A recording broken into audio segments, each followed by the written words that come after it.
This family is going through an internal war right now because of their youngest son. DC, the dad, is a Hexa-class spearman known across the Empire as the Blue Tornado, and he wants his newborn son to grow up swinging a spear just like him. The mom is one of the Empire's greatest assassins, and she wants the baby raised in the shadows learning how to kill people quietly. So why are the two older sisters fighting just as hard to drag the kid into their own paths? Because the oldest sister, Arabella, is a magic prodigy already wrecking the academy at 12 years old. Third circle by age 12. She wants her little brother to follow her into magic so she can feel like a proud big sister. And the second sister, Claire, is a gifted summoner who can already control two summons at the same time. She wants him to become a summoner too so she can help him grow up healthy with something to protect him. Four people, four completely different paths, one baby in the middle of it. Bro'd barely taken 2 breaths and his dad casually pulled a spear out of his ass and started explaining it to a baby. The mom flipped out, asking him how he could bring a sharp weapon near their son. He shrank under her glare and meekly said he just wanted to show it off. She warned him that if he kept this up, she'd start teaching the kid stealth before he even left his diapers. The two kept going at it, but both knew the real decision would happen on the choosing ceremony. Fast forward 1 year, and here we are. The family tradition where every kid in the house turns 1 and gets 4 items placed in front of them. Whatever the baby crawls to, that becomes his destiny. Legendary spear from Dad, sinister dagger from Mom, expensive magic pouch from Arabella, unique summoning sign from Claire. Each parent and sister is mentally screaming at the baby to pick their item. The prophecy says that whatever item shines represents the most adequate path for the baby to learn. And then our boy slowly crawls toward the table, everyone dying of anxiety. They all want to be the teacher of the youngest. But when he finally gets close to the items, all of a sudden all 4 start glowing at once. The guests lose their minds. This has never happened before in the history of the house. The baby was chosen by every single path simultaneously. The whole family goes quiet. Then his dad slowly turns to the mom and says, "Well, looks like we'll have to teach him all 4. And just like that, the war ends in the worst possible way for the kid. Instead of one parent training him, all 4 members of the household are now lining up to drill their specialty into him. Years pass like this. He's basically a one-man army wrapped in a teenage body, but all those talents come with one unexpected downside. When he finally arrives at the Imperial Academy and breaks every entrance exam record on the way in, none of the professors believe a 14-year-old can actually do everything they're seeing. The kid signs up for the autonomous department, a path that only 2 people have completed in the last 1,000 years, one of whom was the former emperor, and the entire faculty decides to test him personally to see if he's a fraud. From the head of the summoning department, this gorgeous Kafka mommy MILF with stupidly high standards that don't make sense, to the famous lazy director, a Hexa-class swordmaster, who specifically took the autonomous department position because nobody ever applies to it, meaning he never has to teach. The man's whole life plan revolved around getting paid to do nothing, and now this brat shows up and ruins everything. So his goal is to make sure this boy fails the academy entrance. And since the boy doesn't know swordsmanship, this is exactly the weakness he needs to make him fail. But boy oh boy, that's his biggest mistake. Because see, this boy is of course reincarnated, and his past life is the whole reason none of this is going to go the way the director thinks. Our boy was Agric of the Drenic Empire, a war orphan whose mother died in the chaos before he ever opened his eyes. While other kids were playing with toys, he was hauling supplies and surviving on scraps in the middle of an endless war. By the time he was 14, they handed him a sword and threw him onto a battlefield. That's where his talent woke up, mana core in his heart, speed and senses sharper than anything he'd ever known. He climbed the ranks so fast it scared people. By the end, he had mastered 4 mana cores and was 1 step away from joining the Empire's elite Hexa-class knights as one of the youngest in the highest rank a warrior could reach. Then on the final battlefield, the moment everything was supposed to come together, Duke Termian of the enemy empire showed up, one of the 6 Hexa-class knights of Altion. The man's mere presence scattered Agric's entire army. Agric still stood his ground. For him, it was better to die as a warrior than to run as a coward. If destiny had put a Hexa-class in front of him, it was for a reason. Even knowing he was outclassed, even knowing he was about to die for nothing, he raised his sword and charged. Duke Termian almost felt bad for him, said it would be a waste to kill a rising talent like that. But then he shattered Agric's sword in 1 strike and ran him through the heart. Broa flew across the battlefield, slammed into the dirt, and bled out staring at the sky, thinking the same thing he'd thought his whole life. All I ever wanted was a family. Everything goes black. But the darkness lifts the moment he opens his eyes. The first thing he sees is a couple trying to play with him, or rather with their son. His father soon picks him up with a huge smile and calls him Dane Sogress. He says the boy should become an amazing. Then his mother, Lily Sogress, snatches him from her husband's arms and insists he'll grow into a perfect assassin instead. Archon, the protagonist Sogress, and his wife keep arguing over what their son should become. They seem to be riding home in a carriage, and the whole trip is spent on that same debate. Lily says slipping through shadows, killing targets, and escaping clean is far cooler, while his father insists the spear is the most complete and beautiful martial art. That's how our hero's new life begins. Just when he thought he was finished on that battlefield, he somehow reincarnates. The twist is that he's reborn in the Altion Empire, his old enemy, as the youngest son of a certain count. When the carriage finally stops on the estate, his parents settle on a compromise and decide to teach him both skills. Even so, Lily still says their son will be an assassin, while Archon just laughs and insists Dane will become a spearman. The carriage driver signals that they've arrived, and both parents look surprised. They were so busy arguing that they lost track of time. The husband gets out first and offers his wife a hand. He helps her down, while Agric can't help feeling embarrassed watching his father act so whipped. Still, that feeling vanishes when his eyes go wide at the sheer scale of the castle. Once they get inside, Lily notices how happy Dane seems to be home again. And honestly, why wouldn't he be? With a house like this and parents this rich, his talents might grow more easily than he ever imagined. 2 months pass after that day, and we find Lily talking to her son as he starts to babble. She's thrilled to hear his first little sounds, and Dane is just as amazed by it himself. He'd never experienced anything like that before. Back in his old life, chances to be around small children were rare on the battlefield. The few he did see were often wrapped in bandages and crying because they had nowhere to go, many mourning parents who had vanished in the destruction. Compared to that, this new home feels blessed and safe, and he's relieved he won't go hungry here. Suddenly, his father bursts into the room, excitedly holding a spear. He proudly announces that this is called a spear. It seems our boy is not a fan of his dad's over-the-top energy. He can barely believe this man is his father, the strongest Hexa-class spearman in the Empire, known as Archon Dane Sogress. He doesn't look much like a war hero, but he really is one, famous as the Blue Tornado. His wife gets mad and starts pushing him away from the baby, asking how he could walk into their son's room carrying something so sharp. Under her glare, he shrinks and meekly says he just wanted to show it to MC. But she gives off such a deadly aura that he instantly folds, especially when she reminds him they agreed not to teach the boy anything until he was old enough. It's no wonder this grown man is trembling under that stare, because his wife is the Empire's top assassin. She warns that if he keeps this up, she'll start teaching Dane stealth while he's still little. He tries to argue that early training is normal now, and even points out that one famous magic family, House Teleport, puts a staff beside a baby the moment it's born. That only makes her angrier, and she snaps back, asking if his spear looks like a staff now. He then explains that his parents care so much about his future, because his 2 older sisters chose paths that have nothing to do with spears or assassination. Next, we see both sisters playing with their little brother so much that his cheeks start to hurt. One of them, Arabella, laughs and says he looks even cuter now, with puffed up cheeks. Dane tells us more about Arabella, revealing that her talent for magic put her on the path of a mage from childhood. At just 12, she had already reached 3rd circle rank. Since the highest rank is 9 circles, that makes her a genius already past the beginner stage. Arabella asks her baby brother if he wants to learn magic from her later, saying she's tired of studying alone every day and would love to teach him a thing or two. While Arabella is full of energy, Claire is the complete opposite. Quiet and shy, she softly says she could teach him summoning someday, since it's a useful skill to have. Just like Arabella, Claire is gifted too. She made her first summon at 7, and now she can control 2 summons at the same time. Arabella then teases Claire and tells her to touch him, saying he's super soft. Claire hesitates, unsure if she should. Meanwhile, Dane acts cute and friendly and thinks back to how he first assumed Claire didn't like him. Now he realizes she's probably just jealous because he's the youngest now and gets all the attention. Eventually, Claire reaches out and gently touches his nose. She lights up right away and blurts out how soft he really is. Then she touches him again and promises to teach him everything once he grows up. Dane can't help thinking it's a bit much how everyone keeps trying to push their own specialty onto him. His father is a 6th-class spearman. His mother is a gifted assassin, even if retired, and his oldest sister is a magic genius. Then there's Claire, who's also a genius summoner. The house of Count Zogras is the perfect noble family, the kind of home he always dreamed of. He starts to wonder if there's even any point in chasing revenge in this new life. Sure, his death was tragic, but that was a battlefield. It almost feels silly to want revenge on someone who beat him fairly. The whole family gathers in the hall, arguing warmly over which path would suit Dane best. Watching this loving scene fills him with warmth. That makes the protagonist smile. This is the kind of family he always wanted, and he's glad he was born here. But then things start getting out of hand and everyone begins arguing with each other. Now he's not so sure this really counts as a peaceful family. Next, we learn about a special tradition in House Zogras, the choosing ceremony. When a child in the family turns 1, several objects are placed on a table in front of them,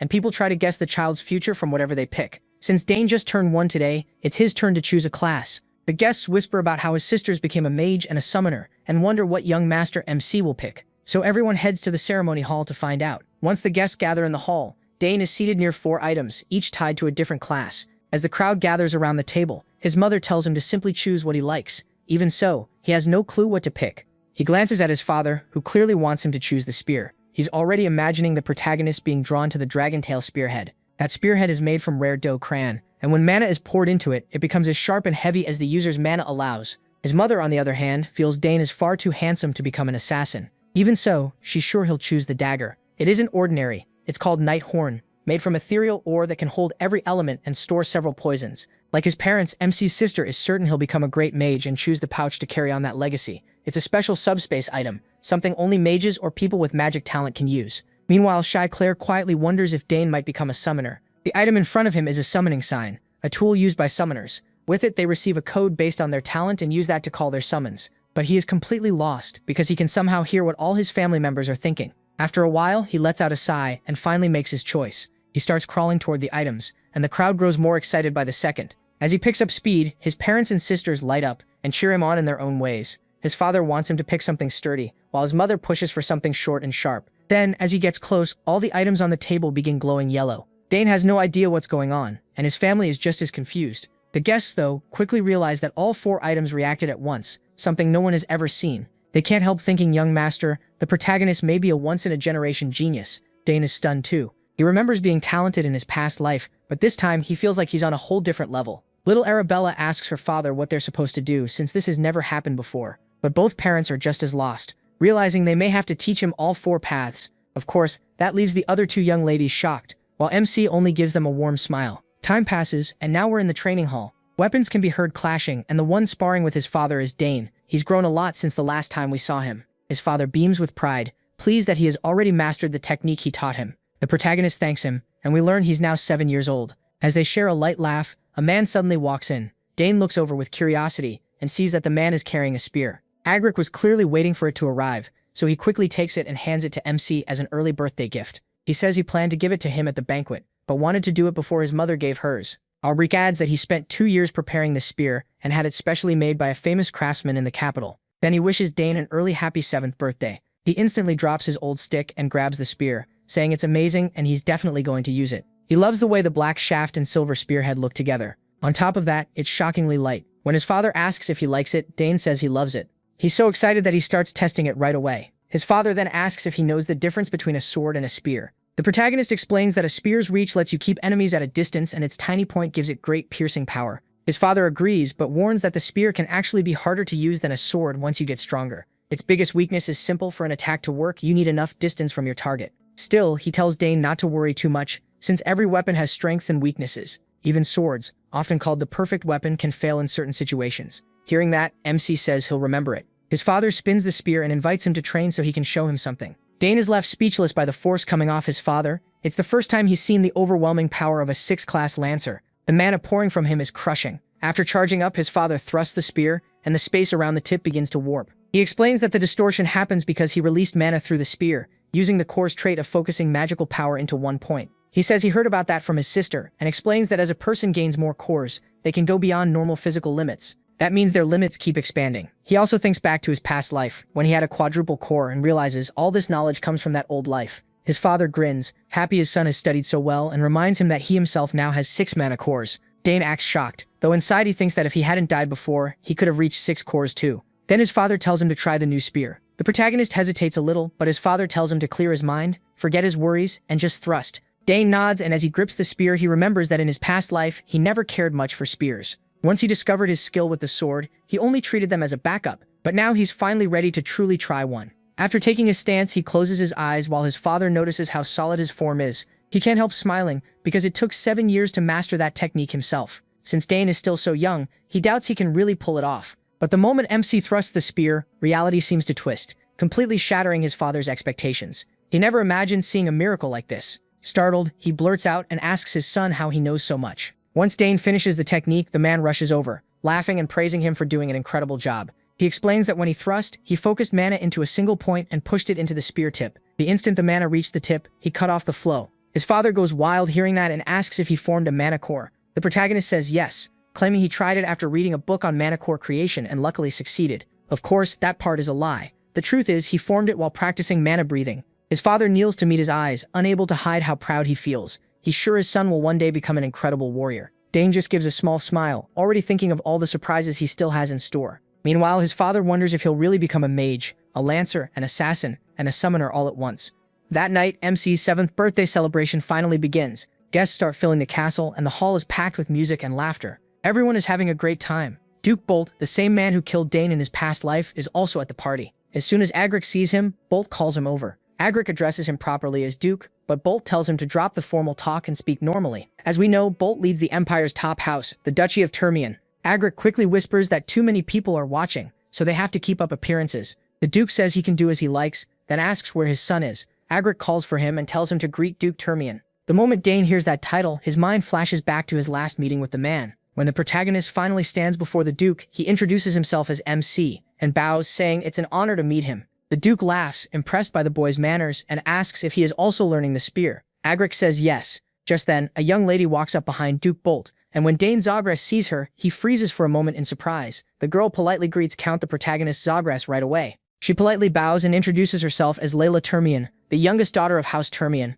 After that, the party went on. The guests kept enjoying the music and the pleasant night, but Arkan, Dane, and Bolt couldn't relax because Baroness Termian was still sick. Bolt had tried every cure he could find, yet nothing worked. Arkan hoped it was only temporary and that his friend's wife would recover soon. Even so, Bolt warned that if he suddenly vanished, it meant her condition had gotten worse and he'd use a teleport scroll to rush back to the capital. Still, today was Dane's birthday, and the boy had somehow disappeared. Bolt thought MC was unusually sharp for his age and wanted to talk with him more. Arkan had no idea where his son was, and he also noticed that little Layla was gone too. Finding them wasn't hard. They had gone off for a walk together. Most likely they were bored of another dull noble party. What they were talking about, though, was anyone's guess. Layla especially was chatty. She hated being dragged to noble events with her father, but this time she was glad she came. She had heard he was handsome, yet under the moonlight he looked even better, and she liked being there. He was glad she felt that way. Unlike the capital, his family's land was calm and peaceful. That was why Layla envied him. At her home, something was always going on. Nobles came every day with business offers, and sometimes even the imperial family showed up. Worst of all, every time visitors came, she had to dress up and greet them properly. She hated that. What she really wanted was simple clothes and a whole day to train with her sword. The protagonist was surprised that such a small, harmless-looking girl trained with a sword instead of magic. He liked his quiet territory too. It was nothing like the busy capital, and that gave him plenty of time to practice with the spear he loved. Layla was surprised at first, then remembered his father's nickname, and it all clicked. She had heard many times how amazing the Blue Whirlwind was, and since Dane trained so much with a spear, she assumed he wanted to enter the academy too. But that wasn't why he trained. Layla was caught off guard by that answer. To her, training hard to get into the academy was the obvious choice. She had heard getting in was incredibly hard. MC, though, had no doubt he'd be accepted. He trained because he wanted to be even stronger after he got in. Layla could hardly believe that confidence, so she asked what he'd do if he failed. Even then, he wouldn't get upset or quit. He'd just try again. And if he failed a second time too, he'd take it as a sign that it wasn't his path. Layla couldn't believe he could be so calm about his future, so she asked if he wasn't scared of letting down his family and home. He wasn't worried at all. Compared to his past life, this was nothing. Layla, on the other hand, could only envy him. In her family, failure was unacceptable. Even though he had spent 7 years around nobles, he was still amazed by how petty they could be over things like that. As for Layla, he had no doubt she would do well. When she heard him encourage her, she lit up and quickly offered to show him her sword skills. The protagonist was a little surprised by her excitement, but once Layla got a chance to practice with a sword, there was no stopping her. She immediately asked where the training ground was, and Dane had to take her there, hoping nothing would go wrong. At the training ground, Layla didn't hold back. She moved through one form after another like an experienced swordswoman. To a beginner, her moves would have looked flawless, but MC was far from a beginner. Watching closely, he had to admit her shifts from attack to defense and back were smooth and her timing was excellent. Still, there was one problem. After a while, her rhythm broke and she lost some of that smooth flow. Breathing hard after finishing, a pleased Layla asked what he thought. At first, Dane wasn't fully honest and told her she looked amazing, and that he enjoyed watching. Layla was clearly happy to hear that, but he decided to tell her the truth. He could see room for improvement. After the third form, for example, she was taking an extra half step she didn't need, and the same thing happened in the next forms. Those repeated half steps made the later sword forms slip slightly out of line. That criticism left Layla speechless. She even looked close to tears, and Dane started thinking he had been too blunt. He began to apologize, saying maybe he was wrong, since it had been a long time since he'd watched a true swordsman train. But he worried for nothing. Layla quickly pulled herself together and gripped her sword more firmly. Now she understood her mistake. She started the training forms again, and this time they were nearly perfect. The protagonist's advice had been exactly what she was missing. Her joy and gratitude overflowed, and she even hugged Dane. He tried to pull away, but it didn't work very well. Layla was completely amazed by how much he knew about swordsmanship. He spotted in one moment what her teachers had never pointed out. She promised she'd remember his help. Eventually, she let him go after nearly crushing him in the process. Then she almost nicked him with her sword. That little lady seriously needed to learn some order. MC was caught off guard by the sudden hug, though he couldn't say he disliked it. Of course, their quiet moment didn't last long. Servants were already shouting and searching for them everywhere. They had taken enough of a break from the banquet, so they hurried back before they were discovered at the training ground. When they returned, Dane became the center of attention as his parents formally congratulated him on his birthday and on discovering his first manticore, and of course, they gave him a gift, a brooch with the family crest, like the ones his older sisters had. His mother told him to treasure it, because from now on the brooch would be proof of his status and honor. After his parents finished, the other guests joined in too. He had now truly earned the name he, and no one there doubted he would grow into a fine man like his father. The protagonist's parents were overjoyed, and so was he. In both his lives, this was the first time he had received such warm congratulations from so many people. Then the whole hall suddenly shook. Guests started shouting, trying to figure out what was happening. An earthquake or an enemy attack. MC got worried too, but his father quickly calmed him and said there was no reason to be afraid. Arkan knew exactly what was going on. He had hoped for a peaceful day, but apparently his daughter hadn't listened. Dane had no idea. Then sparks flashed near the ceiling of the hall, and a portal opened above the frightened guests in an instant. The guests were stunned when a small figure flew out of that portal, defying all common sense, and landed without any trouble. It was Dane's older sister, Arabella, and in her opinion, she wasn't late at all. The guests still couldn't close their mouths. A young lady using teleportation magic was shocking enough.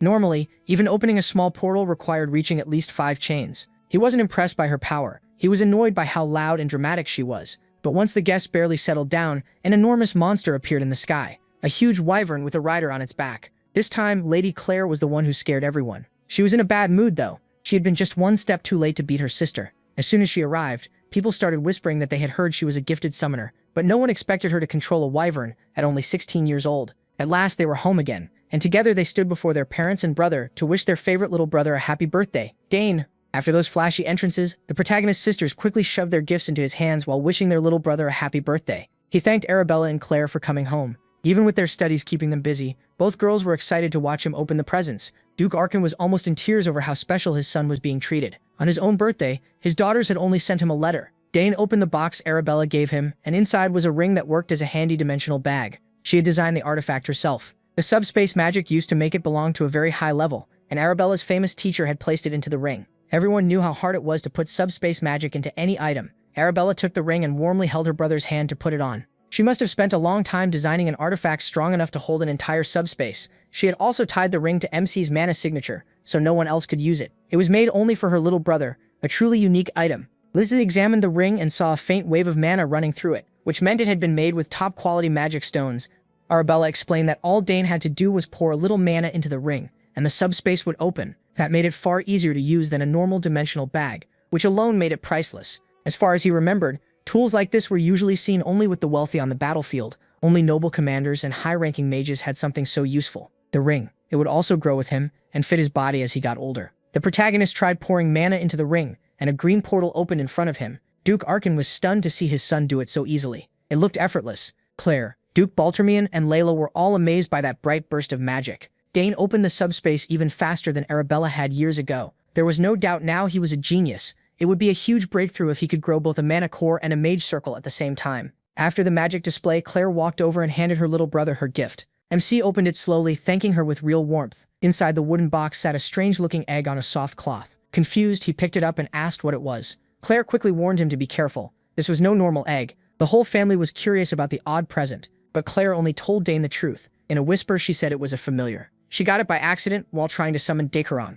Even Claire had no idea what would hatch, but everyone knew how valuable a familiar could be. He tried to picture what might come out of that weird egg. He had heard of familiars before. Unlike summons, they were something else entirely. Once called forth, a familiar could stay in the real world for good. Claire told him to keep the egg secret until it finally hatched, and he promised he would. All that whispering annoyed Arabella, who felt left out. Claire also told Dane to feed the egg his mana twice a day, once in the morning and once at night, so it would accept him as its master. Lily was just happy her little boy was getting such amazing gifts. It showed how much her children cared about each other. Once the gifts were done, Duke Arkin cleared his throat and reminded his daughters to at least greet their parents. They had shown up after saying they might not make it, and still hadn't properly said hello. Realizing their mistake, the girls awkwardly greeted their father. Duke Arkin was soft when it came to his daughters, so he didn't mind much. He was simply glad to see them again. Since leaving to follow their careers, they rarely came home, so he was happy they looked well. From a distance, Layla watched the Dane family laughing and talking so warmly with each other. She couldn't help comparing them to her own family. The protagonist noticed her staring and turned his head. He caught the drop in her mood as she quietly stepped away. Even in a lively crowd of nobles, she looked lonely and sad, and he wondered why. The banquet ended, and the next day arrived. Duke Baltermian had stayed the night and was now walking through Dane's territory. He kept thinking about how gifted Arabella was. As expected from the Academy's top mage, her talent was on another level. She seemed like a perfect match for the Duke's son, the Academy's best swordsman. If the two houses joined through marriage, they could form a force strong enough to challenge even the imperial family. If that happened, no one would dare mess with either house or their children. So Duke Baltermian decided to bring up a possible engagement between the oldest children during today's talk with Arkin. On his way to meet the other Duke, Baltermian heard steel clashing nearby. It came from the training field, so someone was working on their technique very early in the morning. That someone was Dane, fully focused on spear practice. He had become dangerous with the weapon. With years of training under his father and insane discipline, he had long since become ready for real combat. MC's focus was incredible. He moved with the smooth control of a seasoned fighter, chaining one deadly strike after another. Then he pushed even faster and raised the pace again. Soon his arms were a blur as he unleashed a storm of thrusts in just moments. Curiosity got the better of Duke Baltermian, so he watched the boy train from afar. He was pleasantly surprised to see the youngest Dane pushing himself that hard. With his trained eye, he could tell his technique was polished far beyond his age. His movements and focus didn't belong to a 7-year-old. Even his simplest attacks were refined to a frightening degree. Everything was done so perfectly that even veteran spearmen could learn from him. When Dane finished the final sequence, he was breathing hard. Duke Thermion was deeply impressed from start to finish. What he had just seen felt impossible. He had heard rumors about Young the protagonist's absurd talent, even back when he was just a baby, but he had always dismissed them as exaggerations. Now he knew they were real. After a short break, MC started practicing again. This time he focused on his movements and stance. As one of the strongest swordsmen in the region, Duke Thermion couldn't ignore how much the boy's posture resembled that of a master swordsman. The Duke started to wonder if Dane had somehow already learned swordsmanship at a high level, despite being so young. At last, he noticed someone watching from the doorway. He raised his spear, ready to strike, and told the spy to come out instead of hiding. Duke Thermion was so caught up in watching that a child had found him. Not exactly a proud moment for a skilled warrior. The more he thought about the protagonist's movements, the more familiar they felt. He was sure he had seen that same footwork somewhere in his past life. So the Duke stepped out, apologized for interrupting the private training, and said he hadn't meant anything suspicious. Once Dane saw it was Duke Thermion, he felt bad for speaking so sharply to him. Even though he had lived in this body for 7 years, this was still the man who defeated and killed him in his past life. Remembering his etiquette lessons, MC formally greeted the Duke. Duke Thermion admitted he had been drawn in by the Rising Star's morning training and apologized again. He stayed calm and said it was forgiven. The Duke found it amusing that the boy spoke to him with such fearless confidence. Now that he was closer, Dane noticed the boy's body showed almost no shaking or real fatigue after that brutal session. At the same age, he himself couldn't have matched that. The Duke praised the protagonist's thrusting technique, saying he clearly inherited Arkan's gift with the spear. He also noted that the spear itself was finely made. Mamsie thanked him politely for recognizing his skill, and the older man smiled. This boy wasn't just deadly, he also knew exactly what to say. Compared to him, the Duke's own son had neither such skill nor manners at 7. That thought made Thermion consider arranging a marriage between Layla and Dane as well. So he casually mentioned that his daughter trained in swordsmanship too. Since they were close in age, he suggested they look out for each other when they entered the academy one day. He kept answering with perfect manners, and the Duke liked how direct he was. In the end, Thermion apologized for delaying his training any longer. But before leaving the training hall, he asked one more thing. Had the boy studied swordsmanship too? Dane had slipped up in front of the Duke. His old habits must have come out without him noticing, and with Thermion's sharp eyes, even tiny signs were enough. The protagonist answered that he had only read a few books on basic swordsmanship and had never trained in it for real. The Duke still found it strange that the boy gave off something like raw battlefield instinct, but common sense said an inexperienced child couldn't have that kind of killing intent. Finally, the Duke left him alone and said goodbye, and Dane walked him out. Thermion also invited MC to visit him if he ever came to the capital in the future. The swordsman had taken a personal interest in his talent. The protagonist wondered if the man still remembered him. Just thinking about beating the one who ended his life before made his blood boil. If he built a solid foundation and prepared step by step, he was sure he could surpass the Duke. One of Dane's goals in this life was to defeat the mighty Thermion. As MC kept training, he lost track of time, and Hernano had to come get him. The attendant was always nearby in the shadows, ready whenever he was needed. With how quietly Hernano moved, he figured the guy might have real talent for stealth and assassination skills. Today everyone was busy getting ready for the second banquet. Some nobles had already started arriving, since gathering more than 30 noble families on the exact same day was difficult.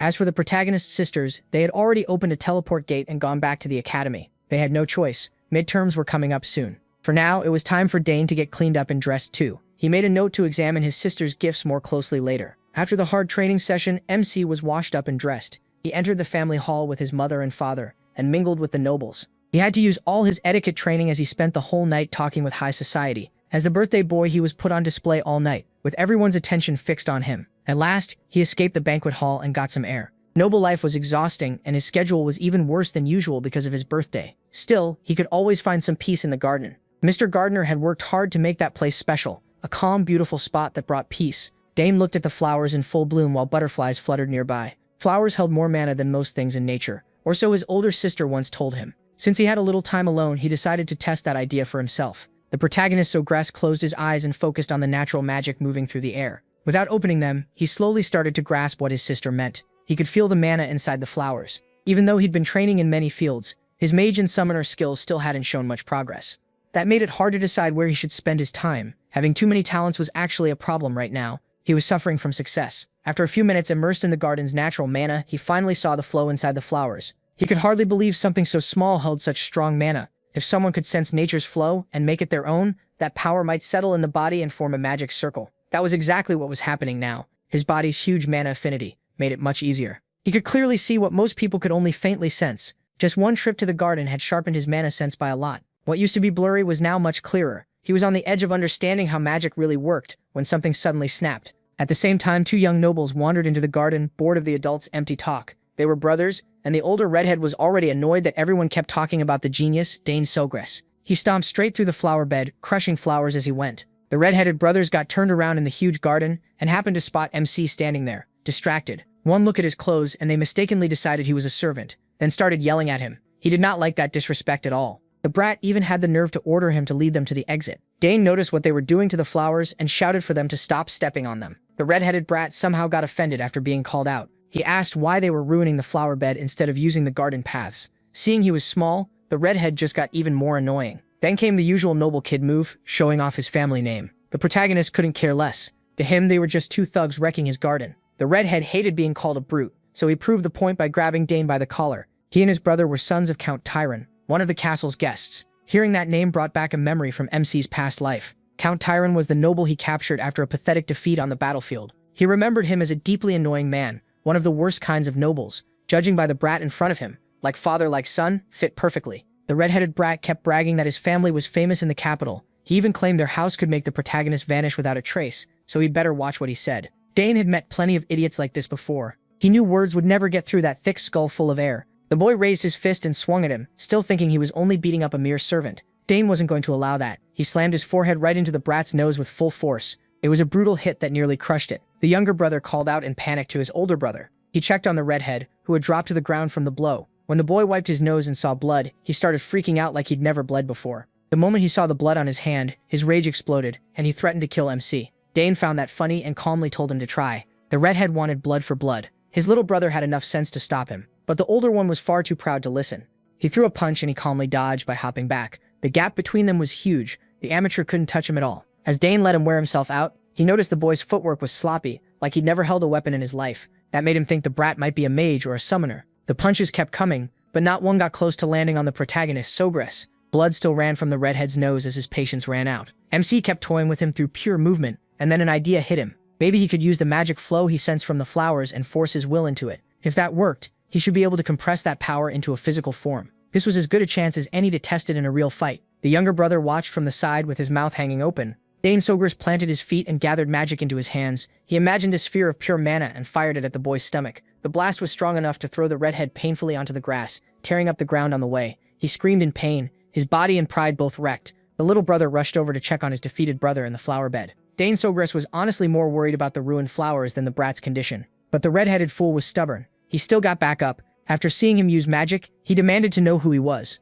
The younger brother kept trying to stop him, but pride mattered more to him than any consequences. Then the brat drew on the mana in his body and began opening a sinister-looking portal. The protagonist Sogress was surprised to see something so familiar. This was summoner magic. Mana spun and thickened until a translucent wolf started to descend to the ground. It looked bloodthirsty, bearing sharp fangs as it growled. The redhead laughed wildly and called the beast Gempu. Then he finally gave his name, Digron Tyron, and said Dane was about to learn what happened when he messed with someone like him. MC Sogress heard the brat order the wolf to tear him apart, but he wasn't impressed by such a simple summon. He was used to seeing Claire call out terrifying beasts like Ivan. Digron stayed back while Gempu charged at the motionless him. Dane only looked the wolf in the eyes and didn't move. Gempu must have sensed that attacking him would end badly, so the wolf turned right around. Its aura changed at once. Like all hostility toward the protagonist, Sogress had completely vanished. The Tyron brothers were stunned. Digron's pride and joy had apparently turned against him. Now the big wolf was acting downright submissive to MC. Digron screamed for it to rip out his throat, but the beast ignored him. Instead, the big pup happily wagged its tail at the protagonist. Sensing no ill intent, the protagonist gently petted the good boy. Even he had no idea how this happened. Thinking about it, Claire's summons had always liked him too. Even Wyvern played with him sometimes. Back then, he figured it was just because they were family. But now there was no blood tie at all, and this summon was still friendly. That could mean he had an unusually high affinity with summoned creatures, or maybe Gempu's opinion of his awful summoner had hit rock bottom. Digron couldn't understand any of it. He had never heard of a summon betraying its master. Dane Sogress was winning on every front and kept taunting Digron to come at him himself. The younger brother was practically begging him to stop embarrassing himself and accept the loss, but Digron still wanted to fight. The little brother desperately needed this mess to end. Caught up in his brother's stupidity, the poor kid had wet himself in fear. He started crying, and Digi called him embarrassing. Dane Sogress only made it worse by pointing out there was a bath in the castle basement. Digicron used his younger brother's accident as an excuse to retreat. As if he hadn't embarrassed himself enough, he ordered MC to stay in the garden. He just looked at the pathetic loser in disgust. Digicron didn't even take his summon with him. So the protagonist stayed in the garden and kept testing his new understanding of mana. He tried a trick Claire had taught him before. He found what was left of the weak bond between that brat Digicron and Genpu, cut it and carefully rewrote it with his own magic.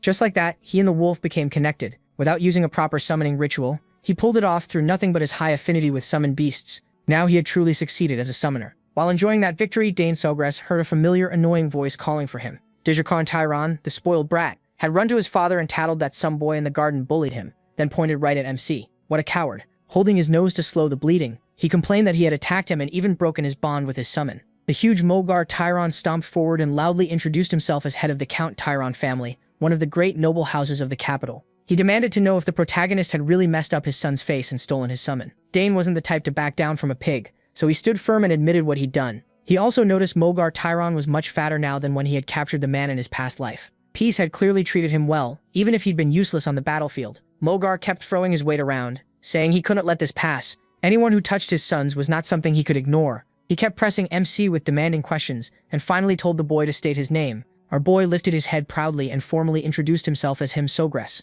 The protagonist Sogras, the youngest son of Arkan the protagonist Sogras, Lord of the South and head of the protagonist Sogras family. The boy says, he gives them a full royal-style introduction, and it leaves both father and son stunned. Without realizing it, they had insulted the birthday boy. They had picked a fight with the famous rising star of the South. The rude pair is clearly shaken by this sudden meeting with the youngest son of House Dane Sogras. Thinking about great noble houses, he remembers how Agra captured him in the war, and how he did nothing important after that, making the other nobles laugh at him. Now he sees a chance to turn things around, smear Count MC Sogras's name, and use it to demand mining rights. If it works, the nobles who mocked him might soon be bowing to him. With that in mind, the fat fool turns to our boy and asks if he is the birthday boy, him. He just nods and confirms it. The fat man can barely hide his annoyance. He definitely did not come here to celebrate some kid's birthday. Then he points at his bratty son and asks Dane Sogras how he plans to make up for the shame he caused his son. The protagonist not only hurt a guest, he also took their summon, which he calls a serious crime. His rotten son jumps in too and backs him up. The brat tells MC this is his last day.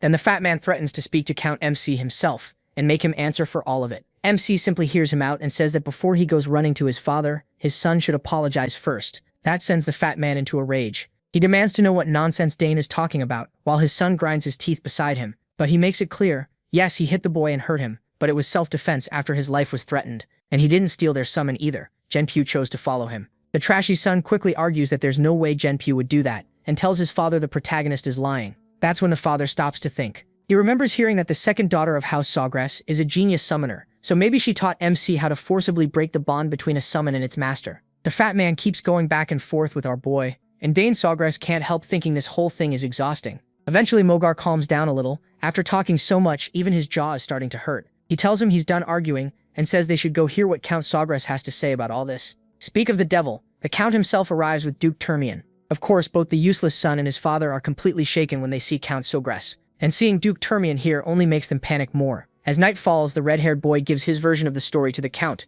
He claims he and his little brother got lost in the garden, so he asked Dane Sogras to guide them. He keeps spinning lies while the protagonist stands behind him, calm, wondering why his father is actually listening to this non-stop nonsense. Still, that doesn't really surprise him. Count Sogras cares deeply about his family and their name, but he isn't the kind of man who takes sides without thinking. He knows how to tell right from wrong. After finishing his story, the red-haired boy claims MC suddenly headbutted him and kept using that strange move to mock him. He says he called Genpu to scare MC, but MC stole the summon and tried to strike back. As soon as Digran finishes, Mogar steps up and tells the Count he only meant to warn him. Even so, he insists that taking someone else's summon is clearly wrong and can't be ignored. At last, Count Sogras speaks. He tells Mogar he won't judge the matter after hearing only one side. First, he wants to hear the protagonist, then decide after looking at everything fairly. He also assures Mogar that if he's worried about bias, Duke Termian will give his opinion too. The Duke smiles faintly and says that if it matters that much, he can handle it. Mogar starts sweating hard, frustrated. He knows this is going badly, and bringing in Termian only makes it worse. He's not happy about it at all.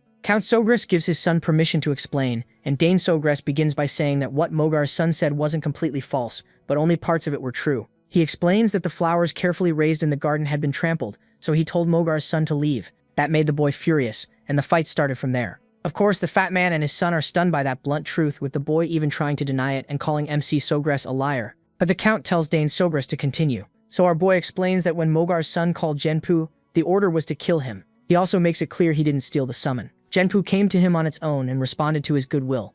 The Duke is honestly shocked to hear a 7-year-old speak so smoothly, with such calm and such careful words. Sogras once again states that he never stole anyone's summon. Mogar loses his temper, stomping the ground and calling the whole thing absurd. He says it's impossible for a summon to submit to someone who isn't even a summoner, insisting Dane Sagress must have used some shady trick. But the protagonist calmly tells him he was born with a natural affinity for summons, and one that isn't closely tied to its master could follow someone like him. Mogar refuses to believe it, while our boy simply says it's the truth. Mogar's face twists like he's badly constipated, and all he can say is that the boy is making things up. Then the Duke cuts in and suggests they prove it with the summon itself. Count MC turns to his son and asks if he can prove it, and MC says yes. Meanwhile, Mogar shoots his son a deadly look for dragging him into this mess, while the spoiled brat starts panicking because he has no idea what he'll do if he can't summon Genpu. When the brat tries to call Genpu, he fails completely, and his father yells at him right away. Meanwhile, Dane Sagress just smiles, knowing he already cut the bond, so of course there's no way the boy can summon Genpu anymore. Then he says he'll demonstrate it himself by calling Genpu, but to do that he needs the summoning sign.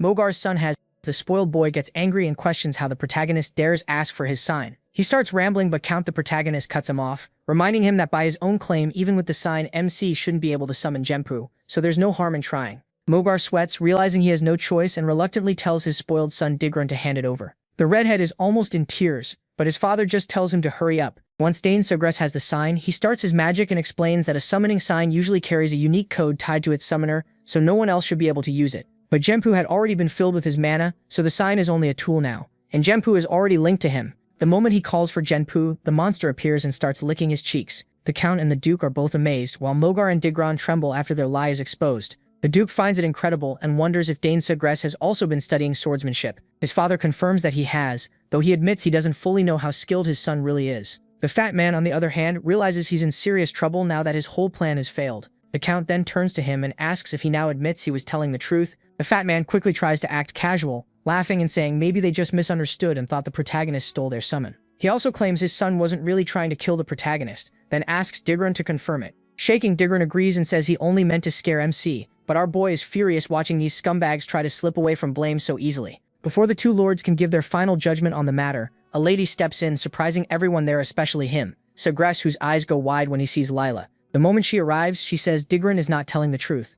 Her father quickly asks why she's here, and she says she heard his voice while out for a walk. Before saying more, she politely greets the fat man and Count Dane Sagress. The fat man stammers as he returns the greeting, clearly shocked to run into the Duke's daughter. The protagonist gets right to the point and asks about her claim that Digron was lying. She confidently confirms it, saying she heard their earlier conversation during her walk. Digron immediately starts to panic at the thought that she heard everything, because that is very bad news for him. Then she starts laying out all the juicy details, and our boy can't help smiling, as this unexpected turn somehow swings things back in his favor. A little later, the fat man orders his goofy son to hurry up and apologize to Count MC Sagress. The boy mutters that he was wrong, but the Count tells him to apologize to MC, not to him. The fat man quickly shoves his son toward him, telling him to apologize properly at once. The spoiled boy looks uneasy and hesitates, then stammers out a weak fake apology. Dane is nowhere near satisfied. He can tell it isn't sincere, it's only forced because their lie got exposed once an outside witness stepped in. The protagonist doesn't buy it at all. He doesn't really want to accept such a weak apology, but remembering his past, he chooses the more mature path and decides to show some grace.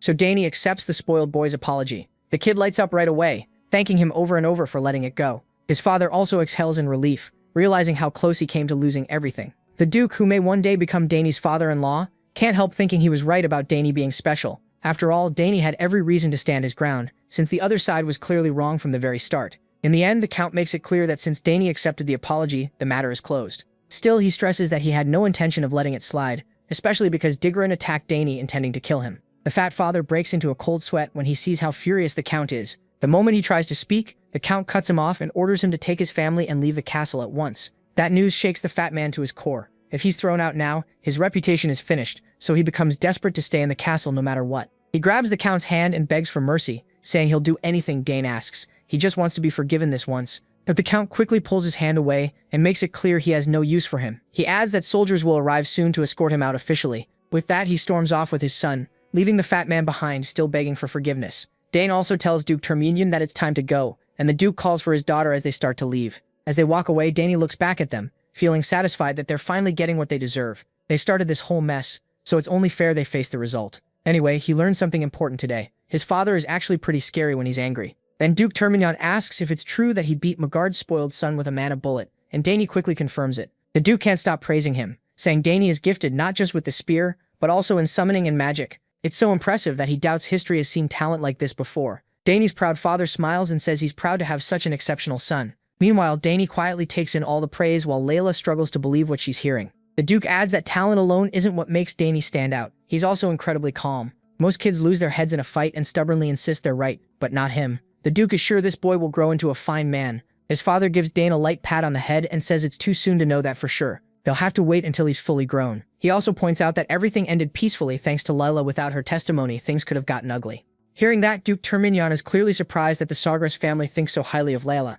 He doesn't waste the chance and tries to play up her role, hinting that if the Count values her that much, maybe they should start talking about marriage. MC is caught off guard and can tell just how eager the Duke is to marry off his daughter. To get out of that conversation, he quickly changes the subject, saying the sun is going down and it's almost time for the banquet. With that, he rushes off, saying he'll meet them in the hall. Terminion then tells his daughter to head back calmly with Dane. He hurries after the Count, saying he wants a quick talk with him, leaving the two kids behind. As they walk, Layla turns to him and asks why the summon ignored its summoner and listened to him instead. She says she's watched famous summoners duel many times in the capital, but she's never seen anything like that. He shrugs and admits he doesn't really know either. It just happened. Of course, Layla makes an annoyed face, knowing the protagonist is hiding the truth on purpose, even though she was the one who helped him out earlier. But he stays calm and reminds her that he also helped her before, when he assisted with her sword training. Layla thinks back to that moment and reluctantly admits he has a point, so Dane decides that since they've each helped the other once, they can do it again. He tells her she can ask whatever she wants. Instantly, the girl lights up and blurts out that she wants to learn it right now.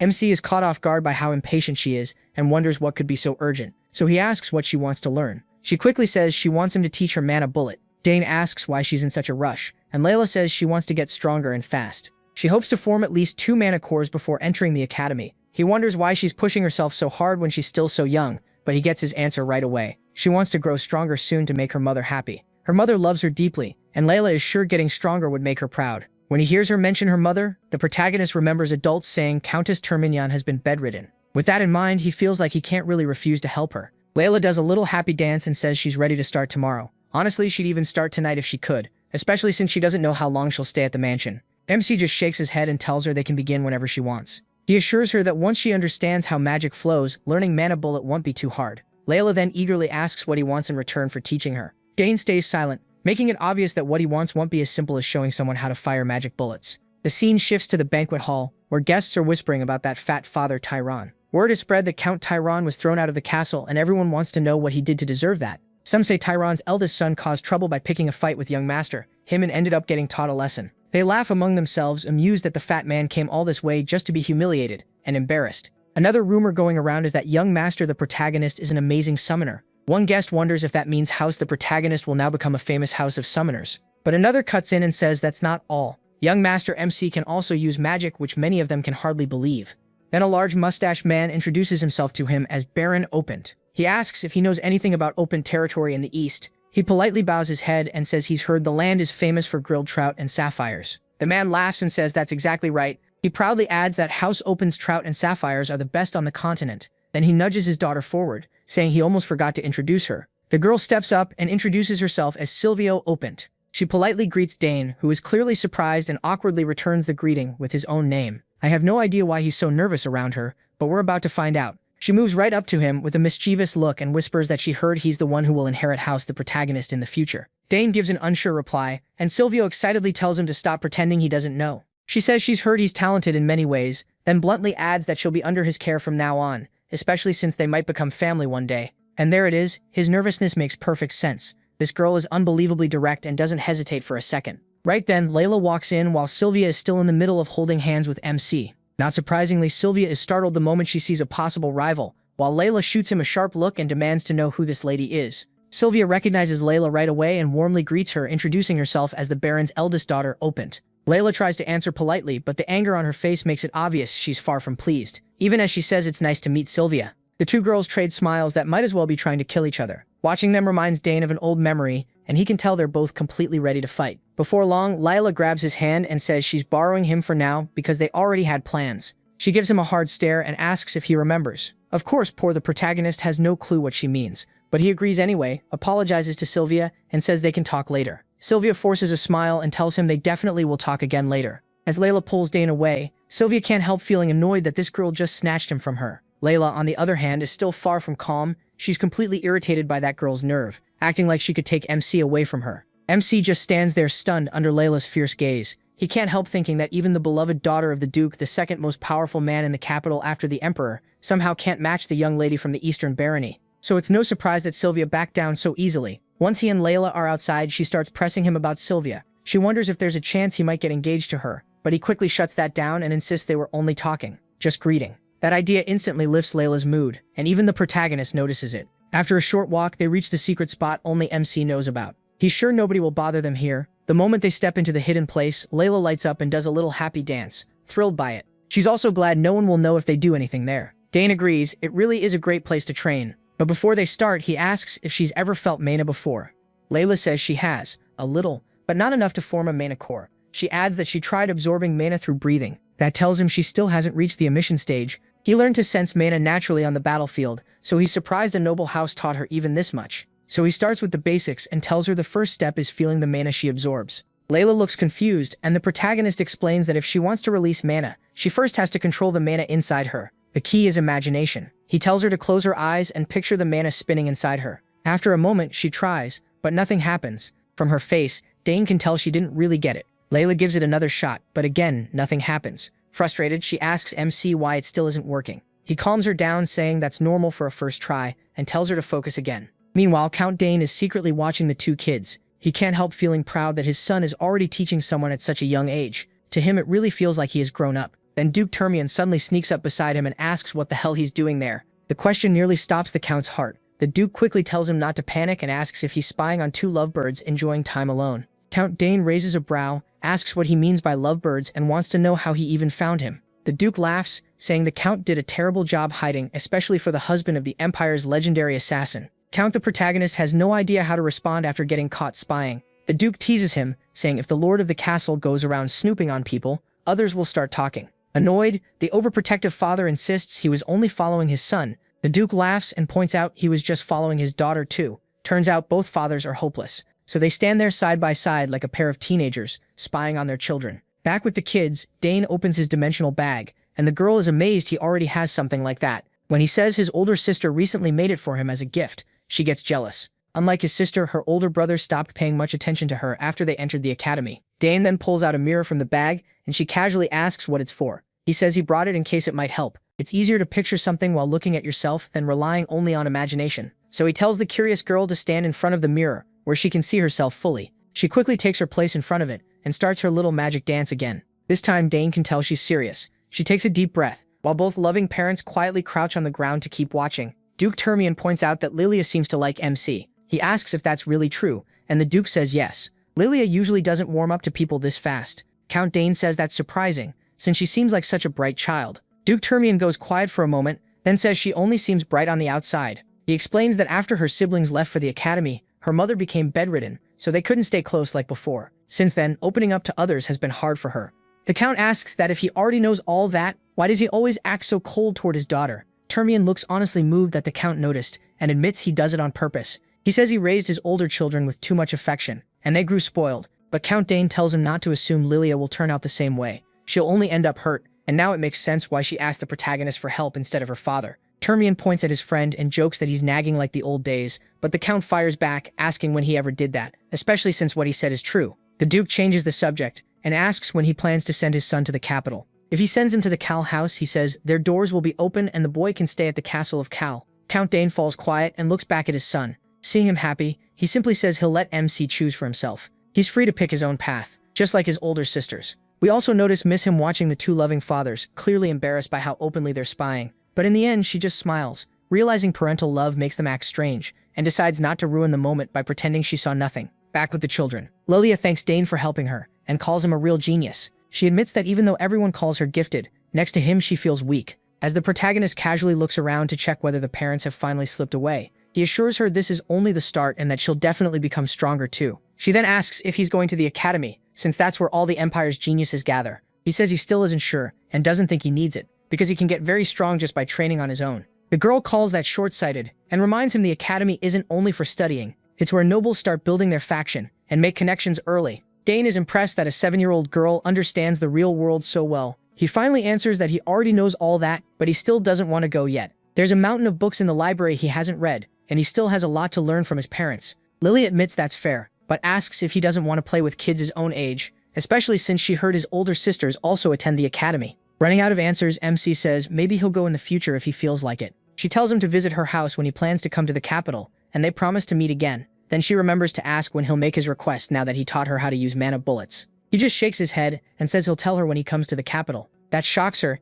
and she lets out a loud cry of disbelief. At last, the day she leaves arrives. When Lilia's carriage begins rolling down the road, Dane looks at a stone-like object in his hand, a gift from his future father-in-law. The story cuts back to when the Duke gave him the strange item. When he asked what it was, the man said it was a birthday gift, and hoped he'd like it. He also explains that House Thermion stands for vengeance, the sword, and the forge, and that their line began with an ancestor who was a blacksmith. Because of him, their house owns the best forge in the Empire. Really, the best on the whole continent.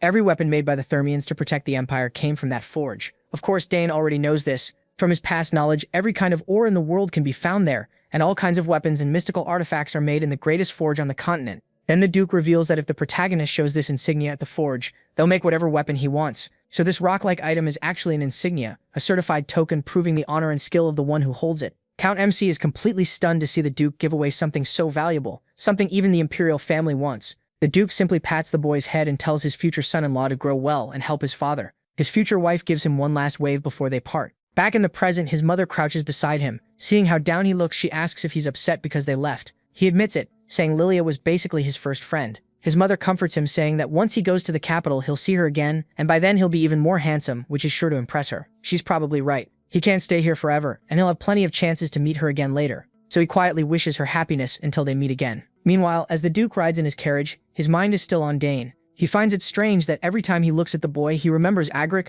the warrior who showed the skill of a triple-class fighter at a very young age. He's sure that if Agric had lived, he might have become one of the Drain Empire's hexaclass knights. That's why he hopes to see Dane again once he's grown stronger. A few days later, our boy is sitting alone in front of the egg. He's been feeding it mana every morning and night, and now he wonders if he's overdoing it. The egg holds a strange familiar. Even someone who isn't a summoner can pour mana into it before it hatches and claim it as their master, letting them keep control of a summon that would normally be temporary. Still, he knows his mana has to match the familiar, and there are probably other hard conditions he hasn't met yet. He's heard that some eggs never hatch at all because those conditions are never fulfilled, so he hopes this one isn't like that. Even after changing the flow and strength of his mana, nothing happens. After pushing himself hard one more time, he sets the egg back down, thinking he was greedy to expect results so fast. Then the butler shows up at the door and asks if Danny is ready. Right then, the egg reacts and starts making noises. Danny rushes to it, sure he really did hear something. The butler hurries in too, asking what that sound was. Danny tells him to wait while he checks the egg first. But once again, he ends up disappointed and realizes he got excited for nothing. He can't feel any change.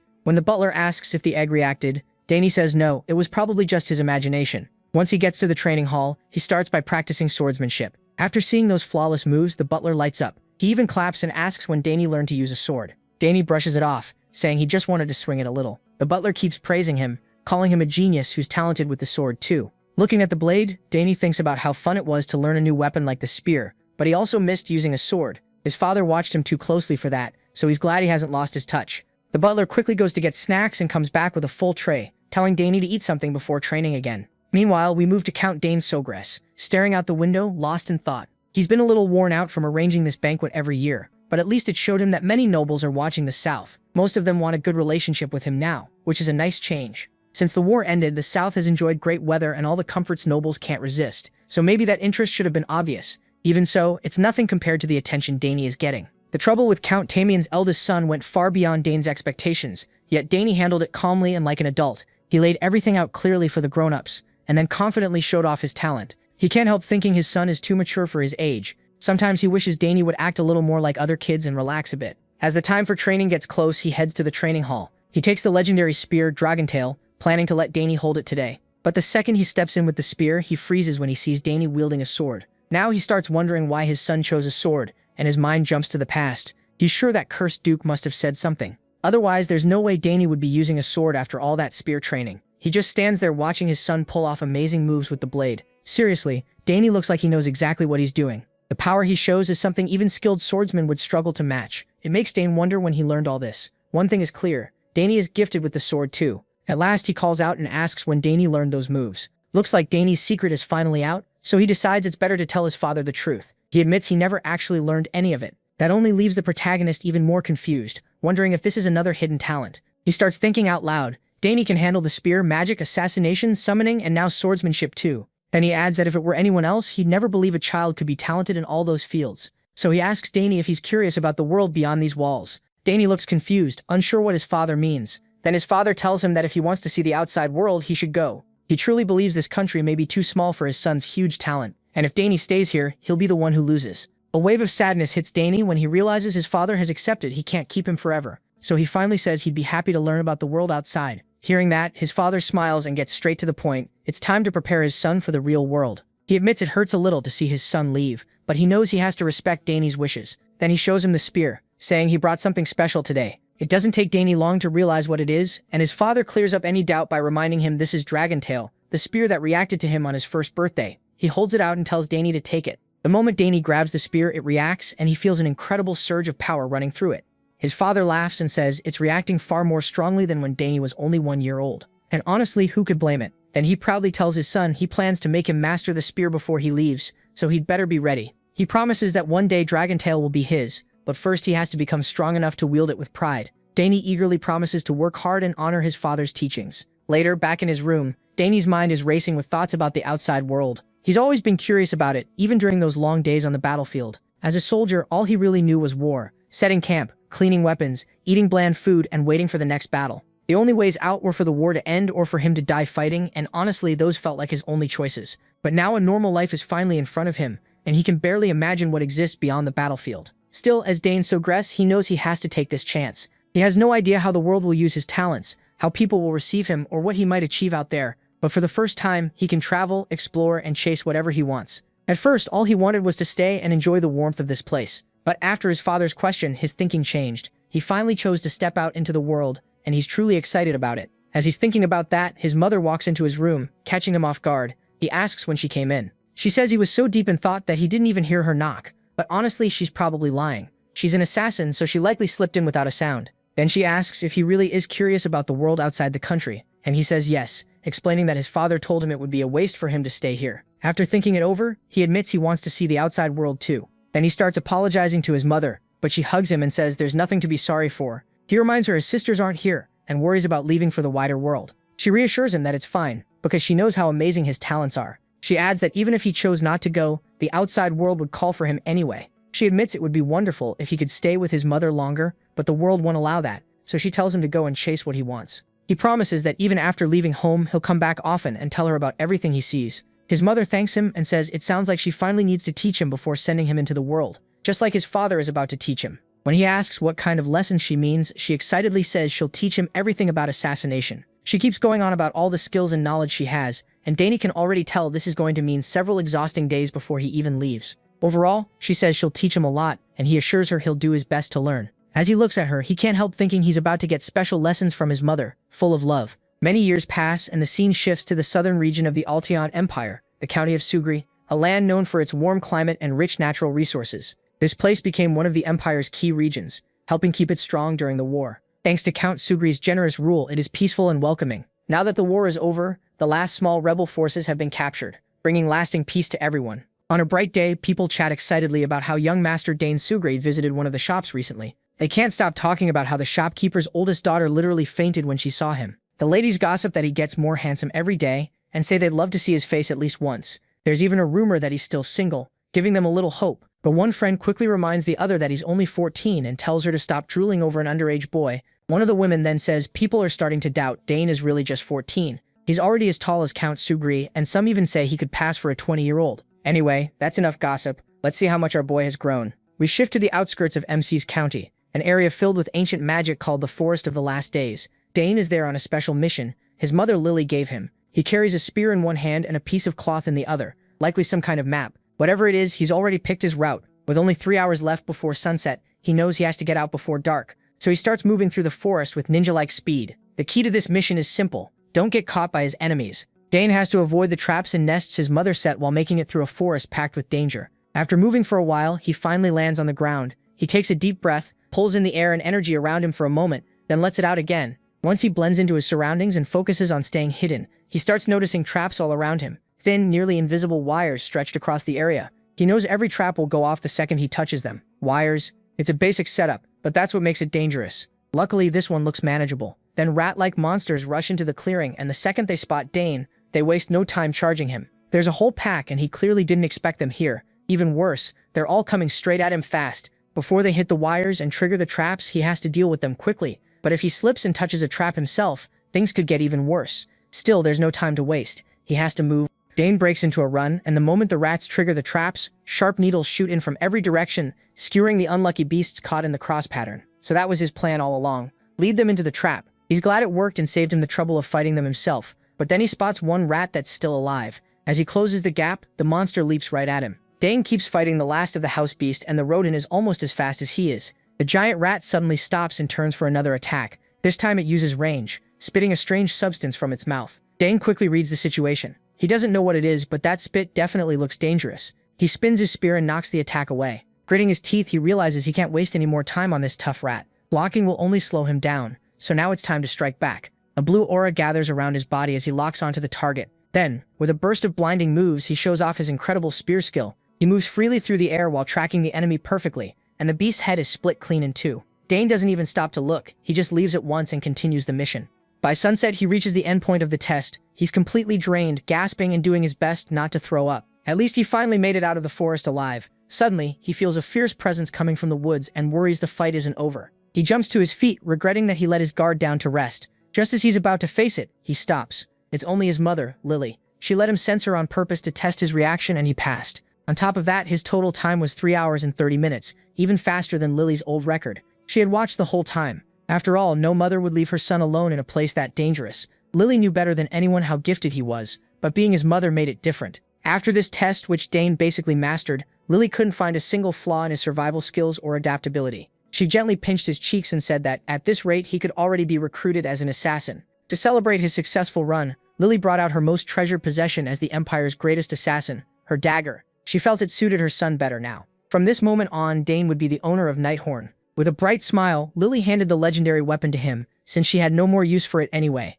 Nighthorn was forged from the mysterious etriol ore, a material that can take on the properties of any object. If he wanted, he could use it to store every poison in the world, mixing and absorbing them for his own use. The protagonist sincerely thanked his mother for such a precious gift and promised to take good care of Nighthorn. That also marked the end of his assassin training with Lily. Just as they were getting ready to head home, the mother and son heard a rough scream nearby. It seemed to come from deep inside the forest, so they went to check it out. A few days later, inside the Annex Tower of Danes County, a man wakes up in one of the guest rooms, coughing and shouting in terror. With long white hair and a beard, he looks totally lost, struggling to catch his breath. Once he finally looks around the fancy room, he wonders where he is. The last thing he remembers is eating a mushroom in that cursed forest. The door creaks open, and Dane walks in, carrying water. He tells the man not to move much because he's still going through detox. MC explains that the old man must have accidentally eaten a red-nosed poisonous mushroom. Luckily, he and Lily found him in time. The old man remembers seeing those mushrooms but never thought they were that deadly. If they had arrived a little later, he'd already be rotting. The protagonist hands him a cup of water, knowing how thirsty he must be. As the young man watches him closely, he notices a belt with the Nixian magic tower crest among the old man's things, so this clearly isn't some ordinary person. If Nighthorn hadn't absorbed the poison wrecking his body, the old man would have died. After calming down a little, the man asks where he is, and Dane plainly says they're in the Annex Tower of the County of MC. The old man must have gotten lost in the southern region. Poisoned by those cursed mushrooms, he somehow walked all the way south. He tells him to rest for now and wait for the Count to come see him. He also introduces himself as the Count's youngest son, Dane. That catches the old man's attention right away. He's heard of Arabella, the genius desired by every magic tower in the Empire. The protagonist also explains they found the old man in the forest while he was training with his mother. The old man nearly spits out his water when he hears that insane forest had tormented him. Even as an 8-circle mage, he got lost, and when he cast a spell, the twisted mana flow backfired and wrecked his whole body. That forest is packed with ancient mana, and hidden traps are scattered all through it. Since it belongs to House Dane, it's naturally dangerous for anyone outside the family. And because of that ancient magic, the mana flow is completely different from what modern mages are used to. For one of them, it's the worst possible place to be. The old man finally realizes he truly would have died if MC hadn't saved him. He also sees that the boy in front of him might be a once-in-a-generation talent if he can train freely in that hellish place. He even made the antidote he desperately needed to survive. From his looks, the boy was still in his teens, yet even at that age, he was able to make an antidote that required deep knowledge and exact preparation skills. The old man couldn't believe how blessed House Dane was. They already had 2 generational geniuses in magic and summoning, and now even the youngest son seemed like a monster. If the continent were still at war, House, the protagonist, could easily have become the strongest noble house in the Alteon Empire. The old man thanks MC and admits he owes him his life. He's a little taken aback by the boy's bold attitude, but says he always repays his debts. First, he introduces himself properly. This old man is Sidron Gauss, the former head of the Nixian Magic Tower. Proud of his name and rank, he tells Dane to ask for whatever he wants. He only smiles at that show of modesty. He can tell this wandering old mage is the type who keeps everything he owns in a subspace. Sidron is thrown off by how calm the protagonist stays after hearing his title. Most people would be shocked or nervous in front of a tower master, but the boy doesn't flinch at all. Trying to recover his dignity, Cedric urges him again to ask for anything. Dane pauses for a second, seeming to think over his next words. Cedric smiles, expecting a chance to prove how dependable he is, but MC simply says he needs more time to think about his reward. He never gives Cedric the satisfaction of feeling important, and in the end, MC turns to the door and wishes the great mage a quick recovery, telling him to get some more rest. Once the boy finally leaves the room, Cedric just sits there on the bed, stunned by his indifference. No one had ever treated Sidron like he was just some regular mage. The old man starts thinking he might leave after only a day or two. But not this time. He had just met an interesting kid in the south, and now he wanted to learn more about him. Dane casually told Herman who Sidron was, and the attendant excitedly explained that 8-chain mages sit at the very top, the best of the best. That meant someone with huge power now owed him a favor. Magic towers, after all, work like independent powers on this continent, almost like sovereign nations.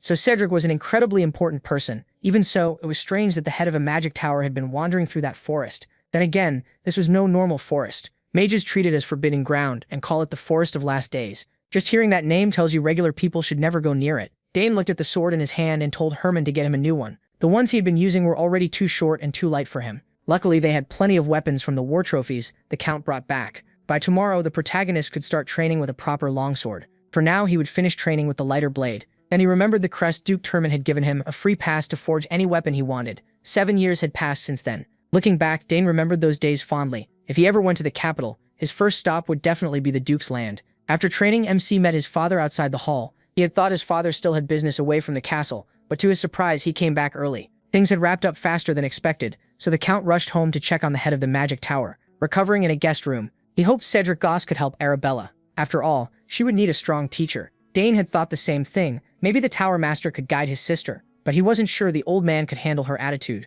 He had heard Arabella once punched a senior for being annoying. Either way, Count Hisagras praised his son for saving a life. Sure, he had only done what needed to be done, but it was still something not everyone could pull off. The protagonist had truly grown into an amazing young man. As the years passed, it got harder and harder for Count Dane Sogras to even catch a glimpse of his daughters. Arabella had finished her extended term and was choosing a magic tower, while Claire had become an assistant professor. That's the price of having exceptional children. Of course, Claire and Arabella were outstanding on their own, but the Count also had big hopes for his only son. He often wondered how the world would deal with a man carrying so many gifts. The Count looked forward to the day his rival, Balt Termian, would see how far Dane had come. It had been years since he was reborn as the son of House MC Sogras, yet the thought of crossing swords with Duke Termian still fired him up. Anyway, he also wondered how Layla was doing in the capital. Her last letter had come maybe a year ago. He was looking forward to seeing what she had been up to once he reached the capital. A few days later, Cedric complained he was going crazy in the guest room. He still hadn't fully recovered. The doctor told him not to go far and strictly banned him from using magic.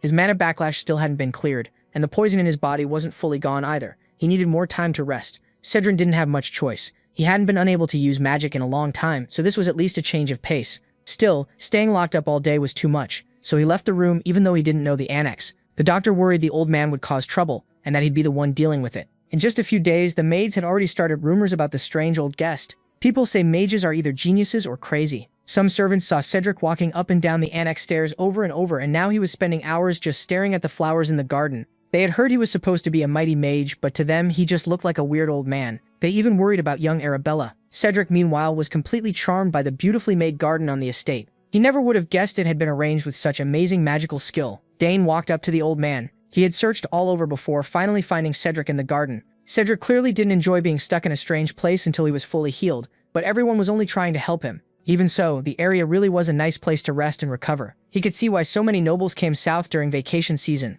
Dane loved the south, so it was a shame he would be leaving soon. Curious, Cedric asked the boy where he was headed. The protagonist casually said he would soon be going to the capital, and Cedric assumed he was bound for the academy. After all, both of his sisters were already well known there. While the daughters of House MC Sagras were famous for their incredible talent, Cedric was even more curious about MC's gift, so he poured mana into his eyes and decided to check for himself. Inside the boy's body was a raging wave of raw power. Cedric's eyes widened. He had never seen mana this dense. The boy's power was on a whole other level. If other geniuses his age were streams, Dane was a rushing torrent tearing through everything in its path. Normally, that much power in someone so young would be unstable and ready to explode. But not here. He quickly noticed the old man inspecting his mana without permission and called it rude. Cedric awkwardly stopped and praised him for catching it. He apologized and admitted it may have been thoughtless. Inside, though, he still couldn't understand how Dane kept such wild power under control. In all his years as an archmage, the boy was a one-of-a-kind case. Confused by the old man's reaction, the protagonist wondered what he had seen. Cedric had been so focused on the amount and density of MC's mana that he only now realized the boy didn't have a magic circle. With that much mana, forming one should have been easy.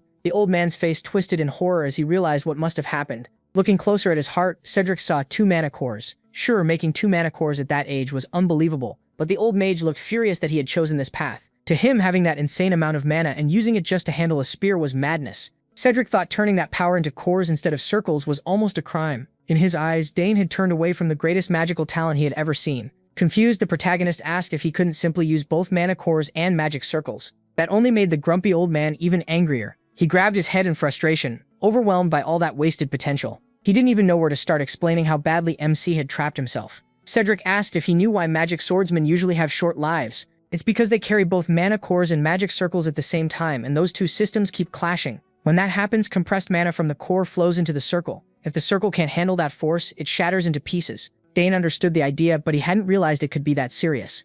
Cedric had gotten so irritable because he was watching the world's greatest talent get wasted on training with a spear. Worried, he asked if that meant magic was impossible for him. Now, Cedric said it wasn't impossible, but casting spells that need refined mana without a circle was, in theory, nearly impossible. On top of that, many had tried this path, and every case Cedric had personally seen ended in failure. Even so, the protagonist wasn't discouraged. He had never really tried it properly before. He just felt he could cast spells without refining mana through a magic circle. Cedric thought the boy had lost his mind. Dane didn't waste time. He used what he already knew and started reshaping a magic code. After adjusting the runes and the mana in the air, everything came together smoothly. Once the code was rearranged, he produced a fire spell with a strong blast. Every doubt in his mind vanished the moment it worked. It was only a basic one-chain spell, but he had cast magic without a magic circle. Cedric's jaw dropped. Common sense said someone without a magic circle shouldn't be able to cast spells. In all his years leading the Nixian magic tower, he had never seen anything like it. Dane kept going, changing the code again and creating a mana barrier around his body. He explained that Arabella had discovered his high affinity for magic, and he wondered if that was why he could do impossible things with mana.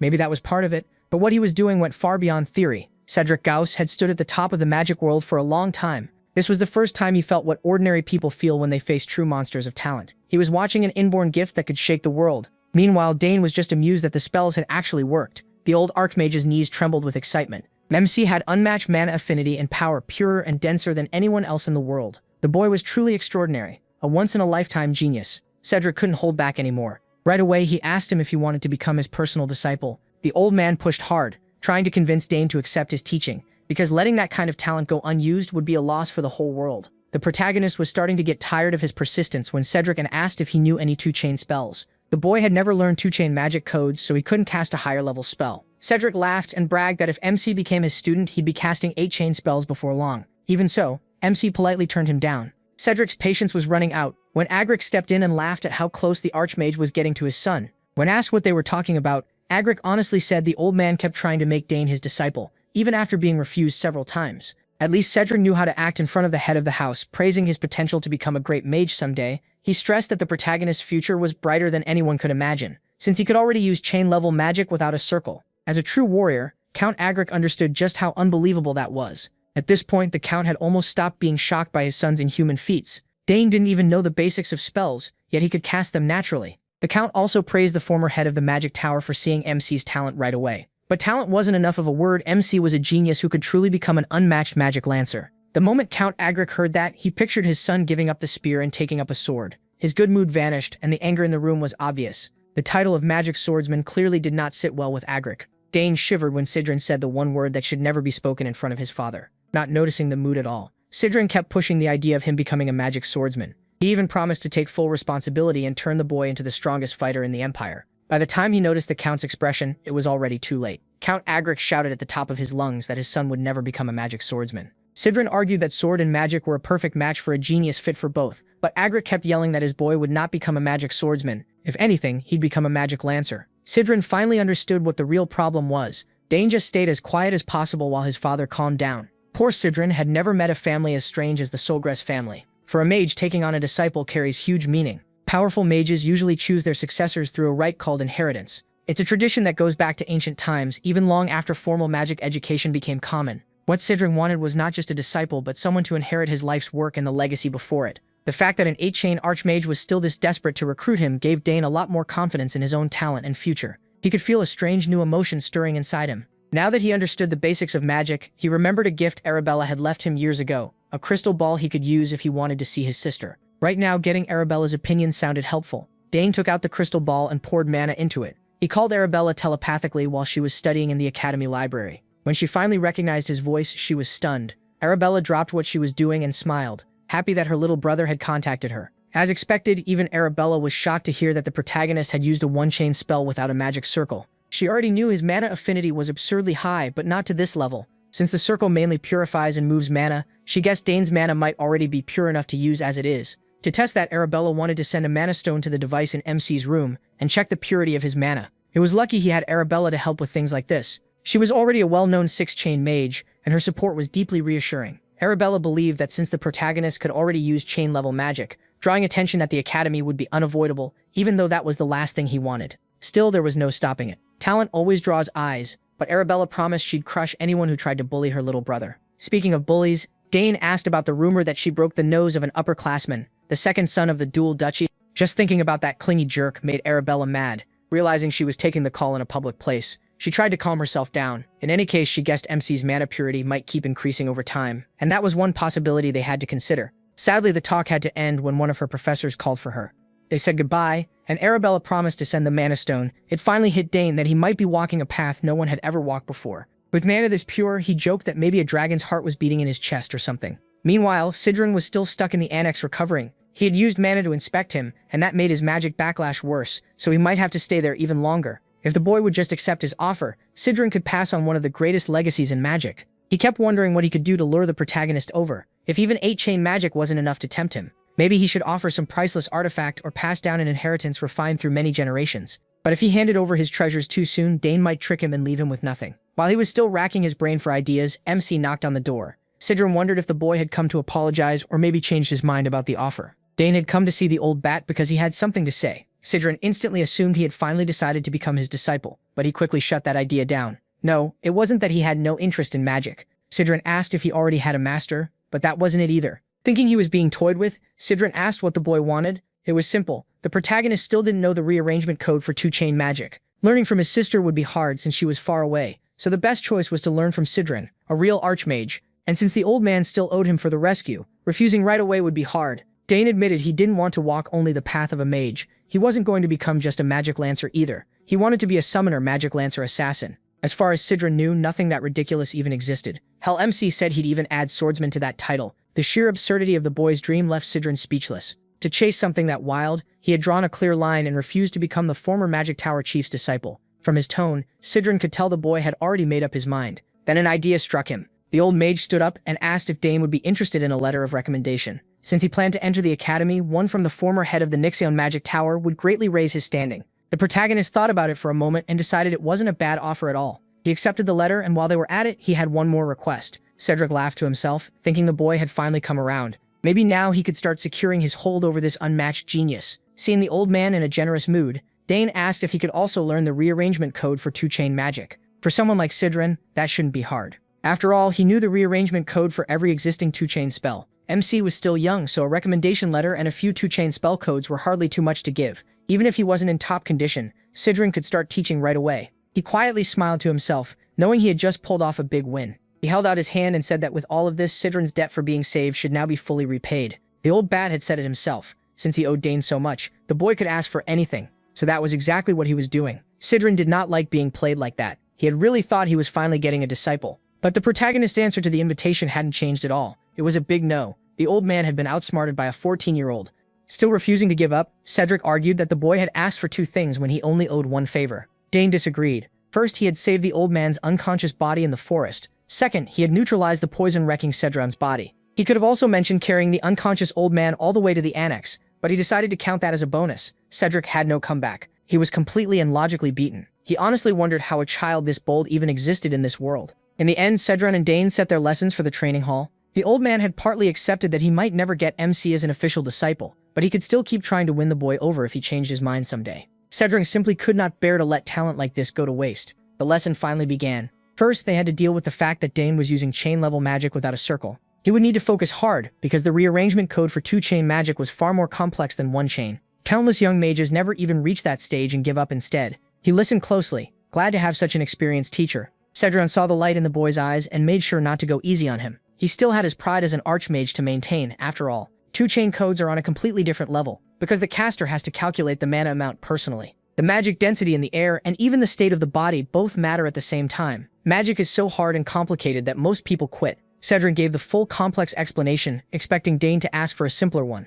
When he asked if the boy needed anything explained, the protagonist just smiled and told him to keep going. For MC, learning not only how magic codes are rearranged, but also things he had never known before was eye-opening. To make sure he truly understood, Agric asked him to explain the laws behind magical rearrangement. From Dane's notes, the first law was this: coexistence. Magical power can exist in the physical world and alongside other sources of mana. Through that coexistence, mages use both their own power and the mana around them to cast spells. The second law was conservation. If magical power gathers enough elemental matter, it can show different traits through that stored energy. Dane didn't just understand magic deeply, he was already adding his own ideas to it. Most people would think magic theory was boring, but that wasn't true for him. The boy had talent, tools, and a real hunger to learn. How could anyone be a more perfect mage candidate? As the lesson went on, Agric explained that magic codes grow far more complex with each added chain. Rather than stay in theory, he decided a demonstration would be easier. He skillfully drew out a small amount of mana and built a simple magic grid to show a 1-chain spell in its most basic form. But from 2 chains on, everything gets much harder. He changed the mana fragment into a spinning mass of runes and power, showing the rearrangement code for 2-chain magic. Dane fixed his eyes on the display, paying close attention to how complex the nodes were. Arguric then shaped the code into the 2-chain fire spell, Fire Arrow. With magic codes, repetition is what leads to mastery. The old man figured he was finally seeing just how hard magic could be. By his estimate, most people needed at least a year to move from a 1-chain code to a 2-chain one. No matter how smart someone is, the human mind can only grasp one piece of the code at a time. Arguric thought he could guide Dane's progress over about a week, teaching him the method step by step for mastering 2-chain codes. But the protagonist already wanted to try and Agric allowed it, expecting the boy to fail badly. But the moment MC began drawing mana out of his body to make the first code, Agric felt like he was watching a master at work. The boy focused and used his hands to shape the pure mana spinning in the air. Soon he formed the same grid Agric had shown as the basic structure of a chain code. The lines had exact length and width, made with scary precision, and the old man was stunned. Dane could have stopped there and still been called a genius, but where's the fun in that? Instead, he broke apart the mana grid and slowly turned it into a swirl of mana in the air. Agric was speechless when he saw a perfect copy of the 2-chain rearrangement code he had demonstrated just once. Asked how he did it so fast, he simply said he copied it by watching and memorizing the rules and patterns. He pictured every factor in his head while building the code, and it came surprisingly easily. Agric was amazed again and again. Even as a magic genius, he had needed time to reach 2-chain magic. Yet a boy without a magic circle did it in just a few minutes. As if he wanted to give the old man a heart attack, Dane then said he would try casting Fire Arrow too. He moved the mana and runes around his body with flawless speed. At last, he rearranged the code perfectly and created several fire arrows. Agric stared at the completed arrows, refusing to believe what he was seeing. Watching this boy push the old man into an existential crisis. If he had grown up with the protagonist's talent, he might have already reached his dream of 9-chain magic. Dane easily controlled the fire arrows, sending them around the training hall, while the archmage tried to recover. Even MC was surprised that everything came so naturally all at once. One thing was clear: the world would go crazy if it saw a circleless mage pulling off magic like this. Agric knew his talent had to stay hidden before all kinds of shady people came after him. And on top of that, he still hadn't given up on making the boy his disciple. Since the protagonist had picked up the first code so easily, they could move on and learn even more. Agric started to think he might need to be careful about what he wrote in Dane's recommendation letter to the academy. At the end of the day, MC lay in bed thinking about the lesson. He decided to properly learn both theory and practice. When he thought about his past life, he remembered being forced into a life where he didn't even have the chance to study magic. In those days when he never knew when he might die in battle, finding time to learn magic was a luxury he couldn't afford. He was too busy swinging a sword and trying to stay alive. To some extent, magic put more weight on theory than on simply casting spells. And in this life, he had the time, the resources, and the talent to want to learn much more. Dane could combine the theory he learned from Arabella with the talent he was born with, and now even simple guidance could lead to explosive growth. Since he was being taught by a former tower master, he couldn't help wondering what kind of magic he'd learn in the coming days. About half a month later, Dane went to his father with a request to make something called a magic reagent.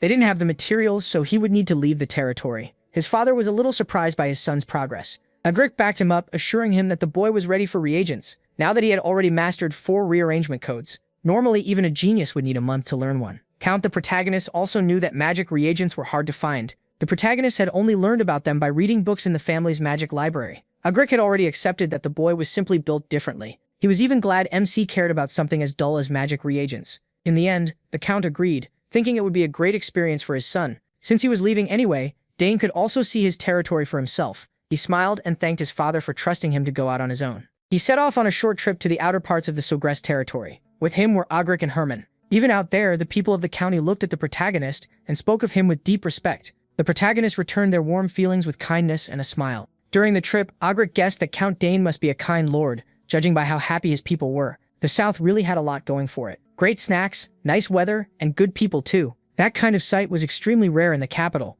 That's why MC loved this territory so much. Their small group traveled through the outer region for a while, heading to the magic supply shop. He had never been there before, so he asked Herman to lead the way. The three of them sped up and soon reached the shop. The shopkeeper was shocked to see the famous young master, the protagonist, walk into her small store. She praised his silver hair and bright emerald eyes, and the protagonist thanked her. Lately, not many people from the local lands had come by to buy magic supplies. Luckily, many travelers interested in magic had kept her business alive. The shopkeeper also recognized Agric, the former lord of the magic tower, and said how grateful she was to have him there. The old man was clearly pleased to finally be recognized. She invited them to look around as much as they wanted and asked them to call if they needed anything. Since it was MC's first time in a magic shop, Agric told him to explore freely while he spoke with the merchant. With one quick glance, Dane could already spot all kinds of interesting items. There were potions, gems, amulets, and all sorts of magical goods, though something about the place gave him a strange sense of déjà vu. On top of that, he noticed that touching the products let him feel their magical reaction. He just chalked it up to his high affinity and kept looking around. Then a soft bell-like sound rang in his ears,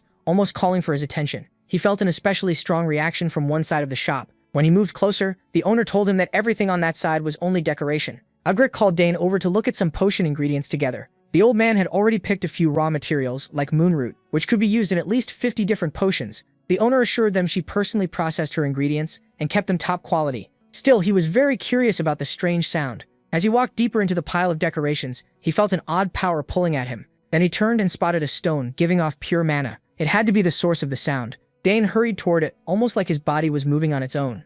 Seeing his young master act strangely, Herman rushed over in concern. To him, the protagonist was only staring at an ordinary stone fixed to the wall as decoration. MC didn't know what was happening, but the stone was clearly calling to him. He pulled it from the wall and held it in his hands. Just as he suspected, pouring more magic into it made the reaction even stronger. It was possible the object was reacting only to his magic. Meanwhile, Agric was still picking out raw ingredients all over the shop. Dane went to the owner and asked about the stone he had just removed from the wall. Like she'd said before, it was only decoration. But what kind of decoration gives off a stronger magic reaction than anything else in the store? Agric asked if she had been tricked into buying it, and she admitted that a few years ago, a traveling merchant had given her a large package as payment. When she excitedly opened it, she found only that plain stone inside. She still held out hope and asked a mage to appraise it, but it was confirmed to be ordinary. Based on how Dane reacted to it, this clearly wasn't an ordinary stone. The shop owner urged the young master to pay attention to her real stock instead of wasting time on a rock. She tried showing him all kinds of rare magic items, but he was still fixated on the strange stone in his hand. It was the only thing he wanted. She even showed him a scroll card that could read names on its own and store information for records. In the end, the protagonist bought both the scroll and the useless stone. He was sure this wasn't something he could just leave behind. Even Agric couldn't figure out what the boy was thinking. On the way back, the old bat asked if Dane was really into decorations, or if he truly believed the stone had something special about it. Once MC explained that the slab reacted to his magic, Agric didn't dismiss it. He still couldn't see anything unusual, but now he was curious too. Since the streets were crowded, the small group hurried back to the castle. Agric set up a priceless testing device to help Dane learn what the stone really was. He was sure he could judge it properly. A mage had already checked it and found nothing, but Agric proudly said no evaluator was better than his machine. He had poured all his money into this top-level tool for appraisals, and believed it could analyze anything placed on it. Both of them were eager to learn what was hidden in that plain-looking stone slab. Agric placed it on the platform and told Dane to pour magic into it to trigger a response. The moment he did that, the stone gave off a dense burst of magic power. It lit up inside the device, and its glow twisted into something complex. Agric watched the flare closely, his eyes locked on the slab. Seeing his tool finally uncover the stone's secret, Agric could hold his head high again. After being shown up by the boys so many times, mana streamed out of the slab and formed runes in the air. Dane understood right away what they were seeing. Since Agric had been teaching him about this for weeks, there was magical code inside the stone, but the old bat said this was no normal code. It was amazing. Floating around them was a structure unlike anything they had seen before, maybe as complex as a 6 or even 7-chain code. So the magic stone had hidden code inside it, and the protagonist mana seemed to be the key. It only reacted to him. They had managed to pull the code out, but figuring out what it was and why it answered only to Dane's magic was a whole different problem. Even Agric, skilled as he was, had never seen this kind of magic before. Still, his pride as a mage made him determined to crack it. If he could, they might learn what made MC's magic so different. While he and Agric worked hard to decode the magic at the training grounds, Arabella was busy with research of her own in a private lab at the academy. It was packed with books and magical tools, all neatly arranged from her many studies. She had stored a sample of her little brother's mana in a magic stone, and confirmed there really was something strange about Dane's power. His magic had a trait that matched no known type. She ran countless tests and read piles of papers, but still couldn't place which branch of magic this anomaly belonged to. She tried everything: magical reagents, portals, magical engineering, but nothing gave her an answer. Even so, she was sure the truth was hidden somewhere. Then she suddenly remembered hearing about a long-lost field of magic that had vanished from the magical world. Maybe Dane's power was tied to that forgotten art. Arabella started digging through stacks of books, trying to remember where she had put an old tome. It covered alchemy, divination, spiritualism, necromancy, and an early form of magical code. As she searched, another dusty book dropped from the shelf. She picked it up and realized it was an ancient magic text. That made her remember she had once studied the vanished magical kingdom of Arcana, a civilization said to have existed over 2,000 years ago, and inherited older magic from an even earlier age. They were believed to use forms of magic that no longer existed. Arabella laughed the thought off. Ancient magic had disappeared long ago, so Dane's power couldn't really be tied to something that old. Still, she had nothing to lose at this point, so she tried something unusual. She placed the crystal holding the protagonist's mana into her magical typewriter, and used the ancient magic book as a reference. After a few moments of focus, Arabella opened her eyes in shock. The crystal was reacting. She quickly wrote down the mana's properties, her mind racing as she wondered whether Dane's magic was tied to alchemy, divination, or something else entirely. She could accept any answer, as long as it wasn't necromancy. When she finished reviewing her results, it felt like she had been struck by lightning. All she could say was, "What kind of discovery is this?" Back at the training grounds, Dane and Agric were still trying to force more reactions out of the stone. After a while, Agric finally broke the seal on the slab. Inside, there was something else. The old man carefully reached in and pulled the object out. It was a simple accessory, a silver bracelet giving off dense magic power. To most people, it looked like an ordinary bracelet from a market stall. Agric first guessed the material might be rare, but it seemed normal. Since the stone only reacted to MC's mana, Agric suspected the bracelet would do the same. MC put it on his wrist. At first it hung loosely, like it was too big for him, but then it reacted. The bracelet lit up, resonating with the magic in his body. Just as expected, it responded only to him. Strange glowing characters started appearing from the bracelet. Agric leaned in for a closer look, while Dane eagerly asked if the old mage could read the symbols. To the protagonist's surprise, Agric's face broke into a huge grin. They were ancient runes, letters nobody in the current world could read. By ancient, Agric meant the language of the lost kingdom of Arcana. MC only knew a little about Arcana from what Arabella told him as a child. She said it was an age when magic ruled every part of life. Then suddenly and mysteriously, that golden era ended, leaving behind only a few relics and legends. And now this strange line of magical code sealed inside a stone had become another piece of that old puzzle. Agric always knew his magic was unusual, but he never imagined it would connect to the ancient kingdom of Arcana. That only made him want him as an apprentice even more. After all, the Forest of the Last Days, which had even defeated Agric, was said to be filled with traces of Arcana's disruptive magic. The protagonist's connection to that ancient power finally made sense. Sadly, all they had right now were a few unreadable lines of text. Agric told Dane to take all the time he needed to investigate the mystery, but warned him to keep it secret for now. Then their quiet study was interrupted by a terrible sound echoing across MC's territory, making both of them freeze. Something awful seemed to be coming. The familiar alarm caught them off guard, and the old man quickly assumed it was a monster attack warning. That was enough to get him excited. Now that his body was almost fully healed, he was eager to test himself again and repay the kindness his household had shown him. The old man eagerly told the protagonist not to just stand there and to grab a spear or anything useful, but the protagonist stayed still, barely showing any reaction. Then he quietly slipped a hand inside his coat and pulled out a pendant. Agric raised a brow, asking what he was holding and why the alarm sound was coming from it. MC then told the excited old man it had nothing to do with monsters. It actually meant his older sister was trying to contact him. The old man's excitement instantly deflated, and he grumbled that he should have said so sooner. Dane only laughed awkwardly, reminding him that it should already be obvious there was no reason for monsters to be in this area. With that cleared up, the protagonist answered his sister's call while the old man stood there looking disappointed. As soon as the connection opened, she asked why he took so long. MC apologized and asked why she had called. She started sharing something important about his magical code, but quickly stopped and asked if someone was beside him. Just hearing her mention magical code was enough for Dane to realize she had discovered the truth. His power was ancient magic. The old man overheard and let out a sharp cry, demanding to know how she figured that out. While they kept talking, he explained their side too. When he and Agric examined some stones, they also found out his magic belonged to an ancient magical realm. The giveaway was simple. The stone reacted only to his mana. Agric meanwhile ground his teeth in frustration. Finding that out just by analyzing the protagonist's magic was insane. He already knew she was a genius, but her talent was even greater than he thought. Arabella then asked if anyone else knew his secret. MC quickly said no. She let out a relieved sigh and told both MC and Agric to keep it hidden, because if the truth got out, he wouldn't be able to handle the consequences. She also apologized to Agric for jumping into the topic without introducing herself first. The old man only laughed, saying he already knew plenty about her through him. And as for keeping his magic secret, he promised not a single soul would hear about it. If that secret gets out, the protagonist wouldn't be the only one in trouble. The whole Sogress house would suffer for it. Arabella praises the old man for catching that right away, saying that's exactly what she'd expect from a wise mage. Cedric then asks if this call is being recorded, and she says it isn't. She explains the moment the call ends, it'll be erased at once.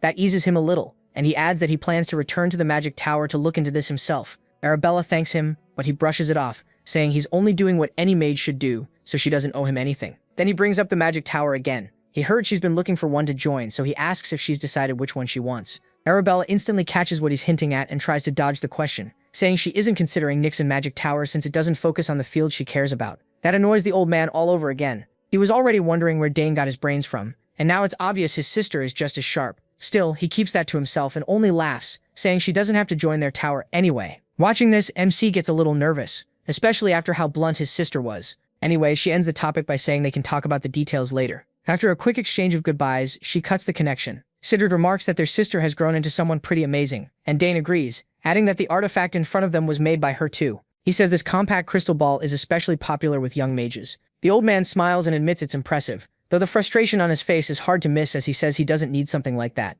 Once a mage reaches the 8th chain, he says wasting time chatting isn't something they do. He can tell why he's saying that. If the old man doesn't want a trendy item like this, it probably just means he has no friends. Later, the protagonist tells his parents everything about the ancient magic. His mother looks worried, but his father calmly says that if anyone targets the protagonist, they'll make them pay. His mother agrees right away when it comes to her son's safety. She won't hold back. Emo feels a little awkward seeing how fiercely protective they are, but he also knows there's nothing safer than being protected by both of them. Then Agric says that if he is right, their bloodline may carry ancient magic dormant within it. His wife agrees and wonders whether any of their ancestors had it too, so she plans to check her side of the family. It's a pretty interesting idea, and Dane can't help wondering what they might find if both sides of the family look into it. Even if it doesn't matter much to him, it still makes him curious. After that, his mother reminds him he's already gone beyond what this place can offer. If he stays longer, it could slow his growth, so he should start thinking about going to the capital. That mention of the capital catches him off guard, and his parents remind him he has to be at least 14 to enter the academy. Now that he's finally that age, there's no reason to wait. Arabella admits he wanted to keep Dane home for another year or two, but there isn't much left for him to learn here. His mother gently rests a hand on his and says he can leave whenever he wants. They make it clear the choice is his. The protagonist is surprised they've already accepted that he has to leave this place someday. His father says he's sure his son will make him proud and urges him to go use his talent to the fullest. Dane smiles and says he understands what they both mean, and he promises to get ready for the academy. The three of them smile as the choice is settled, and now MC is excited to move on to the next stage of his life. Later, he tells Sidrin he's decided to leave the manor. The old man asks if he really plans to go, and he says yes, though it's a little earlier than he first planned. The old man supports the choice, saying it would be a waste to keep his talent stuck here. He also warns the protagonist not to show everything he can do all at once. The academy values talent, but not everyone there will be happy to see it. Some people will get jealous. Dane already knows that, since Arabella warned him before and even told him about some ridiculous things she had to deal with herself. The old man adds that average people have a hard time surviving in the academy under those conditions, but he assures MC that House Termine is not one of those weak families. That makes him think of Layla and the promise he made to visit her as soon as he reached the capital. He knows that if he doesn't, she'll be really disappointed in him. He also remembers the crest Duke Termian gave him, so he decides to think carefully about what kind of weapon he wants before heading there. The old man then reminds him that only 3 months remain before the academy starts, so he should leave in about 2 months. Dane agrees and then asks what the old man plans to do. Sidrin says he's going back to the magic tower because there's something he needs to handle. He thanks the protagonist for helping with his boredom, and to return the favor, he'll pass along any clue he finds about this ancient magic. MC is honestly grateful. The old man says that with so little time left, lessons should come first. He wants to speed things up so they can finish before MC leaves, but warns him that the 3rd chain is much harder than the 2nd. He promises he'll study hard to reach that level. Then he says he prepared a gift for the old man. Sidrin perks up at once, clearly curious about what it could be. Dane pulls out a box and says his sister sent it yesterday through teleportation magic. He explains that it's a very popular item among young people right now. This version is a brand new compact crystal ball that hasn't even been released yet. Arabella designed it herself, and he managed to get one as a favor. The old man snatches it up right away and looks thrilled to have it for himself. He praises how pretty it is,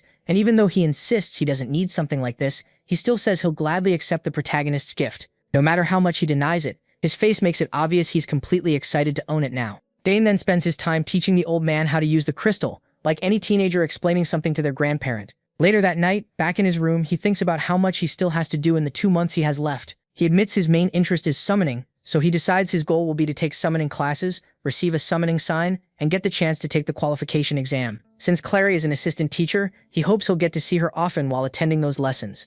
Thinking about summoning reminds him he almost forgot to feed magic into his familiar, so he quickly picks up the egg and pours some of his magic into it. For 7 straight years, Dane has carefully infused that egg with magic every morning and night, and still nothing has happened. Even so, the magic isn't disappearing somewhere else. The familiar is absorbing it, so he's sure the egg will hatch someday. The next scene shifts to the academy, where students are talking about the entrance exams. There are 2 parts, a general test and a specialty test. The general one covers things like the Empire's culture, history, and similar topics, but Dane shouldn't have any trouble with that. Arabella explains all of this to her brother through the crystal, and assures him that doing well on this part matters, because it affects his admission score. After that comes the specialty exam. As the name suggests, he has to choose a field and take a test in it, and the content depends on the teacher. Arabella is sure that part will be easy for him too. MC remembers that she passed hers without much trouble, and she just grins, saying it was easy for her. Then she reveals that once he picks a field, he can't change it, so he needs to choose carefully from the start. She adds that she'd really love it if he chose magic. While Dane swings his sword on the training grounds, he gives an awkward smile, realizing she still hasn't given up on trying to pull him into the magic program. To get her off his back, he says he'll think about it, then asks if there really isn't any other way to change specialties after enrolling, like she said. Arabella explains that's usually how it works. The only real option is to graduate and come back, though he can still take classes in other fields. But once he reaches the 3rd year, students usually aren't allowed to take advanced classes outside their own track. In other words, he gets one real chance to choose. She also mentions that for someone as talented as him, there's a self-directed course system. Dane is immediately interested and asks how that differs from the normal courses. His sister casually says that unless he plans to fail, she wouldn't recommend it, because no one has ever passed that exam so far. That only makes him more interested, and the way he pauses for a moment tells his sister he's seriously thinking about trying something bold. Still, he quickly assures her he won't do anything reckless, and says he'll contact her again later. Once the call ends, Arabella wonders if she's pushing too hard about the magic program. Even so, she still believes it's the best choice. That's still the best path for him. Just then, a student comes over to tell Arabella that the professor is looking for her. Later, Sidran keeps his promise and prepares a recommendation letter for Dane. The protagonist is genuinely happy to see that Sidran really wrote it. The old man proudly says he didn't just throw together a basic letter. He took extra care to make it stand out and show the protagonist real talent and potential. For Sidran, this was a sincere effort, so he tells the protagonist he should feel a little honored. MC smiles right away and promises Sidran he'll live up to his expectations. Still, the old man grumbles that it would have been much better if he had agreed to become his disciple. Technically, they already have that kind of master-disciple bond, but Sidran doubts he will ever truly call him his master. And honestly, Dane's awkward smile makes it pretty clear he doesn't want to see him that way. Moving on, Sidran asks if the protagonist is done getting ready. The protagonist says there isn't much to pack since the academy dorms already have what students need.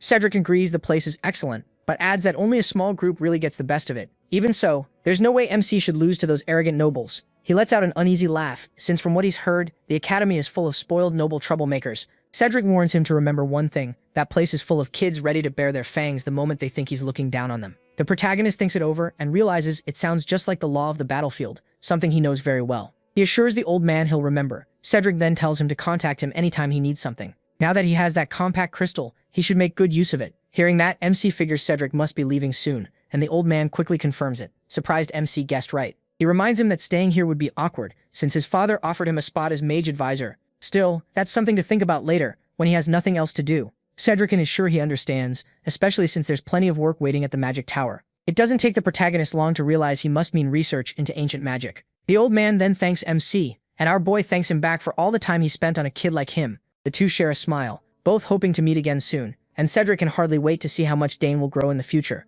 With that, he starts to leave and tells him not to come out and see him off, since that would feel a little awkward. He wishes him a safe trip, but he can't help feeling a little sad inside. He's grown pretty close to the old man. The next day, the protagonist's father asks if he'll be leaving now that Cedric has safely departed. MC says all his preparations are done. His father then remarks to his wife that with their son leaving too, the castle will feel empty. She quickly tells him not to be so down about it. In fact, she's relieved MC is finally heading out. What worries her most is not wanting her son to run into trouble on the way to the academy. Her husband assures her that since Dane will use the teleport gate Arabella prepared, nothing should go wrong. The loving mother smiles and admits she's worrying for nothing after all. Still, she feels proud of the children she raised, especially compared to other houses, where the kids are too busy fighting each other over the succession. His father says that day will come for House Sogras too, and they'll have to choose. Even so, he believes any of the siblings would be fit to inherit. Right then, the protagonist walks into the room and his parents greet him warmly. His father asks if he's ready to leave, while his mother asks if he's bringing Nighthorn and the token she gave him. Dane answers with a bright smile, saying he has both. His mother reminds him to take that token to the place she mentioned and show it if he ever needs help getting out of trouble.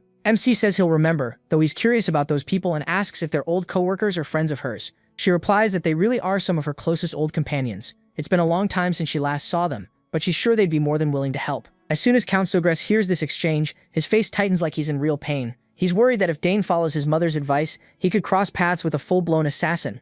So he quickly cuts in, telling his son to find the Duke instead, and stay with him until he enters the academy. Hearing that, his affectionate mother starts tearing up, sad that her son has grown so much, and is now leaving. Her husband gently tells her there's no need to cry, and says she should send him off with smiles and kind words. Meanwhile, the protagonist gathers his resolve. He'd always planned to leave, but part of him still felt reluctant. Now though, it's finally time to go. Herman escorts him to the teleport gate while his father watches from the window. At the same time, a suspicious figure moves under Count Sogress's orders. The Count tells his man Dillad to follow Dane carefully and make sure he reaches the teleport gate safely. Dillad accepts the order and moves out. Elsewhere in the castle, MC's devoted mother has also summoned her familiar Shadow. Just as expected, she gives the same order. Make sure he teleports away safely. Shadow accepts and leaves at once. When Dane arrives at the teleport site, Herman is stunned, seeing the huge machine for the first time. The protagonist also admits it really is impressive. The butler comments that Lady Arabella must be incredible, and MC agrees, saying he understands why it took her a whole year to build it. Excited, Herman asks if stepping onto the platform is enough to trigger the teleport. He tells him yes.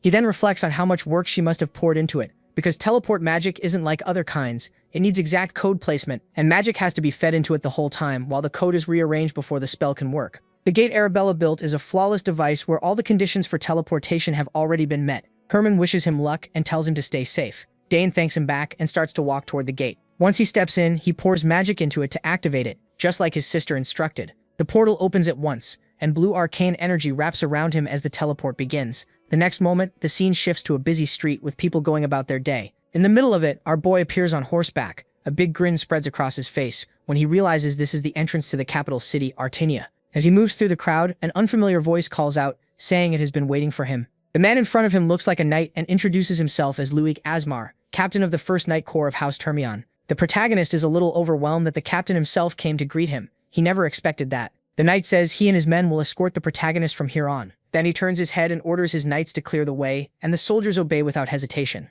As they move on, MC says he's glad to be in Luig Asmar's care, and the knight says it's an honor to escort him. Dane starts feeling something strange in his chest. He never imagined he'd enter the heart of the Atorian Empire, the place he hated most, and do it as someone seen as full of promise. As they continue through the city, he hears street vendors shouting to sell their goods, and is surprised by how much this place has. He didn't expect the capital to be so lively. The knight then says they've finally reached the lands of House Termion. That immediately lifts Dane's spirits, and when he looks ahead, he's completely amazed by the place. Still, he can't shake the feeling that something is off, like someone is watching him, and he wonders if he's just imagining it. As the protagonist nears the entrance, the household staff welcome him warmly, which catches him totally off guard. Their perfect manners and natural discipline stand in sharp contrast to what he's used to in the south. When Dane finally stands before Duke Termion, he quickly greets the head of the house and bows all the way to the floor in respect. Termion accepts the greeting warmly and invites him inside, eager to hear all about his tiring journey. Once inside, Termion comments on how much Dane has changed since he last saw him 7 years ago. He says even children a year or two older wouldn't match MC's presence and bearing, and adds that Count Sogress must be proud. Though this place may not compare to Count Sogress's castles, he still tells MC to enjoy his stay until the academy entrance exam. He also promises to assign a servant to handle anything he needs. He thanks him and quickly asks about Layla, wanting to know how she's doing and what she's been up to. Termion says she's mostly fine, then asks if the protagonist has had any recent conflict with her. MC asks what he means, and Termion explains that lately, whenever MC's name comes up, Layla always seems a little upset. MC quickly says he doesn't remember any disagreement with Layla. Termion thinks Layla may just be stressed about the academy exam, though he's sure she'll pass without much trouble. Dane wonders what made her act so oddly, and figures it might just be puberty. Then Termion tells him to get some rest for now and says they can talk again later, adding that he should be nice. The protagonist has no idea what that means, but Termion just says he'll understand soon enough. A servant leads MC to his room, and he looks around thinking he'll be staying there for a week until the entrance exam. Still, the room feels way too fancy for a guest room. He drops his bag, starts unpacking, and plans to find the training grounds after that. Right then, someone walks into the room without knocking. She says she'll take him to the training grounds. The moment Dane hears that voice, he knows exactly who's behind him. When he turns around, he sees Layla. She's grown a lot since the last time they met. Looking annoyed, she asks why he took so long to get here. Clearly upset that she had to wait all this time, He can't hide how happy he is to see her, and he quickly asks how she's been. Layla says she's been great, but before they catch up, he has to deal with her anger. She's still mad that he didn't send her any letters for a long time, even though he promised he would. She asks why he never wrote over the past few years, or at least told her when he was coming. Dane, clearly caught off guard, admits he totally forgot and apologizes. Of course, Layla isn't buying that weak excuse. He tries to remind her that at least he really showed up like he promised. He says he was so busy getting ready for the capital that everything else slipped his mind, then begs her to let it go just this once. She pouts, still obviously annoyed, and the protagonist can see it all over her face, so he asks how he can make it up to her, apologizes again, and promises to do whatever she wants. Layla raises an eyebrow and asks if he really means that. Dane gives an awkward smile and agrees, hoping it'll calm her down. Then he asks what she wants him to do to make up for it. After thinking for a second, Layla suggests a sparring match. MC is surprised. That was not what he expected. Still, he agrees. Layla lets out a smug little laugh, asking if he's sure he won't regret it. She says she's much stronger now, and not the crybaby who used to learn mana release from him. Her confidence catches Dane off guard. It makes him think she really has changed a lot in the last 7 years. Speaking of that, he remembers she once wrote that she won a competition. Layla looks surprised he remembered and explains it was the Danterway Cup hosted by the royal family. He recalls that it was a tournament for kids under 15. She confirms it and says the matches were tough, adding that if he had entered, the two of them would have made it to the finals together. He tells her they can finally make up for that now. Then Layla asks if he's really okay with training so close to the entrance exam, since getting hurt could cause trouble for him. Dane shrugs and says she doesn't need to worry, though deep down he wonders why getting hurt would even come up. With that settled, she decides they'll fight tomorrow, since it's already too late today. The next day, they meet outside, ready to spar. Layla asks if he brought a practice weapon, because she doesn't want to hear that he's still using a blunt weapon. Dane reminds her this is only a light match, so training weapons makes sense. He also points out that no matter how much she's trained, she can't prepare for every situation, and asks what she'd do if she got hurt. She confidently says not to worry, the best healer in the Empire is right here in the estate, but the protagonist brings up a fair point. What if something serious happens before the healer can do anything? Layla stumbles for an answer, and he tells her that if she wants to use a bladed weapon, she needs to be mentally ready for the risk. She wonders why he's making such a big deal out of a simple spar. In the end, she gives in and agrees to use practice weapons, then tells a servant to bring them. While the servant is gone, Dane looks at her and feels honestly glad to see how confident she's become. Just like the rumors say, it may not be long before she reaches the level of her two older brothers who are both active knights. There's even a real chance House Termian could soon have its first female leader. MC wonders if teaching her mana release was the turning point that helped her grow this much. It really seems that way. From Layla's side, she feels thankful to him. Because of his guidance, she learned the basics of magic control much faster than others her age, and she's already formed 2 mana cores. She waited a long time for this day, and part of her wonders if Dane would feel bad if she won. At last, the servant returns with the gear they asked for. Once he is armed with a training spear, he loosens up for a moment to get his muscles ready. Then he settles into his stance and asks if she's ready. Layla says she is, and raises her training sword. She remembers fighting a spearman in the Dunter Cup, and he wasn't that hard to beat. A spear works best at long range, so once the distance closes, it loses a lot of its edge. With that in mind, she charges at Dane without thinking to strike him. But before Layla can even touch him with her sword, the protagonist vanishes, leaving her stunned. Before she can even figure out where he went, his spear is already on her, marking the hit. The match ends before it really begins. She spins around and asks when he got there. Dane reminds her she's lucky they're using practice weapons. If those were real blades, she'd be in serious trouble. Layla refuses to accept that she lost because she's sure her sword reached him first. Just betrayed that MC beat. MC immediately offers her another try, but warns that the same trick won't work twice, so she'd better move carefully. Layla steadies herself, telling herself she only lost because she was nervous after not seeing him for so long. This time, she swears she won't hold back at all. Then Layla notices her father standing on the balcony watching everything. Dane sees the Duke too and is surprised he came just to judge his daughter's ability with his own eyes. He understands that kind of protective father. After Layla won the Danter Cup, the Duke was probably worried about how hard she'd been pushing herself. He believes this match will ease those worries once the Duke sees her real potential. Layla feels even more driven with her father watching, and wants to prove herself by going all out in this final round. Dane nods and tells her to show him everything she's got. Once they start again, their exchange becomes incredibly fast. This time, Layla is truly going all out. Even so, Dane tells her she still has farther to go, pushing her to try harder. The Duke can't help smiling, proud of his daughter. So far, they look fairly even, and he wants to see how it ends. But all at once, something changes. A strange, dangerous feeling fills the air, and the Duke notices the protagonist's easy smile is gone, replaced by the face of a real fighter ready for battle. That sight feels oddly familiar to him. As their duel goes on, Layla throws everything she has at Dane, but it's obvious she can't match him. Her next sloppy move leaves her wide open, and MC quickly sweeps her off balance, making sure she doesn't fall too hard. Duke Termian doesn't look pleased watching his daughter keep losing. He asks his knight Agric if this will finally knock down Layla's pride a bit. Agric says the Duke already knows what's going on, so his opinion probably isn't needed. Termian agrees. He says he noticed the signs before the Danter Cup, but after winning it, Layla changed completely. While the fight keeps going, the Duke mentions that he thought about having a serious talk with her, but decided it would be better if she realized it on her own. Agric agrees with that. Then Termian asks his knight once again how many manticores Dane might have absorbed. Given his talent, Agric guesses at least 3.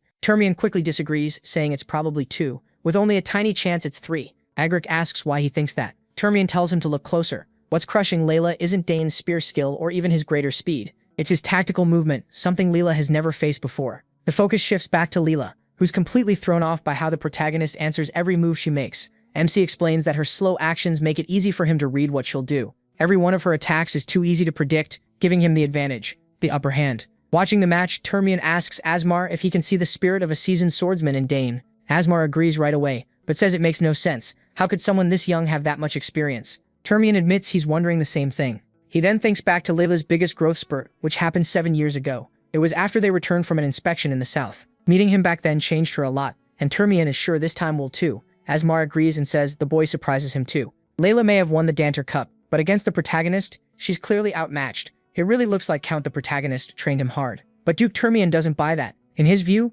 MC isn't the kind of person who trains someone harshly. More than that, he doesn't look like someone who would need that kind of training at all. Asmar isn't sure what the Duke is getting at, so Termian spells it out. This boy isn't ordinary. He was born with overwhelming talent, a real genius. He even thinks Dane probably skipped the Danter Cup for one simple reason. He just didn't care. Asmar nods on the outside, but deep down he thinks that sounds absurd. Every boy and girl in the Empire dreams of the Danter Cup, winning it, so why wouldn't he want it? Termian goes on, reminding him that no one his age has skills anywhere close to his. Right as he says that, his daughter drops to her knees from exhaustion. Looking at her, Termian thinks this may be exactly what she needs to knock down some of her pride. He hopes Layla finally sees her limits in this sparring session. If she can drop the arrogance and focus on improving with the sword, she could leave all her brothers behind. From Layla's side, this is one humiliation after another. She's finally starting to understand that Dane isn't just tough, he's on a totally different level. She knew they were different, but not by this much. Seeing how worn out she is, the protagonist decides to call it for today. So he was doing exactly what Duke Termian wanted, reminding Layla that she isn't the best. As they walk, she's clearly upset and demands to know how he got so good. Dane casually says he just practiced hard. That answer only makes her more upset. To Layla, it sounds like he's brushing off all the effort she's put into her own training, like he's saying she just didn't work as hard as he did. Still merciless, MC tells her she simply needs to train harder. With that, he starts to leave. But Layla isn't the type to give up. She says next time she won't lose. Dane, already expecting their next match, barely responds, leaving her to think about what he means to her. To Layla, he is the only person her age she truly respects. At the same time, he's the one she wants most to beat. She wants to prove she isn't just some child waiting to be taught. But no matter how hard she tries, he always feels out of reach. Even so, she tells herself to wait and see. Next time, she'll win. A few days later, we learn the Imperial Academy entrance exam is more than just a test. It's basically a huge event. Talented people from all over the Empire come to the capital with their families to take part. That means thousands arrive in the city at once. This year, around 6,000 applicants signed up. There were no requirements besides paying the exam fee, which made it open to everyone. Even so, the competition was brutal. Almost 2/3 failed the first test. Now that the first round is over, 2,000 candidates remain, getting ready for the next challenge, the specialization exam. Inside the academy, the important staff gather to talk about the flood of applicants. Since over 2,000 passed the first test, things are about to get busy. One asks how many will make it this time, and a woman answers, confidently, no more than 200. Everyone starts guessing what kind of students will pass. The man leading the talk is Professor Denevo, head of the magic department. The woman speaking is Ingrid, head of spear fencing. Denevo asks when the results will be posted, saying he wants to know who ranked first. Someone casually says the top scorer in spear fighting will probably be the girl from House Termian. She won the Danter Cup and no one doubts Duke Termian raised his children well. The discussion continues with Delphine, the sharp-eyed head of summoning. Next to her sits Esternad, head of the swordsmanship department. While everyone keeps guessing who the top student will be, Dane Foss sits there quietly. Then he cuts in,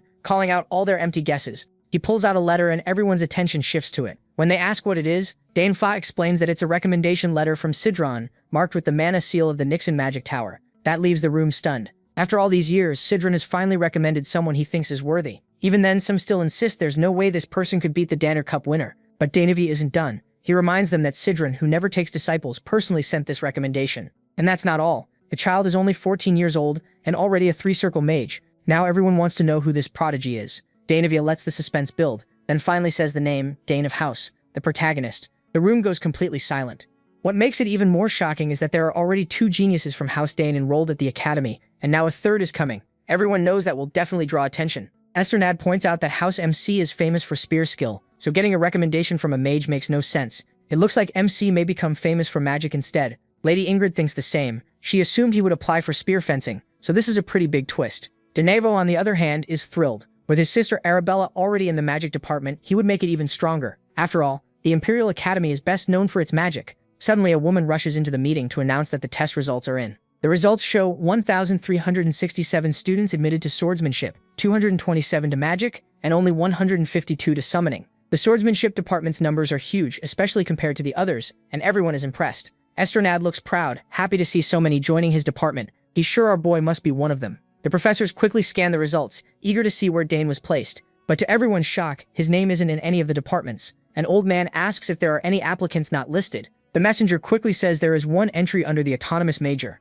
The moment she says that, the whole room freezes. Then she drops another bomb. Dane got the highest score on the first test out of all 6,000 applicants. Once again, everyone is left stunned, and one of them blurts out in disbelief. Later, we catch up with the protagonist. It's already been a month since he arrived at the academy. Time flew, and that spar with Layla feels like yesterday. But now they've already finished the first test, and are waiting for the results. Luckily, it wasn't too hard. Then Layla runs up to him, eager to talk about the one thing on her mind, the rankings. She can't wait to find out where he placed. We already know he got first, which isn't surprising to us. For Layla, though, it's another painful loss. As Dane's rival, she can't hide how annoyed she is at being beaten again. MC, on the other hand, is clearly pleased to see that frustrated look again. He still wants to knock down this bold girl who acts like being number one belongs to her. Still irritated, Layla asks how he managed to study so well. He says he focused on old exam questions his sister sent him. Even then, he says it was tough, especially the military science part. Still, Dane had one clear advantage. Military science wasn't new to him. He had lived through battle in his past life.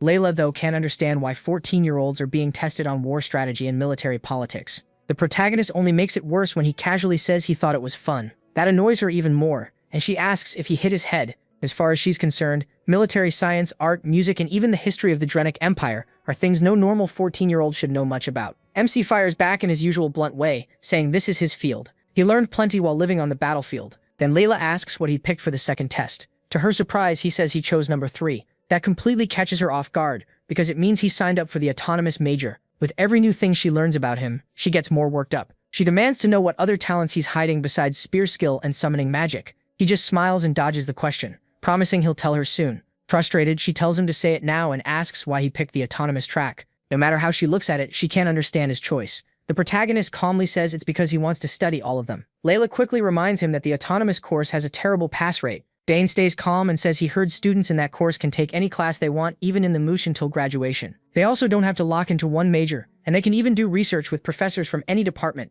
Layla narrows her eyes and asks if he really thinks people fail just because they don't know those perks. She even wonders if he picked it just to avoid being in the same department as her. He denies it, which only makes her push harder. She demands to know how he plans to pass and what other skills he's hiding besides spear work and summoning. Seeing how stubborn and worked up she is, MC briefly thinks about telling her more. Honestly, he just finds her annoying and wishes she would talk less. The scene shifts to the academy, where the teachers are talking about Dane. To pass the autonomous major exam, a student has to clear tests from 3 departments, so all the professors had to gather. They're shocked that he really plans to take it: spear throwing, magic, and summoning. Those fields clash so much that passing all 3 is almost impossible. Professor Delfiniso says some students have passed 2 tests before, but most fail every one. Donavo agrees, saying it's smarter to focus on one path: spears for a spear user or magic for a mage. Applying to just one major is the safest and smartest move. The autonomous major has existed for 200 years, and almost nobody has passed all its tests. Back when it was first made, the standards weren't this harsh. Centuries ago, during the Age of Conquest, the Academy needed every talented person it could get. If someone had potential in any field, they were trained and used, but that's not how things work now. The rules kept getting stricter, and students would rather master one skill than be average at many. One professor even asks why this major still exists when no one applies or passes. Denavo reminds them it's a symbol, a mark of honor, meant only for the Empire's finest talents. Delfinezo says it barely matters anymore and has faded to the point that it exists almost only in name. Denavo adds that he checked the records and found that in the last 1,000 years, only 2 people passed. One quit, and the other was the previous emperor. Hearing that, Professor Ingrid says that unless someone is a true genius, passing the autonomous major is impossible. Delfinezo then points out that the protagonist is the youngest son of the war hero Arcanso Sogres, so he isn't from an ordinary family. She admits she's curious to see what he can do. The teachers also consider that MC might just be an arrogant kid. If they go easy on him, there's a chance he might somehow pass. But as professors, they can't afford to do a sloppy job. Either way, Denavo is interested. If Dane is bold enough to challenge one of the Academy's symbols, he wants to see it himself. At last, the second exam begins. Standing before the teachers, he gives his name and says he applied for the Imperial Academy's Autonomous Major Program. Donavo asks if he understands how serious that choice is. The protagonist clearly did his homework. He answers with confidence that he knows he must pass the exams for the 3 majors he picked. Ingrid reminds him it's still not too late to back out. She respects Count Mimsisagres, the Empire's greatest spearman, and doesn't want his son to fail and go home in shame. Dane thanks her for the concern, but makes it clear he came here ready to do his best. The teachers expected that. If he were the type to quit after a few warnings, he never would have applied in the first place.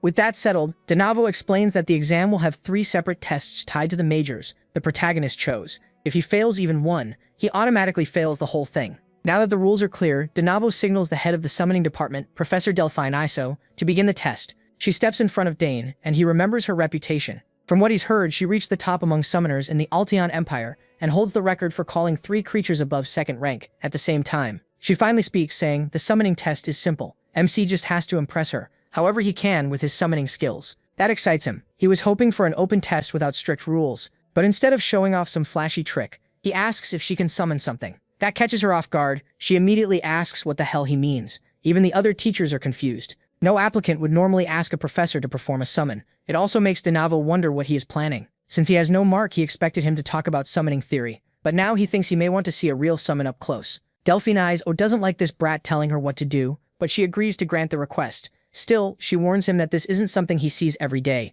so he better watch carefully. Then she begins the spell, and as the huge magic circle forms, the pressure from it pushes everything around aside. Even the teachers are impressed when the beast finally appears. The mad summon, Huter Arc. One terrifying roar from the monster is enough to make everyone rethink their life choices. According to Dane, this creature is the fiercest among 3rd-rank summons, and is known for attacking anyone it sees except its summoner. He honestly didn't expect to witness something like this in an entrance exam, but now things just got a lot more interesting. Now that she did what he asked, Delphinopole tells the protagonist to show her what he had in mind. The people watching are stunned too, because even among 4th-rank creatures, Huter Arc is one of the most savage. Even several double-class knights attacking at once would struggle to bring it down. Even Ingrid can't understand why Delphine Iso summoned something this extreme. Meanwhile, Dane simply keeps walking toward the beast, which makes Delphine Iso panic. She quickly tells him to get back because the monster will obviously attack if he gets too close. MC ignores her. After stepping dangerously near it, he calmly says he's trying to prove his skill as a summoner. Delphine Iso gets that, but says she never told him to throw himself into danger,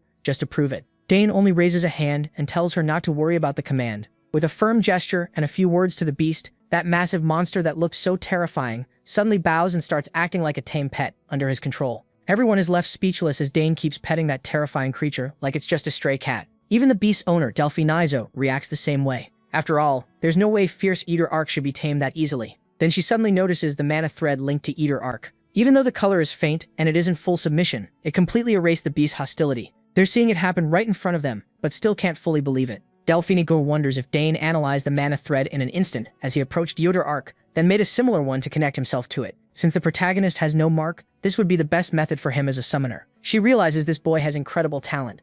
It even goes beyond the praise she once got from her own teachers. With talent like this, she can only imagine how far he'll go. At last, she steps forward and tells MC that's more than enough to judge his ability. She praises his courage, calm judgment, and strong basics before officially passing him. The other 2 teachers are deeply impressed. This is not something they see often. Later that night, when Dane returns to Duke Termian's palace, he tells Layla what happened. She's stunned to hear the test ended in just 20 minutes. As much as she hates to admit it, she grudgingly accepts that he's now the top student. He quickly reminds her that she ranked first in the swordsmanship department, so she's an amazing student too. Of course, Layla refuses to accept that, and can only sulk in frustration. The protagonist tries to cheer her up by reminding her that her father even threw a party to celebrate her passing. But Layla can't get past how huge the gap between her and the protagonist feels. To her, Dane doesn't seem like a rival anymore. He feels like an unstoppable force of nature. In the end, she just walks away without a word. Later, MC meets Duke Termian, who tells him to leave her alone if she wants space. He worries that sulking like this may not be good for her, but the Duke assures him Layla will get over it with time. Then he changes the subject,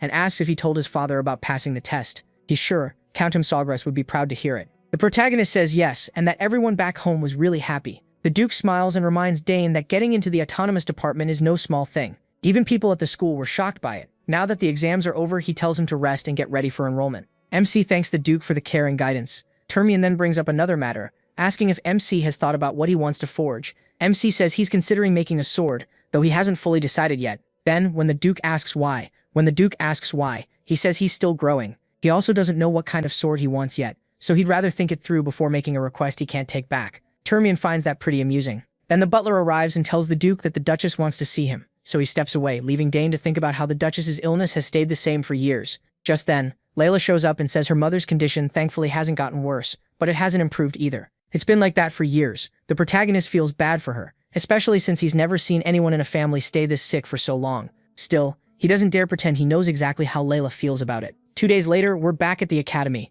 The host welcomes the new students of the Imperial Academy and introduces himself as the headmaster, Archibald Homet. He praises them for reaching such a respected place after fierce competition, saying the Empire's future looks bright with talents like these. This year, he says, there are many outstanding freshmen, but among them is one truly special student, someone who passed the autonomous department exam. Including this new student, only 2 people have done that in the last 100 years, and Dane passed with unanimous approval from the Deans of Magic, Spear, and Summoning.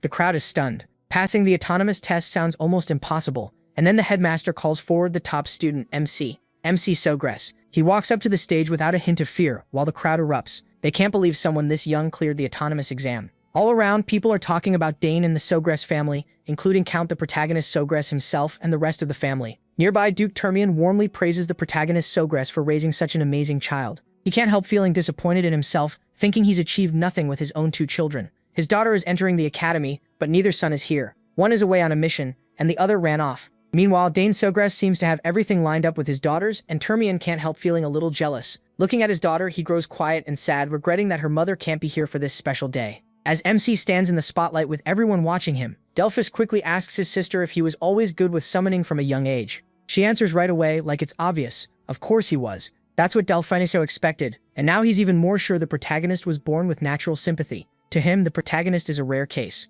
far better than most summoners even without any visible summoner's mark. Then MC's sister wonders out loud if his high sympathy could let him summon beings from beyond the horizon. That refers to another world, the place summoners originally came from, and the link to it was lost over 100 years ago. After thinking it over, Delphiniso says it might be possible. If summons can choose their summoners, then he may really be able to do it. Meanwhile, the headmaster comes over and finally meets the protagonist face to face. He hands him a paper and says he has high hopes that this remarkable student will show his full talent at the academy. Dane takes it proudly and thanks him with a smile. After that, the students gather into lines for the oath ceremony, led by the first-year representative. Later, MC gets lost in his thoughts, enjoying the shine of his first big achievement. He finally made it into the academy, and it took a lot to get here. Now he refuses to waste this second chance at life. This is only the beginning, and he plans to go much further. The next scene moves to the academy's main hall. A few representatives wrap up their opening speeches, and the students get a short break before the next event. They're told to grab some snacks and rest for a bit. During the break, Layla starts lecturing Dane like a worried wife. She warns that after his success,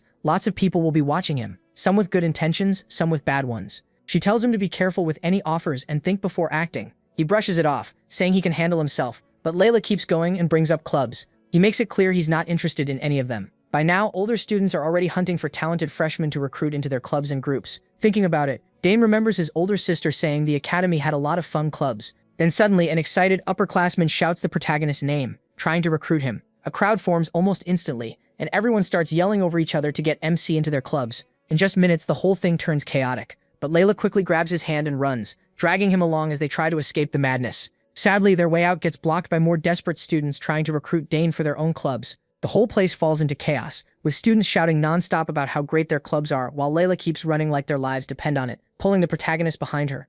Even moving that fast isn't enough. The crowd keeps chasing them. MC, while running, can't help thinking this feels oddly familiar. He's used to being chased by enemy soldiers, but getting chased for being the top student is definitely a new experience. Then the story shifts to another part of the academy, where we meet Keltus Redfield. He's walking along calmly, minding his own business. Nearby, some older students whisper as they watch him. He clearly has a reputation, and we're about to learn what kind. It turns out Keltus returned from serving as commander of the Imperial Knights and immediately took the role of professor. Around the academy, he's respected as one of the best and most impressive teachers. The funny part is that Keltus has no interest in being some perfect professor, and his easy life is about to end. The reason is simple. For the first time in decades, the autonomous department has a new student. Until now, Keltus had it easy. He could casually write papers and still do fine. But now he'll actually have to prepare real lessons. From Keltus's point of view, he's quietly thinking freshman orientation should already be over. He clearly isn't happy that someone joined the autonomous department, especially while he's the acting head of it. Then he notices Dane standing outside his office. He calls out to him, surprised that he came so early.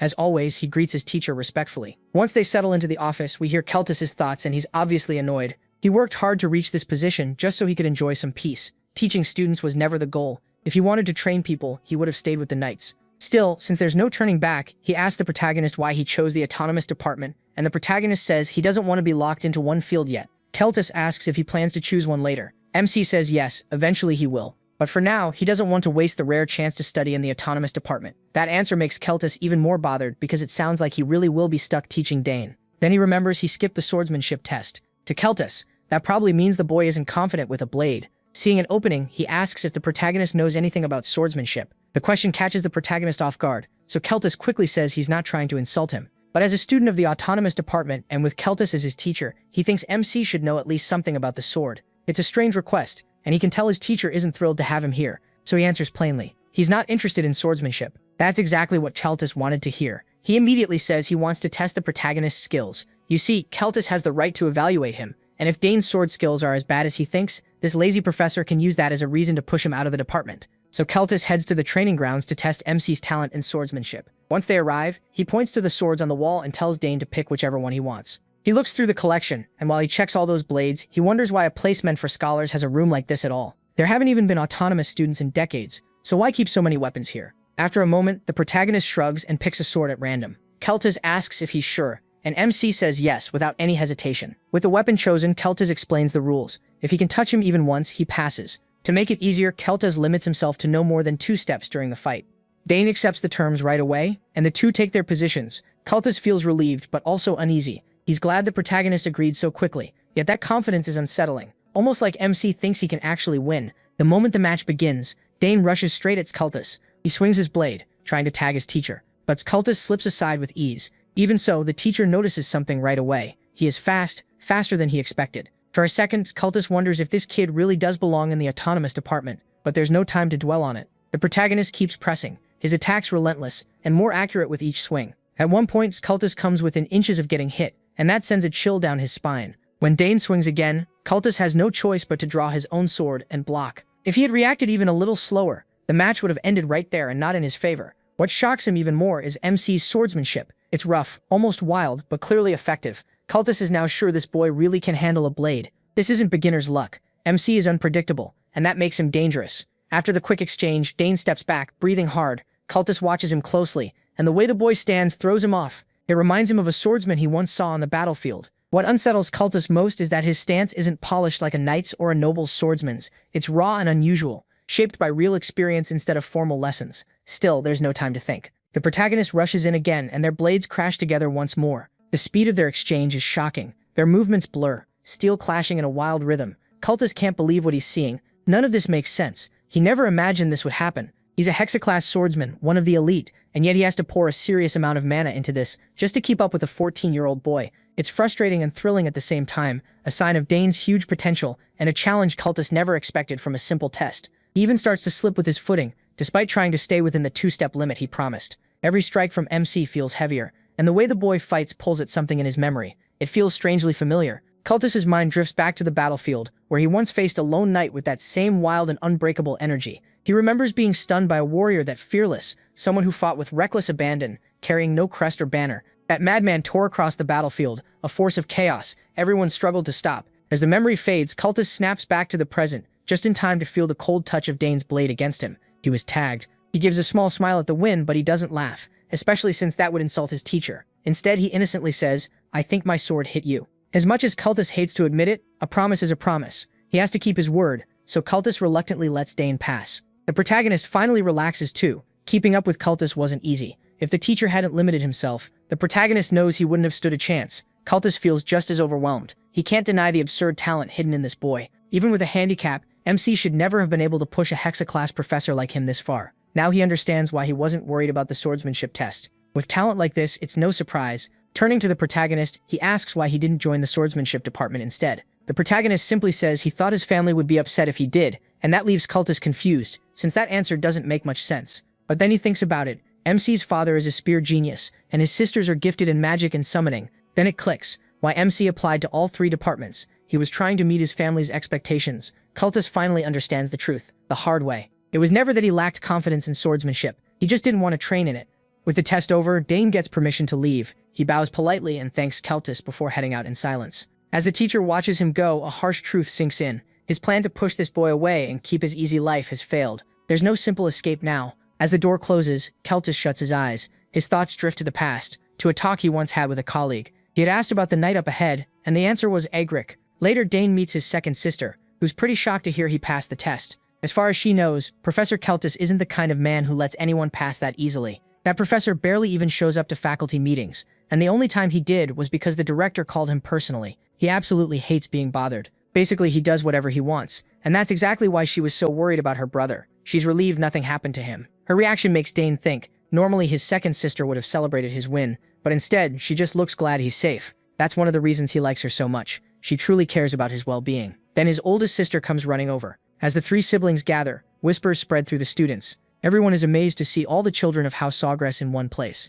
People already thought the house was impressive because of Arabella and Claire, and now the youngest is proving to be just as remarkable. Later, Dane meets a senior named Max Hauer, who introduces himself. He says he handles the dorm's general operations. The dorms are split into 3 wings, with students assigned by grades. The top one is Dantare Hall, named after the first emperor. Since the protagonist is the top student and passed the main autonomous exam, Max tells him he'll stay there. He goes on about the place, restaurants, training rooms, libraries, lounges, even magic projection rooms. He also mentions some secret facilities. MC has no idea what that means, but he doesn't push and just listens. Max adds that while he probably won't need to worry, students can be removed from Dantare Hall if their grades drop. He also points out that Arabella and Claire stayed there until graduation, which only adds more weight to his name. Once everything is explained, Max hands the protagonist the key to his room and mentions there's a spare. If MC ever loses it, he can come back for a replacement. The senior also warns him about the strange students around here. They're not bad, he says, but sometimes you'll wonder what's wrong with them. Max tells him to see for himself, and if he has questions, he can reach him through the crystal internet ball.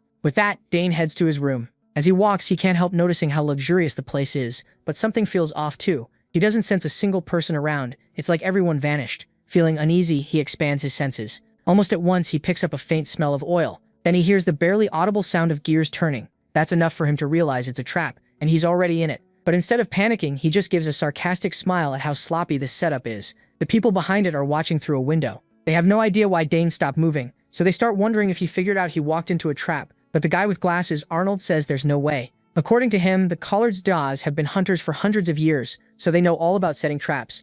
He's actually the eldest son of the Collard barony, Arnold Collard, a third year in the shooting department. One of the students worries this prank might go too far, but Arnold assures the timid guy that he removed anything dangerous. It's his first time pulling a prank like this, so he's excited, though some of the others still aren't sure messing with someone from House Sawgrass is smart. Arnold just reminds them that everyone here went through nasty pranks, so he's been waiting for this, and he's sure Dane will end up totally shaken. One of the students, Priscilla Nariel, a fourth year from the theology department and House Nariel, raises a concern. Since he's the top student and in the autonomous department, she worries this prank won't go like the others. On top of that, both his sisters are geniuses, so if he's autonomous, he might be an even bigger one. Some of them even doubt the traps will work, but Arnold is sure he couldn't have noticed them. He made sure to paint the traps to hide them, and even oiled them so they wouldn't make any mechanical noise. Finally, Dane starts moving again, and that fills those idiots with excitement. Since he knows exactly where the traps are, he deliberately triggers the first one. A water balloon drops, but the protagonist, already expecting it, bursts it with a mana bullet. Then comes the next trap, one with a truly awful smell. Arnold is losing his mind, unable to believe Dane found every trap.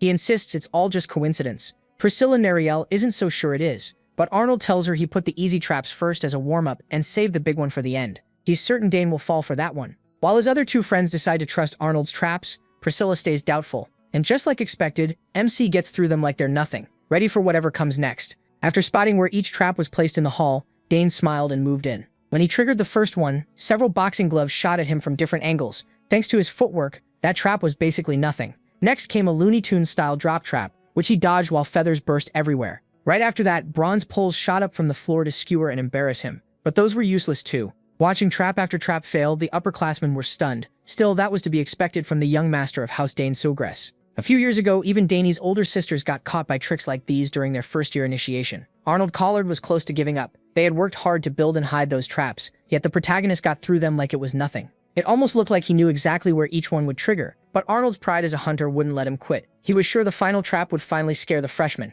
Curious, Priscilla asked what the last trap was. With a grin, Arnold refused to spoil it and told everyone to keep watching if they wanted to see his big finish. In the hallway, Danny stopped when something that looked like a giant mythical beast appeared before him. A dragon, or something close to it. The final set of traps used summons, a dragon and a terrifying death-like figure shaped like a skeletal deer. They towered over Danny and charged at him like they meant to kill. Even so, Dan Sawgrass stayed calm and studied them. He was only surprised that someone would use such strong summons in a prank until he noticed something was off.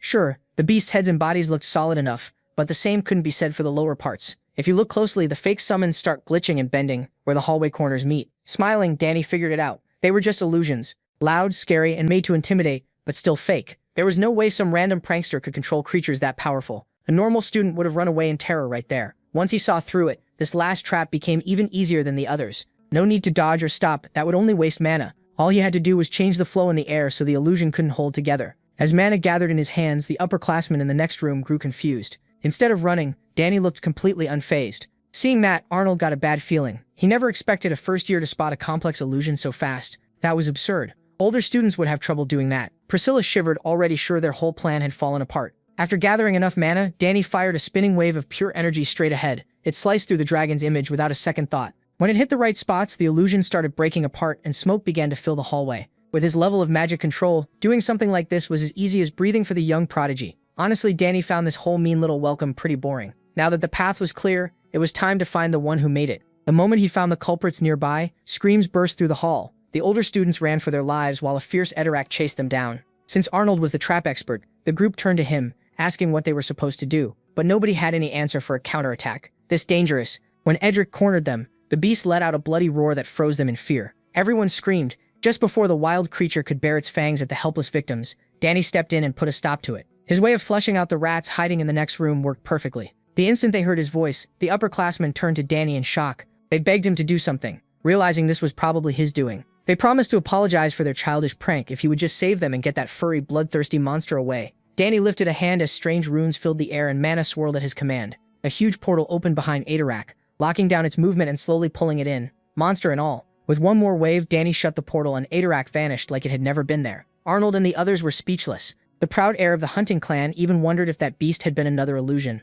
After a few seconds, the upperclassmen awkwardly got back on their feet. One of them cleared his throat and admitted the initiation had been a total disaster. Then the guy with glasses stepped up and introduced himself as Dragan Valentin, a fifth-year alchemy student. He casually added that he was the only direct heir of Marquis Valentin and offered Danny a handshake. Dragan even threw in a few compliments, saying Danny was handsome and well-built, which made sense considering how famous Danny's sisters are for their beauty and talent. Not sure what this guy was going on about. Danny chose to stay polite, shook Dragan's hand and returned the greeting. The glasses guy kept praising Danny for how well he spotted and avoided every trap. Everyone had heard he was the first student in the independent department in decades, so really they should have expected to lose. Then Dragan slyly pointed out that Arnold had set everything up. He went on to say Arnold was the heir of House Collard, famous for its skill in hunting. Hearing that, Arnold looked embarrassed. Danny smiled when he learned who the mastermind was behind the trap-filled hallway in the dorm. Trying to smooth things over, Dragan asked everyone to introduce themselves properly. The blonde girl was Priscilla, a fourth-year theology student. Dragan warned Danny not to bother the lady, since she dreamed of becoming a cleric,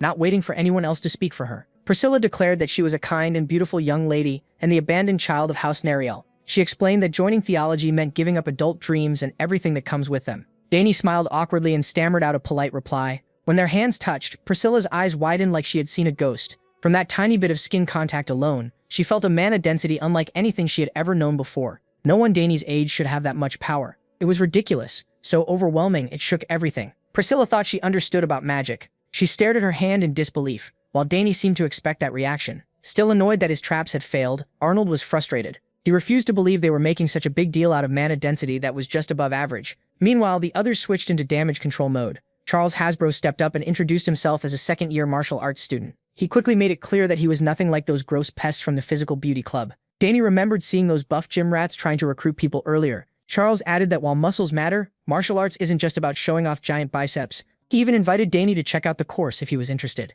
The only one who still hadn't introduced himself was the trap maker. The others urged Arnold to swallow his pride and greet the freshman like a normal person. But the heir of House Collard stayed sulking like a spoiled kid. A moment later, he finally gave in and shook Danny's hand. Arnold Collard and Dane Sawgrass looked each other in the eye. It was obvious Arnold was upset that Danny had wrecked all those carefully made traps. Danny thought about praising him a little so he'd stop pouting. He told Arnold the traps were actually very good and praised his solid knowledge of trap mechanics and trigger placement. Still, to MC's trained assassin eyes, they weren't hidden well enough. He said the paint was the real problem. Arnold was shocked to hear someone criticize his work like that. He went on saying that next time, instead of plain F6 black, he should mix F3 silver and D6 black in a 4:6 ratio. With the shine in that hallway, that mix would be much harder to notice. After thinking it over, Arnold had to admit Dane made sense. Aside from the paint color, the traps were excellent, Any other student without trained eyes would have fallen for them. The others were stunned. Who would have thought a freshman would teach Arnold something about traps? They knew they were seeing greatness in action. With introductions done, the upperclassmen offered to take the protagonist to his room. They walked him through the hall to the place he'd be staying for his school life. Even though they had pranked him, MC felt like these older students might actually be fun to be around. Watching their banter, he couldn't help feeling like he had already found a few playful friends. All in all, things were about to get a lot more interesting. The next morning, Layla scolded Dane for signing up for 6 major related classes in one semester.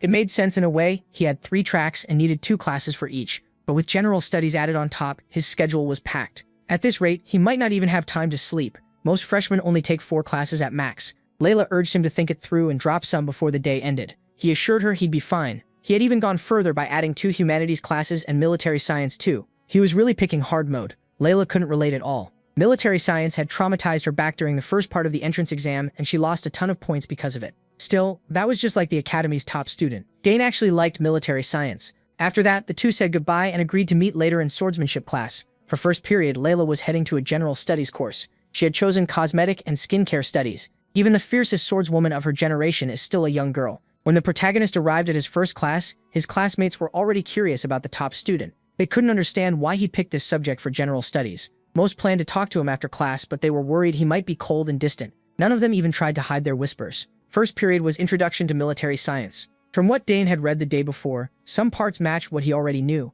while others clashed hard with real war. Theory and practice don't always line up. If they did, no country would ever lose a war. The fact that military science was still taught in a time of peace only showed how important theory and basics really are. When the professor stepped up to the podium, the whole class stood. The big man quickly told everyone to sit down. After a short greeting, he flipped through the textbook. He was middle-aged, with white hair and the look of someone who had seen real war. His name was Francisco Gavios, a military theory instructor. Before anything else, he called attendance, and then began the lecture. From his seat, Dane quietly studied the old man. Right away, he could tell this guy had spent plenty of time on the front lines. That only made MC more excited for the class. The first thing Gavios did was criticize military theory. On a real battlefield, he said, theory alone doesn't work. Soldiers have their own will, and commanders have to weigh victory against the lives of their men. Even so, theory still matters. It gives you the base you need to understand war. This class would help them fix mistakes and learn how military science is really used. Then Gavios looked over the room and wondered how many of these freshmen might become true elites one day. To test them, he asked a simple question.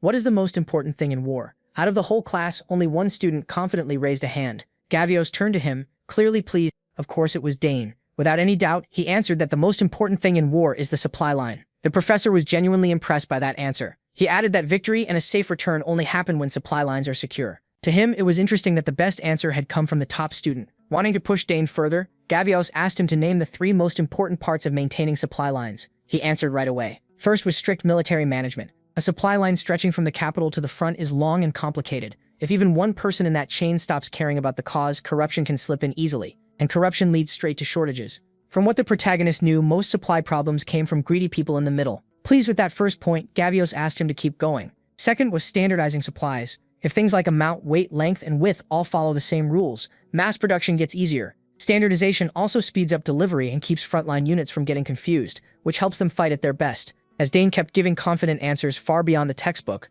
the other students started whispering in confusion. Even Gavios was caught off guard by how sharp his answers were. For the last key point, MC said local procurement mattered most. The longer a war drags on, and the more the first 2 rules break down, the worse the supplies become. Getting supplies locally lets soldiers stay at least a little self-sufficient. They can grow food themselves or buy it from nearby areas. The amount and quality might not be great, but it's enough for emergencies. Dane answered from things he had seen and lived through, not from books. After hearing all that, the whole class was stunned. Gavios was thrilled by such a clear summary of supply line principles, so he asked what year he was in. When he learned he was only a freshman, he was shocked. He couldn't understand how a new student knew so much about war. So Gavios repeated Dane's answer for the rest of the class. What the protagonist described sounded more like the thinking of seasoned soldiers and officers who had lived through many battlefields. Since MC was still so young, there was no way he should know that much. To hide the truth, he said he had heard lots of war stories from his father. Curious, Gavios asked who his father was. When the protagonist said he was the son of Arkan, the protagonist Sogres, the veteran's jaw practically dropped.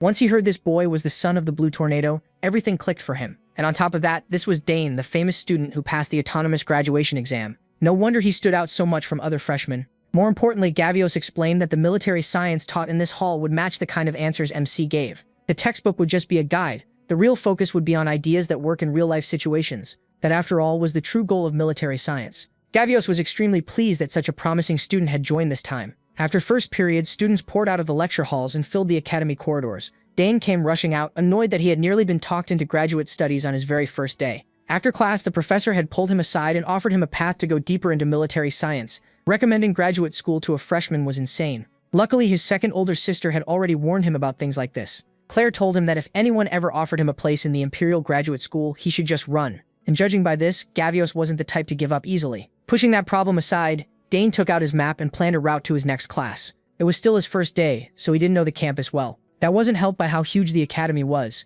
He had agreed to meet Layla at the central fountain, which was pretty far from where he was. After checking the map, he finally found the spot. It looked like going through the Mist Garden would be the fastest way to reach his destination. A few minutes later, the protagonist arrived at the so-called Mist Garden. People said that if the weather got even a little cloudy, the whole garden would be swallowed by thick fog. Once that happened, it was easy to lose your sense of direction, so most students avoided the place if they could. On top of that, the Mist Garden had picked up a few creepy ghost stories. Still, Dane thought it seemed nicer than his older sister had described. Since the weather was clear, he figured taking the shortcut would be safe. As he crossed the garden, he suddenly heard a sharp cry for help. Turning toward the voice, MC quickly thought about what to do. Once he pinned down where it was coming from, he realized it was beyond the brush. He took off at once. His mother had always told him that if someone needed help, he should act without hesitation. Since he still had time before his next class, a quick rescue should fit in. With his speed and sharp senses, Dane quickly found the lost student. It was a boy carrying a heavy backpack. He thanked the protagonist for answering his calls and said he thought he was stuck. Thankfully, he wasn't hurt, just worn out from wandering in circles. He introduced himself as Ernest Dillon, a first-year exploration student. MC found it pretty funny that an exploration student had gotten lost on campus. Ernest admitted he got a little too excited exploring the academy.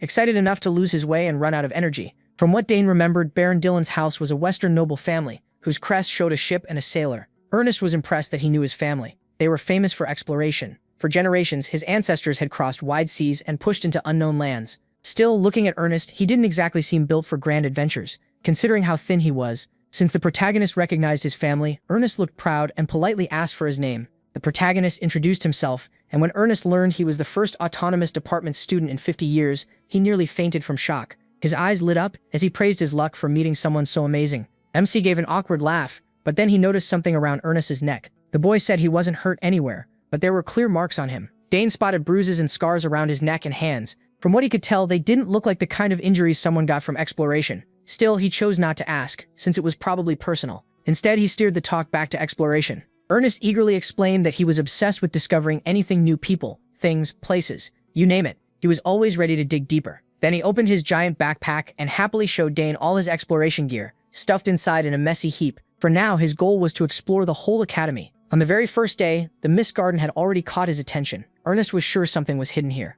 The story about fog appearing just because the weather got slightly cloudy made no sense to him, and the protagonist admitted the boy might be onto something. He asked if Ernest had found any clue behind the mist. Sadly, Ernest had no real answer yet. All he had was a gut feeling that some kind of force was at work in this garden, something no one had discovered. He thought maybe no one had bothered to look closely enough. Or maybe some people had tried, but something stopped them. Whatever the reason, no one knew yet, but Ernest wasn't going to give up until he found it.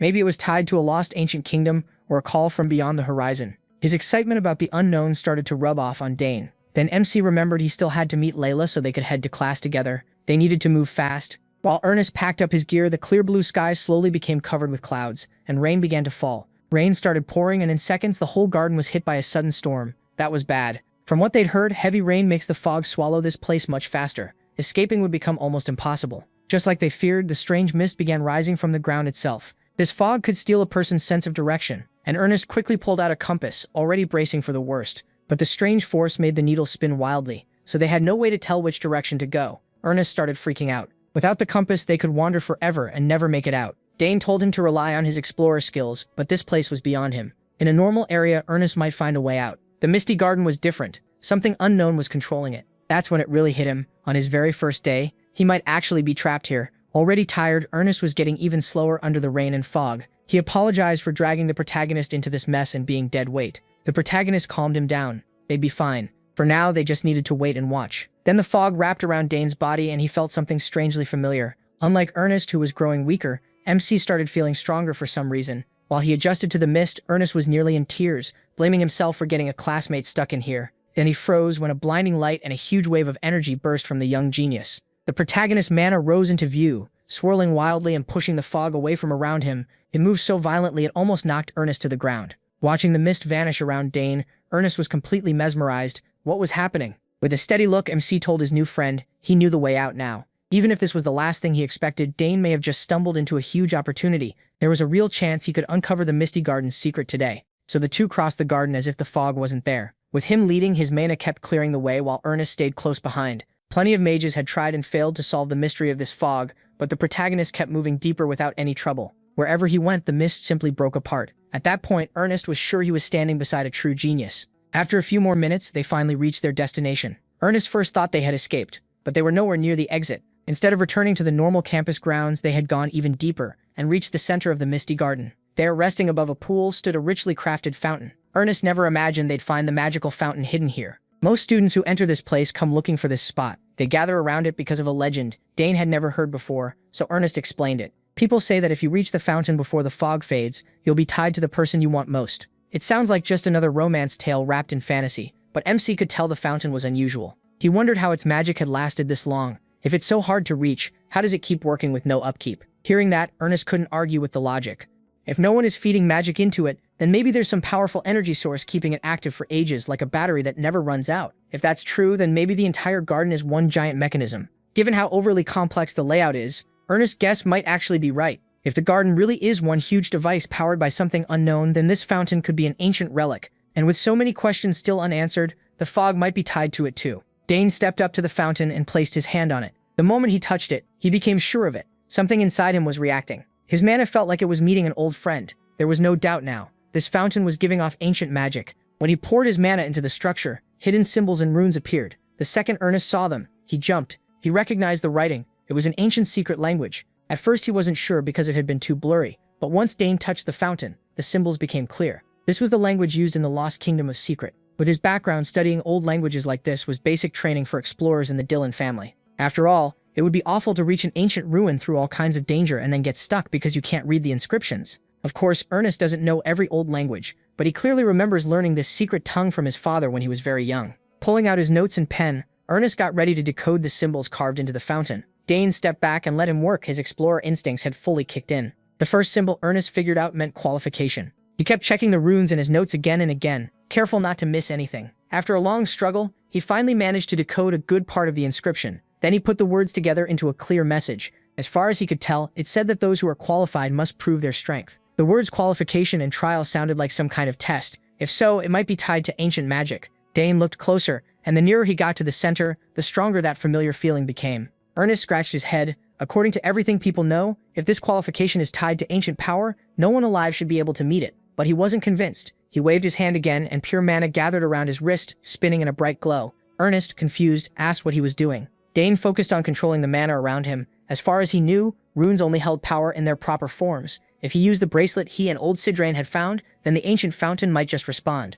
And it did. The runes on the bracelet resonated with the symbols carved into the fountain. The strange marks on the bracelet were still impossible to read, but seeing that reaction was enough to make Dane smile. Sure of himself, he stepped closer and reached out to touch the secret symbols. To his surprise, the structure seemed to come alive. The runes and symbols moved like illusions, shifting with the flow of the water. Then both the secret runes and the protagonist's bracelet lit up together. The unlikely pair could only wait for what would happen next. Ernest panicked when the ground started shaking, with the fountain at the center of it all. The gem-like piece in the middle began to tremble. Alarmed, Ernest asked what Dane had done to make the whole fountain sink into the ground. MC only smiled. He had taken a gamble, and it worked. He'd found the answer to the Misty Garden's puzzle. Suddenly, mana rushed toward them so hard it nearly swept the skinny explorer away. Between the fog and the activation of an ancient relic, he'd been hit with one shock after another. Who would have guessed that the one qualified for the ancient trial would be Dane? As the fountain drained, something began to shine at the center of the structure. The sun rose and cleared away the dark clouds, revealing a polished, beautiful gem. Ernest thought that had to be the power source running the fountain.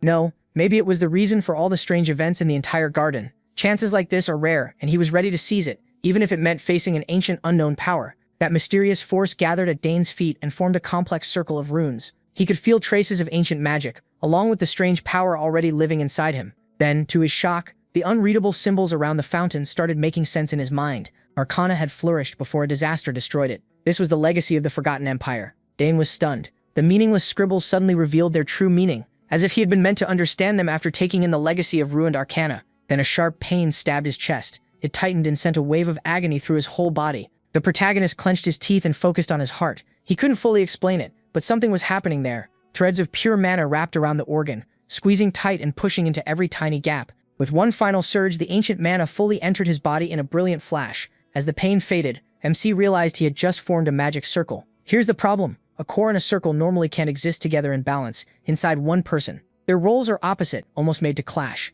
It's extremely rare for someone to have both. The result is poor efficiency, and the body pays the price. That's why magic swordsmen, strong as they are, often suffer heart problems and shorter lifespans. That was exactly why Dane never wanted to form a circle, meant only for magic. He already had his cores, and even if he could build a magic circle, it wasn't worth the risk. Now the old empire's legacy had been forced into his heart. Seeing his troubled face, Agric asked if he was okay. He looked pale and clearly shaken. The protagonist forced a smile and told his new friend he'd be fine. He just had a lot to think about. The young explorer asked if he had really absorbed that wild power from before. Even with Ernest's untrained eye, he could tell the fog and the runes had somehow linked themselves to Dane. Of course, Ernest had questions. He'd watched the whole thing, but for now it was better to keep him in the dark. MC used his magically gifted sister as an excuse, telling Ernest he handled the strange event the way she taught him. After everything that happened today, Ernest was even more fired up to explore. He suggested they keep searching the Academy's mysteries together and share any strange places or odd events they find, since there might be more spots like that fountain. He agreed. With the mist gone and things finally calm, Ernest reminded the protagonist that he still had class. After gaining that ancient legacy, MC had completely forgotten he promised to meet Layla before class. He quickly said goodbye to Ernest and apologized for rushing off. He was already running late. If he missed the meeting spot, that wild girl would definitely chew him out. So Dane left his new friend behind and dashed toward his next class. Ernest watched him run off with a smile. He definitely met an interesting friend today, and he had a feeling that exploring with the protagonist would lead to even crazier things. Once he was sure he'd gone far enough from Ernest, Dane pushed his speed as far as he could. Something felt different. Moving was much easier now, and strong waves of mana wrapped around him, boosting his already fast body. He could clearly sense both the circle and the cores inside his body. Even though that should have been impossible, they worked together perfectly with no pain at all. Normally a circle would disrupt core energy and lower its power, but that wasn't happening. No matter how much magic he drew around himself, there was no backlash and nothing felt wrong. If anything, it was the exact opposite. His mana kept flowing through the circle and then returned to the core again and again, making the energy inside even purer. With this huge and unexpected change, Dane's first thought was to contact his older sister as soon as he could. A moment ago he was scared of heart problems. Now he was excited by everything this could mean. Thanks to his new speed, MC reached the sandy grounds of Hangston District in no time. He arrived just in time to meet Layla and walk with her through the famous area. After a short stroll, they finally reached the entrance. The entrance had a strange design. Layla explained they were about to pass through the Academy's famous magic barrier. She added that this odd structure was made by Saul Hangston, a legendary mage from the Academy. Once a year, it activates for gifted freshmen. When a student passes through, a light appears. The color shows the type and level of their magic talent. It was first built to catch dark mages sneaking into the Academy, but after dark mages vanished, the barrier was reused to rank students. Curious, Dane asked what each color meant. Layla happily explained that if someone has no magic talent, nothing changes. If their talent is decent, the barrier shines yellow. Strong talent gives off blue light, while truly gifted people produce red. Layla had studied the Academy long before they enrolled. She wanted to know everything about the place where the next chapter of her life would begin. She also mentioned that Dane's sisters, Arabella and Claire, both gave off red light, which made sense considering how terrifyingly gifted they are in their own paths. Layla could barely hold back her excitement and ran to the barrier to see what color she'd get. The moment she stepped into the district, a bright red light spread across the wall. With talent like hers, that result was no surprise. She smiled, clearly pleased, as the red glow reflected in her eyes. Dane, proud of his childhood friend, congratulated Layla, wanting to try it for himself. He studied the barrier for a moment. Then he calmly walked toward the district entrance. In his head, he expected to see red too. He was sure that after taking an ancient magic, he might even surpass a normal red light prodigy. But when he turned to check the result, he froze. A bright green light. That wasn't supposed to happen. Green wasn't even part of the ranking system. And even Layla, who knew the Academy well, was stunned. She stared at Dane and asked why he could never just be a normal genius for once. He had no idea either, so he could only give an awkward smile back. After entering the district, he and Layla headed to the lecture hall where many departments had gathered. The magic department's opening lecture was famous, so all kinds of students stayed to watch the first orientation before leaving. Among the unusual visitors that day was an upperclassman named Arthur. Judging by everyone's reaction, the guy was clearly important. Arthur Giametti, the fifth-year representative of the magic department, had come to see one person, the Academy's only interdisciplinary student, Dane Sogres. The new students had already been told the protagonist would attend the class, but he still hadn't shown up. Arthur told his juniors to bring MC straight to him the second he arrived. Since MC was Arabella's younger brother, people who admired her, Arthur included, were watching him closely. Then the room stirred when two students entered. Most of the freshmen had never seen him before, so they crowded around for a better look at the young prodigy. His good looks and emerald eyes caught their attention, and beside him stood the infamous Layla Termian. The protagonist wasn't used to that kind of spotlight, and when he stiffened under all those eyes, Layla made it worse by teasing him about his popularity. Arthur Giametti turned and smiled when he saw his senior's little brother. He was the first to walk up and greet MC loudly, praising the impression MC made at the entrance ceremony. He, confused, wondered why this annoying older student was acting so familiar all of a sudden. Then he shot back with a blunt question. "Who are you?" He also asked what this guy was doing in an introductory class for the magic department. Put off by Arthur's look, the protagonist didn't back down and told the big guy to introduce himself. Arthur, who already had a short temper, didn't like Dane's tone at all. Their first impression of each other couldn't have gone much worse. The juniors who knew Arthur held their breath. Picking a fight with a senior like him was basically academic suicide. Arthur clapped back, saying he came out of respect to meet Lady Arabella's younger brother, only to be met with arrogance. He warned that MC's attitude could stain the Sagres family name. He still refused to give ground. From his side, Arthur was the rude one, acting nasty while demanding respect. Arthur ground his teeth in frustration. This meeting was not going how he planned. If things ended here, rumors would spread fast and make him look bad. He was already thinking of a way to deal with the protagonist without angering the terrifying Arabella. The problem was, he was worrying about the wrong protagonist, Sagres. Pushed too far, Arthur raised the tension by gathering mana in his hand. He meant to teach the insolent junior a lesson. Dane noticed the mana building in the senior's hand and got ready to respond. Before it turned into a real fight, a textbook slammed onto the podium, and a strong voice demanded to know what was going on. It was the professor. Seeing a faculty member step in, Arthur claimed he had only stopped by to greet the freshman. DeNavo, head of the magic department, told Arthur to save socializing for later and stop disrupting class. Arthur gave a lazy apology, looking completely unfazed. After that ugly exchange, Layla quietly warned Dane to be careful. Arthur clearly didn't mean anything good. As he walked away, Arthur whispered to one of his lackeys to bring MC to a certain place, the moment they got the chance to do it. The other student hesitated. He was loyal to Arthur, but messing with Arabella's little brother could bring disaster. Arthur swore he'd explain everything properly to his respected senior later. He just wanted to teach young him a lesson. Class finally began, and Professor DeNavo said the first day would just be a simple orientation before dismissal. Since this was a practical combat course, they first needed to measure everyone's mana. He set a mana measuring tool on the table, and every student's eyes locked onto the decorated artifact. The mana test was simple. Place a hand on it and pour in mana. To demonstrate, Professor DeNavo sent his own mana into the device, making it glow a bright blue. Behind him, 8 fully formed magic circles appeared. He was practically on the level of a tower master. The students were stunned. Almost none of them had ever seen a complete 8-circle mage before. After amazing the freshmen, Professor DeNavo explained that even among people with the same number of circles, a darker color means a higher level. Sometimes circles won't appear at all, but that doesn't mean the student lacks talent, so there was no reason to panic. Some people still hadn't formed their circles yet, which is why today's test wouldn't rely only on circle checks. By the Academy's standards, anyone accepted into the magic department should at least know basic magic. Professor DeNavo summoned several spheres and explained that these would be used to measure mana more accurately. Everyone stared at the blue orbs, unsure how those little balls could test mana so precisely. DeNavo demonstrated again with basic psychokinesis, controlling all the spheres at once. The students would need to show how many balls they could handle using one elemental spell. With a wave of his hand, DeNavo poured huge amounts of kinetic energy into the spheres, creating a steady mana flow and pushing the orbs to top speed. The students watched closely, making sure to study the professor's hand movements. They had never seen runes form so cleanly before. It was hard to believe DeNavo had taken something as simple as psychokinesis to such a high level of precision. While most students were amazed, someone like Layla wasn't impressed at all. Even beginner magic changes in strength and accuracy depending on the user. Each sphere just needs mana applied to it one by one. For a freshman, controlling 3 balls at once was already considered the limit. Layla turned to Dane and asked if he could handle more than 3.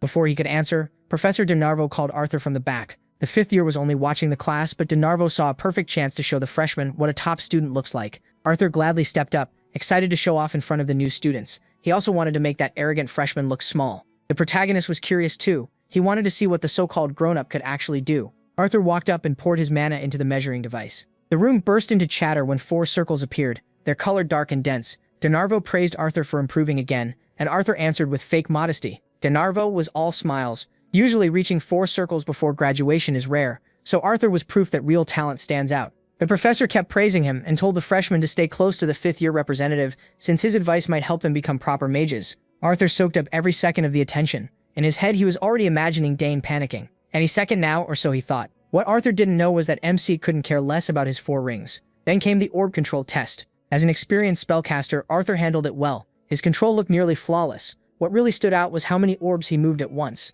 Still, if you looked closely, sweat was running down his face from the strain of controlling his limit. Arthur was sure this display had to impress the freshmen. Dane just watched him without any interest. After that underwhelming show, DeNarvo asked the freshmen to applaud their senior, He looked genuinely proud of his former student. Arthur shot him a smug look, eager to see the young lord's mana level. Dronzer then turned serious and warned the freshman. Anyone not confident in their mana control could leave now or risk embarrassing themselves. For a moment, nobody moved. They had already come this far, so there was no backing out. The test would begin from the first row to the last. As the first row gathered at the front, Layla and Dane watched from farther back. Layla didn't like this setup. They called the first day an orientation, but it was really just a public skill check. The protagonists seemed to agree, though that was just how the academy worked. One by one, the students stepped up and measured their mana while the professor took notes. Some lit up with joy just from seeing even one circle appear. Others, of course, didn't have enough mana to show even that. The orb test was even harsher, making it clear how hard true psychokinesis really is. Arthur and his friends stood off to the side, laughing at the clumsy freshman who kept messing up the test. Then one student stepped forward and caught all their attention. Dane extended his hand, touched the device, and let his mana flow steadily into it. Arthur was still waiting to see the boy's confidence break once he realized the gap between them. After what happened in the Nebula Garden, MC was curious too. Since absorbing ancient magic, something inside him had clearly changed. The artifact lit up as thick, rich mana poured from his hand. Dronzer focused on Dane much more closely. The boy had handled the self-study exam perfectly. So with all that theory knowledge, Dronzer wanted to see how many circles he had. As the seconds dragged on, everyone kept staring at the year's golden child. Then suddenly, a brilliant light burst out, stronger than anything before it. Dane felt like he was losing control as the device pulled mana from the circle in his heart. When the light reached its peak, an error message flashed. His mana could not be measured. No one had ever seen that before. The device could read up to 8 circles, so the whole room was stunned. The protagonist reread the red warning again and again, but he had no explanation either. Layla, Arthur, and the rest of the class held their breath. Dronzer's eyes narrowed with a conflicted look. The students still waiting in line started complaining that Dane had broken the device before they got their turn. They didn't buy the impossible-to-measure result and assumed he just had no circles. Meanwhile, MC wondered if the ancient magic in his heart had interfered with the reading. Dronzer had used this test for years and trusted the machine completely. It could even expose people hiding their real level, so seeing unable to measure was new to him. He doubted anyone there had seen this happen before. Trying to calm the room, Dronzer said it was probably just an overload. For now, they would move on to Dane's orb test. Arthur, of course, took the error message as proof the brat had no real magic talent. He was disappointed by the failed reading, but at least he still had the orb test, though he wasn't even sure his power would work normally here. He closed his eyes and pictured the psychokinesis spell with full focus. Then he raised his hand and countless raging threads of mana shot out. Copying Dronzer's earlier movements, he lifted every orb from the container, all of them linked by wild strands of ancient mana. The whole room went silent. Dane controlled each orb like it was nothing. Until now, even making 5 float for a moment had seemed nearly impossible. Arthur froze. He had walked up earlier full of confidence, but that confidence vanished the second a real genius appeared. His little brain couldn't process what he was seeing. Layla, already used to the protagonist doing impossible things, recovered faster than everyone else. At this point, she just accepted that logic didn't apply to him. Dane, meanwhile, was panicking. He never expected every orb to rise. It seemed absorbing ancient mana had changed him that much. Once he got over the shock, he slowly moved his hands. Since everyone was watching, he decided he might as well do something flashy. He fed the orbs more ancient mana and made them speed up until they looked like blinking lights. Now he was doing things even Dronzer had never seen. With his sharp sense for magic, the professor was the first to notice the boy was rearranging the orbs with the clear goal of drawing an image. At last, the swirling mana shifted shape and formed a picture in the air. A lion and a snake. Everyone knew those two beasts were the crest of the Great Dane family. MC smiled at his little masterpiece, while Dronzer was almost terrified. Even Arabella, a genius mage, had never looked this unbelievable. Layla, on the other hand, was annoyed. She was up next, and there was no way her turn could compare. After the orbs were set back down, Dronzer praised him again and again. Now he understood why a tower master who had never accepted a student took such interest in the boy. Dane bowed politely and thanked his professor. Hearing that, the freshmen nearly fainted when they learned the protagonist had been taught by a tower master.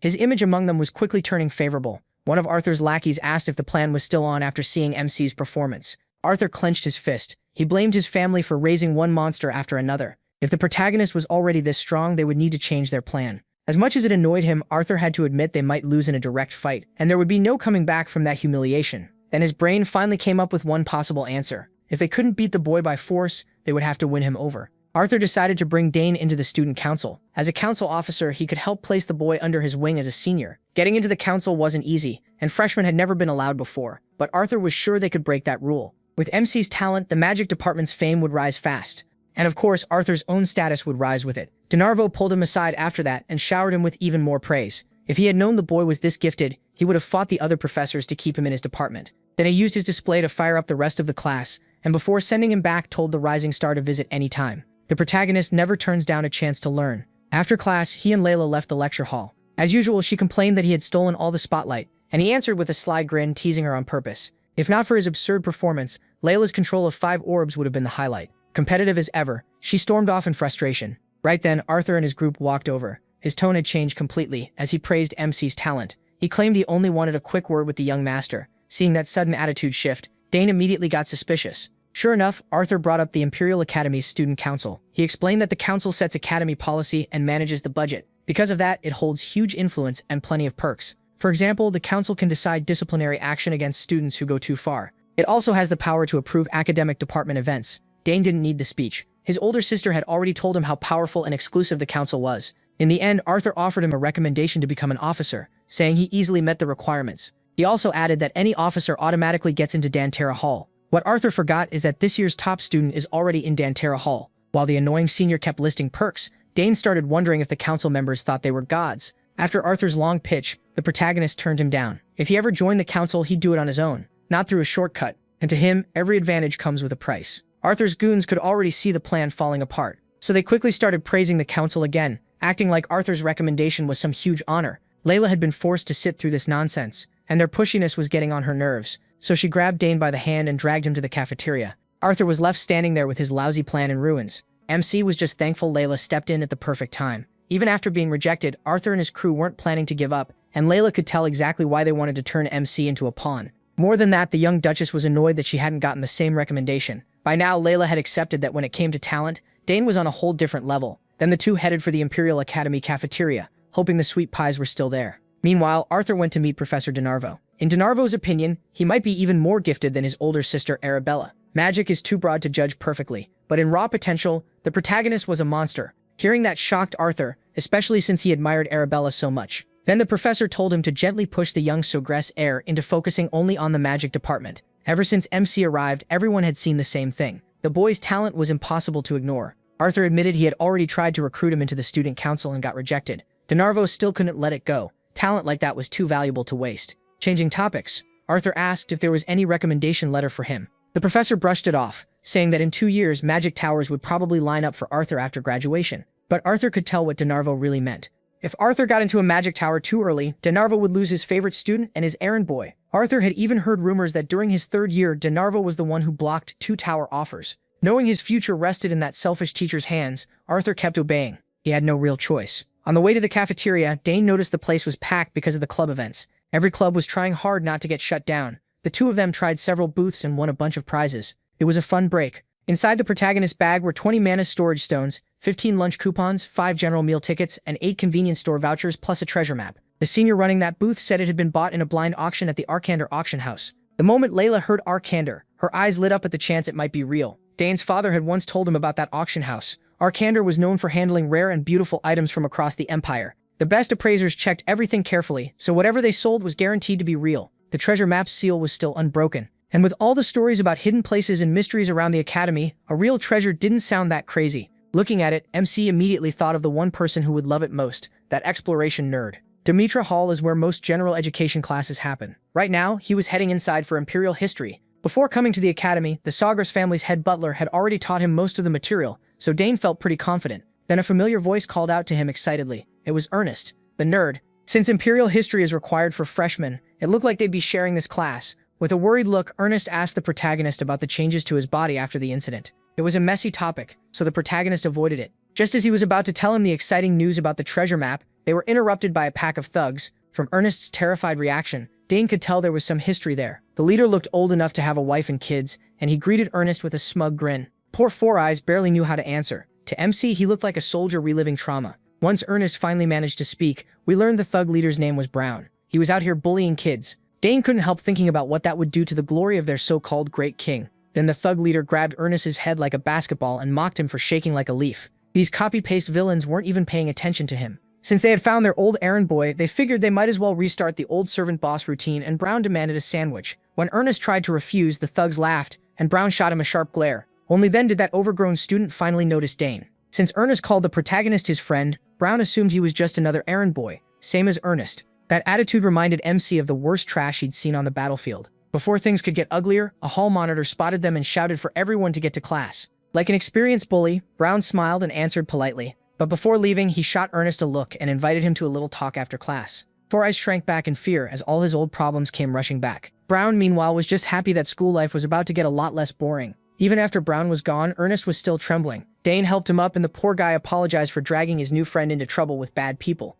Ernest admitted he had a rough history with Brown back home. He thought the academy was so big that he'd never run into him again. He told him it was fine. Honestly, he couldn't stand watching his new friend get pushed around by trash like that, so he offered to walk with Ernest for now. He could already tell this dummy would go right back to being a servant if he listened to whatever Brown ordered. If that happened, Ernest would just repeat the worst part of his younger days. He had seen Dane transform at the spring, so there was no need to worry about safety or any of that. Even knowing how strong the protagonist was, Four Eyes still felt bad about pulling him into his personal mess. As soon as classes ended, Ernest and Dane were ambushed by Brown's copy-paste thug club. When MC told Brown to shut up, the bastard only barked louder. Realizing words wouldn't scare him off, Brown started to feel threatened. Like every other rotten noble, he threw around his family name, the Sawa family, claiming he was heir to the strongest house in the West, as if that meant anything. The protagonist just raised an eyebrow and smiled. He had never even heard of such a nobody family. That only made Brown angrier, and his lackeys started yapping like the dogs they were. Acting tough, Brown ordered them to beat Dane up. The nameless extras grinned like they'd been waiting for that all day.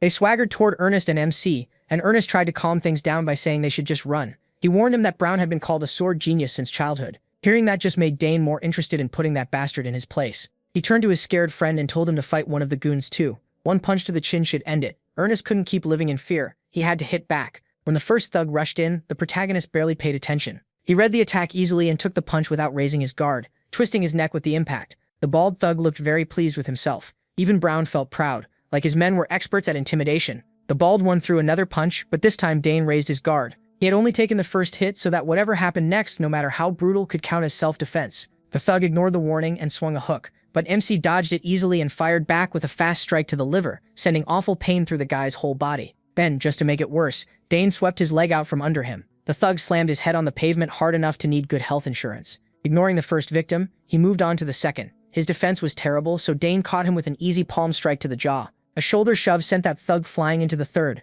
While still a few steps away, the protagonist formed a manosphere in his hand and launched the blue orb straight into the third thug's face. In just a few seconds, all three had been dealt with. They hit the ground and passed out. Dane broke the silence by complaining that he'd hit the third one a little too hard. He still wasn't fully used to his old mana core.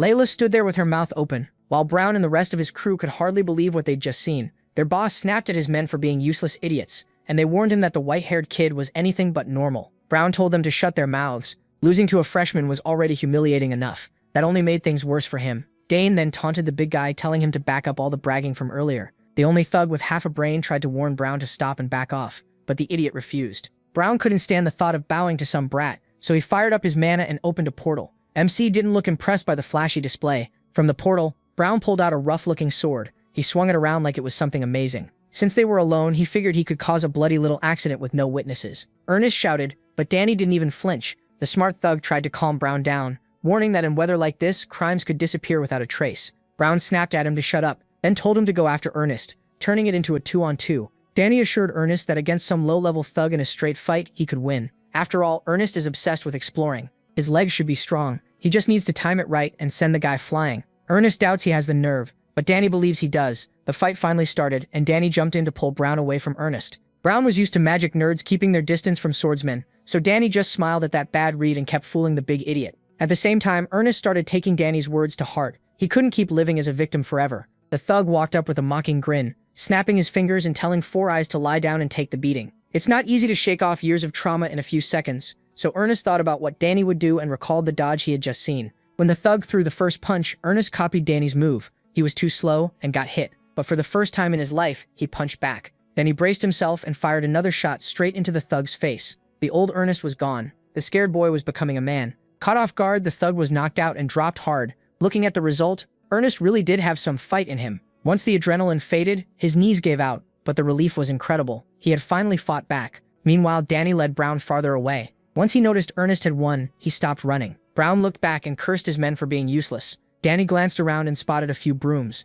Those would do nicely. He grabbed one and snapped the handle. Brown felt insulted that this kid planned to face his sword with a wooden stick. For Dane, that was more than enough. What better tool for trash than a broom? Brown was in real trouble now. With no backup, he rushed in anyway, still arrogant enough to claim he'd hold back before killing Danny. He said he'd only leave a small scar on the boy's face, one that would remind him to fear Brown every time he looked in a mirror. He was embarrassing himself. The moment he got in range, Brown launched a flurry of slashes and thrusts with a smug grin. But as every strike got blocked by a stick, he slowly realized Danny was just toying with him. Meanwhile, our guy was having fun with Brown's obvious attacks. Brown couldn't stand having his sword skill mocked, so he pushed harder. In his mind, only Duke Termian or someone on that level had the right to judge him. Even after Dane poured mana into the stick, Brown still believed real steel gave him the edge. As he prepared his strongest swing, Danny calmly focused mana at the tip of the stick. Then, in one smooth motion, he drove it into Brown's body. A burst of pain like nothing he'd ever felt tore through him. Power like that coming from an ordinary stick shouldn't have been possible. Ernest watched the whole thing nervously. He knew Danny was strong, but not this strong.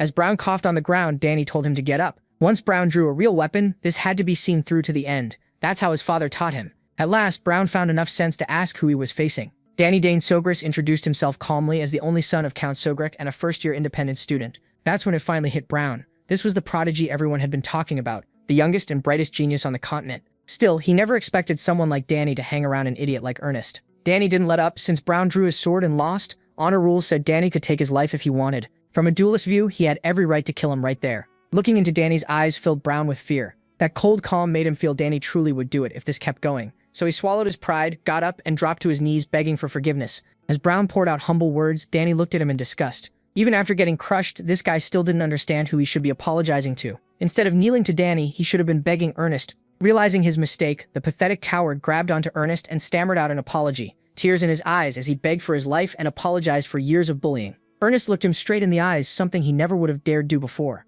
He remembered all those years of fear, pain, and trauma Brown had caused. To Ernest, Brown had always seemed like the scariest person in the world. Now that same threat was crawling on the ground, sniffling and begging. Danny gave Ernest the final choice. He could beat Brown half to death or end it with that apology. Desperate to stay alive, Brown begged his former bus worker to spare him. Ernest really did want to let out all that buried anger, but in the end, that wouldn't satisfy him. Someday, he wanted to beat Brown fairly, then maybe forgiveness could come after. Danny felt proud of his friend's choice. It took real courage to decide that. As the two walked away, Ernest thanked Danny for changing his life. On the way back to campus, they ran into a worried Layla. One look at the cut on Danny's cheek, and she knew he'd been in a fight. She glanced at the thugs they had beaten, and a knowing smile crossed her face. Brown recognized Layla too, and the fear came rushing back. Since they were both from the swordsmanship department, they had probably crossed paths before, though Layla clearly didn't remember his name. Ignoring the losers, she asked who the Four Eyes kid was, and Danny properly introduced Ernest Dillon from the exploration department. Since Layla was Duke Termian's daughter, he still called her Miss Layla.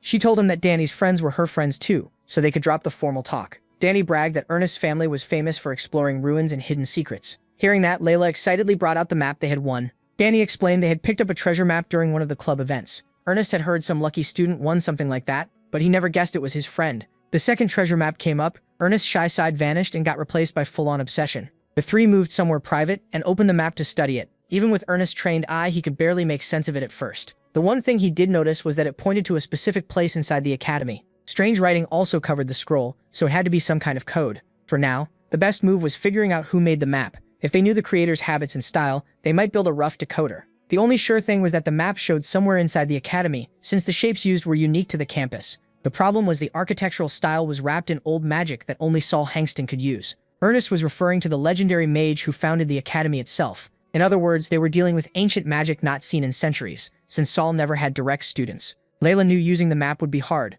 but not this hard. In the end, all they could do was dig into the map's creator and start cracking the code from there. After that, they could work together and find the real treasure. Ernest was always ready for an adventure, and Layla had never traveled outside her family's control. Of course they were excited for a treasure hunt. Ernest would naturally lead the research, so Danny was confused when Four Eyes handed the map back to him. Ernest assured them he had already memorized everything, which shocked both Danny and Layla. For some reason, codes and maps just stuck in his head. That would be pretty useful on tests too. This was the first time Ernest had chased a mystery with anyone besides his father, and he felt truly grateful to Danny. To celebrate becoming an official team, Layla suggested they grab some food. After that long day, Danny headed back to his dorm. He cleaned up a little and unpacked his things, making sure the items from his family stayed where he could see them. The only thing he couldn't put away was the familiar egg. He couldn't store living beings in his subspace. When he picked up the giant egg, it suddenly started shaking hard. In 7 years of feeding it mana, that had never happened before. The mana around the academy was strange, but it shouldn't have been that different from before. The only real change was the ancient magic he had absorbed in the garden. To test that idea, Danny poured more mana into it. The thought of finally hatching his familiar filled him with excitement. After a few more minutes of feeding it mana, Dane felt like he was trying to fill a bottomless well, even after 7 years of doing this. He was putting out so much mana that his room was starting to become unstable. Back in the dorm, stopping now could mean missing a huge chance, so he quickly wrapped up the egg and rushed off to the Claire's lab. She's a genius with summoning, but even she was thrown off by what the egg was doing. Even after he stopped feeding it mana, the weird shaking didn't stop. While they try to figure it out, Claire worries Dane will miss roll call at the dorm. With a sly grin, he tells her he already took care of that. Back in the halls of Danter Hall, Albert from the discipline committee stormed in right on time to check the students' attendance. The top students of Danter Hall were lined up neatly outside their rooms. Roll call is done the same way in every dorm at the Imperial Academy. Arnold, the trap-loving kid, started getting nervous because there was still no sign of Priscilla or Dane. Albert announced the rules: 1 penalty point for being late to monthly roll call, 2 for missing it. 3 late arrivals in one term can lead to discipline and dorm service. 2 absences mean forced demotion. He ordered everyone to stay still and keep quiet. Even in Danter Hall, the rules would be enforced. To help the committee, they recently added magical surveillance cameras, and Priscilla had already been caught trying to sneak out before. They confirmed she left the dorm grounds 5 minutes ago. Normally, the committee doesn't inspect rooms, but with Albert in charge, room checks have become the new normal. That means points are going to drop hard this term. After carefully checking Priscilla's room, they gave her the proper penalty for being gone without permission. The only other person missing at the first roll call was the freshman, Dane. A few of the protagonist's new dorm mates tried to cover for him, but Albert wasn't having it. When he and his team stepped into MC's room, they were met by the boy himself. Dane scratched his head and apologized, saying he'd been busy unpacking. Albert couldn't really argue with that, so he left with only a warning. But the real he was still in Claire's lab. He had used an MK1 illusion projector built by Arabella. It could project his image into a slot inside his room through a small generator. Since it's remote-controlled, the link can get shaky. If the flow breaks, it shows right away. The protagonist tested it a few times for fun, and found a perfect use for it tonight. Claire doesn't approve of his tricks, but she's a little impressed. As for the egg, everything points to a strong chance that it will hatch tonight. Claire can't be fully sure, but these reactions are clearly a good sign, so she suggests putting the egg in a magical stabilizer before giving it any more mana. Since her lab is protected by magic shields for sensitive research, it's the best place for the egg to hatch. After setting it on the stabilizer, Claire added a few magical filters. Even though Dane's mana is already very pure, he once again poured everything he had into the egg. It was draining him fast. What the hell is inside that thing? Even if someone with enough money can buy a familiar egg, Shokarum is a whole different story. No one really knows the exact conditions for every kind of egg. The only sure thing is this: the user's mana and the unknown familiar inside must match in magical frequency. In other words, it's pure luck and a lot of it. Whatever happens next depends on Dane. Claire knew her little brother was gifted, but seeing him work and feeling his mana made her tense. At last, cracks started to sound from the egg. Claire shouted for him to keep going and push harder until it came out. When MC reached his limit, bright blue mana whipped through the lab. Then the egg burst, throwing shell pieces everywhere. Claire and him were both hit by the blast of mana. When the light faded, a small creature covered in primal slime stood where the egg had been. Claire rushed over to her brother, who had been tossed away like a rag doll. Forget the dizziness from mana drain and smashing into the walls, the egg had finally revealed what was inside. It had a white-scaled body, tiny wings, horns on its head, and curious eyes. Claire guessed some traits matched a wyvern. Then the little goofball started spitting fire like it was trying to show off. Claire pushed her brother to get closer to his familiar. Sometimes newborn creatures claim the first person they see as their owner, and so the white-haired boy and the little white lizard looked each other in the eyes. Dane smiled at his new familiar and greeted it. He introduced himself properly, and the two formed an instant bond. Claire was charmed by how cute the little thing was. She praised her brother for making it look easy, even though she knew how hard hatching really is. Now she could study a newborn unknown life form up close. After a few minutes of careful checking and looking for clear signs, she became sure this little guy had been summoned from beyond the horizon. Only a handful of summoners can even reach that place. Even Claire herself can only summon a few minor spirits right now. Bringing out a full familiar from beyond the horizon is a huge achievement. Claire trusts her knowledge of normal summons in the human world, even their young forms, but none of them look quite like this. Ivan is a little similar, but the finer details are clearly different. For now, they still can't be sure what this little creature really is. Claire promised to do more research, though she doubts the Academy has any books that will help. One clue may be its link to ancient mana. Before Dane left, Claire told him to keep the eggshells, since some species eat them after hatching for nutrients. As for daily care, the protagonist needs to keep track of everything about the little creature. What it likes and hates, how much it sleeps,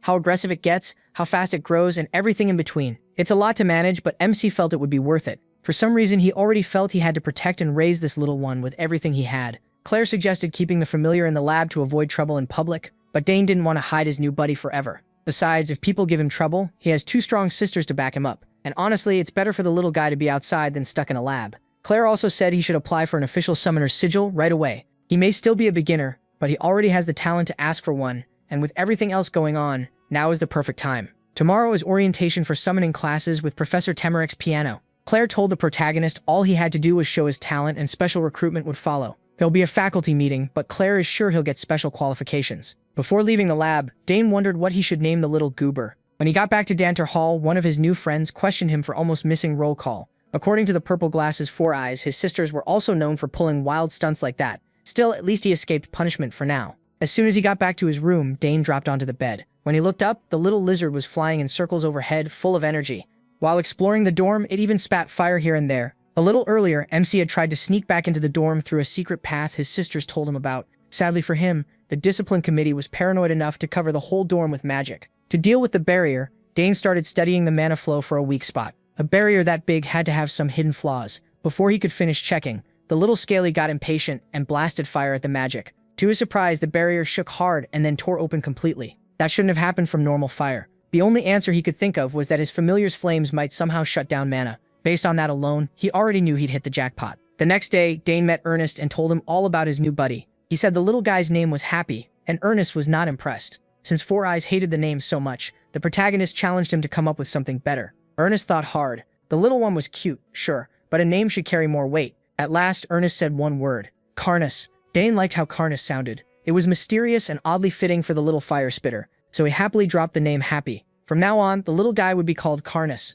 MC's next stop was Bermudez Hall, named after the famous scholar Bermudez. That's where all summoning classes are held. As the students entered the classroom, he spotted a familiar face in the crowd. De Grand Tyron, the brat he beat at his birthday years ago. De Grand realized Dane was in the same class as him. He had never forgotten the boy who took his summons. Because of that humiliating day, House Tyron fell in noble rank and barely held onto its capital noble title. De Grand wasn't even supposed to be in this class. He failed last year and had to retake it. At least the kid had learned his lesson and knew to stay as far from Dane as possible. As he dreaded what was coming, an upperclassman walked over and assured him there was no shame in repeating a class. In fact, this was the second time that veteran was retaking the course. Then the professor entered, and everyone sat down. Professor Temerix, Piano introduced the course outline. This class would cover the theory behind summoning, the crucial first step for any summoner. Most students had already heard that Professor Temerix was strict. He also reminded everyone about a special selection test that anyone could take, as long as they met the requirements. To explain it better, he brought up a magic screen. To qualify for the special selection, you need to summon a level 5 creature or higher with a blank sigil.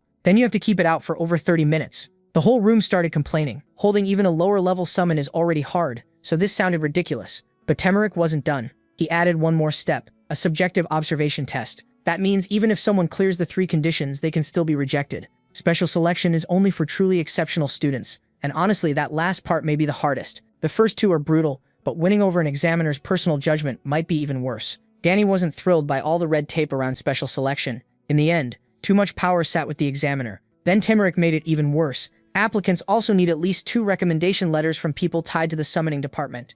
Inside, he was pleased by the class's reaction. Temeric enjoyed knocking cocky freshmen down a peg. His gaze moved across the room and stopped on Danny Dane Sogress, the boy who passed the main autonomous exam. He'd already heard what happened during the entrance test from Professor Delfiniso. No matter how he looked at it, he couldn't believe a freshman had formed a contract with a 4th-level Edaroki. He wanted to see the boy's talent for himself. Part of him still suspected Danny got in because he was from House Dane Sogress. Either way, normal students should be happy just passing the regular exam. For future summoners, theory class shouldn't be a problem. In other words, he was basically calling the repeaters idiots. Danny found that odd since the entrance exam had already tested theory and affinity. Then Temeric asked if any freshmen here could already summon, or if they were all just disappointments. Danny could feel the man staring right at him. Since he was clearly being singled out, he decided to play along. Danny stood up and accepted the challenge. The professor asked for his name and department, even though he already knew. So Danny Dane Sogress introduced himself properly as a student from the autonomous department. Temeric tried to praise him, but the sarcasm was obvious. Even so, Danny didn't answer with pride or fake modesty. He calmly gave credit to the deans who evaluated him. Without wasting time, Temeric called him forward to show the talent that impressed the deans. Danny didn't like the open doubt, but he stayed respectful. Still, he added one condition. If he proved himself, he wanted Temeric to write a recommendation letter for the special selection. The man was surprised by his nerve. So was everyone else in the room. Now all Danny had to do was prove his talent really was that special. To him, it sounded easy. He even admitted that failing hadn't crossed his mind. That made Temeric furious. Even Danny's sister Claire had never sounded this boldly confident. Still, he accepted. Danny would get his chance, and if he succeeded, Temeric would write the letter, though he warned that he wasn't easy to impress. The class buzzed right away. Some knew Danny as the golden freshman, and others as Claire's little brother. As it turned out, the professor already had a blank sigil ready. Danny calmly walked up and took it. This challenge wasn't part of his plan, but it could earn him a lot. He poured mana into the blank sigil and quietly called on it to answer him. At once, a huge wolf appeared and pure mana spread through the room. The beast landed and glared at the students in their seats. Anyone with basic summoning knowledge could tell the wolf was a grade 5 summon. Calling something like that with a blank sigil was nearly impossible. No one was more shocked than the wolf's original owner, Agric. One look was enough for him to recognize Gampu. Danny turned to the professor, waiting for his judgment. Even Temric had to admit this was beyond normal. Still, he was counting on Danny failing the 30-minute requirement. Keeping up a professional face, he praised Danny and reminded him how hard the second condition was. Danny didn't want to waste everyone's time, so he offered to show something else. Before anyone could stop him, he smiled at the professor's cracking expression. The doubt on Temric's face was falling apart. No one in class could look away from the stage. Since the third condition was to show something special, Danny said the next move could be judged by the professor. If Temric thought it wasn't enough, he had every right to fail him. Surely there was no room for pettiness in front of a whole class of summoning freshmen, right? Then Danny called Gampu over and patted the good boy on the head. He rose and slowly guided his mana around the level 5 beast. As Temric watched, he started to realize what Danny was trying to do. Danny spoke an ancient chant, and pure mana flowed into Gampu. The wolf's eyes turned sharper and its fangs grew deadlier. Its whole body swelled larger and began to float, lifted by raw magic. At last, the beast's claws were strengthened to maximum killing power. Danny knew it was working perfectly. Without ancient magic, he never would have imagined doing this so early in life. Then the rest of the class understood. Danny was performing summon enhancement, a technique usually reserved for 5th-year summoning students. With a deep howl, Gampu showed just how much stronger he had become. Danny looked at the professor and asked if that was enough to prove he was unique. Temric couldn't take his eyes off the massive beast. Watching Danny pull off a link enhancement so easily convinced him the wild stories were true. In fact, he had never seen a student this gifted. After a few stunned seconds, Temric finally stammered out his approval of Danny's performance. He said they would discuss the recommendation letter later. Danny was satisfied with that fair answer. Meanwhile, Agric was left speechless by how much the Dane boy had grown. Now he could see just how foolish and arrogant he had been back then. Once the commotion died down, class resumed, and Temric proved he was actually a very good teacher. Danny kept feeling the man's eyes on him, but he didn't bother reacting. Temric knew the material perfectly, though the earlier shock had clearly thrown him off. Danny kind of enjoyed seeing the grown man flustered. He'd heard Temric was famous for being strict. Claire would probably love hearing how he was acting now. Meanwhile, Temric wondered if he should ask Professor Delphinaso for help since he wasn't in the best shape to keep going. Even so, he finished the introduction to summoning theory by the end of the day. When class was dismissed and Danny left Bermuda's hall, someone called out his full name. He recognized Agric right away. Agric felt a little bitter that this was how Danny remembered him. Danny stayed alert, thinking the red-haired jerk might be here for revenge. But Agric seemed strangely calm. Like he'd matured, he admitted he had planned to avoid Danny until graduation. Now though, he wanted to apologize for what happened between them in the past. He bowed his head and fully admitted he'd been an idiot as a kid, taking all the blame. He held the bow for a long moment and Danny smiled. Seeing Agric was sincere, he let the old grudge go. Agric promised he wouldn't cause trouble anymore. He must have thought Danny might report him and get him expelled or something. When the golden freshman accepted the apology, Agric lit up with relief. He even told Danny to ask for help anytime. After that long talk, Danny felt something move inside his blazer. Looks like Karnas had just woken up and was already getting restless. The little guy was probably hungry after such a long nap. Since Agric knew the summoning department well, this was perfect timing. Danny needed to buy some supplies for familiars. Agric smiled and offered to take him to a shop he liked. Yos and Batan. It had been started by 2 former students 30 years ago. He even talked about what kinds of familiar food were popular lately. Danny didn't sense any hostility from him, so he lowered his guard. Meanwhile, Karnas kept squirming harder and harder inside his coat. That's it for this video. If you enjoyed it, comment for the next part, subscribe to this YouTube channel, and leave a like. Thanks for watching.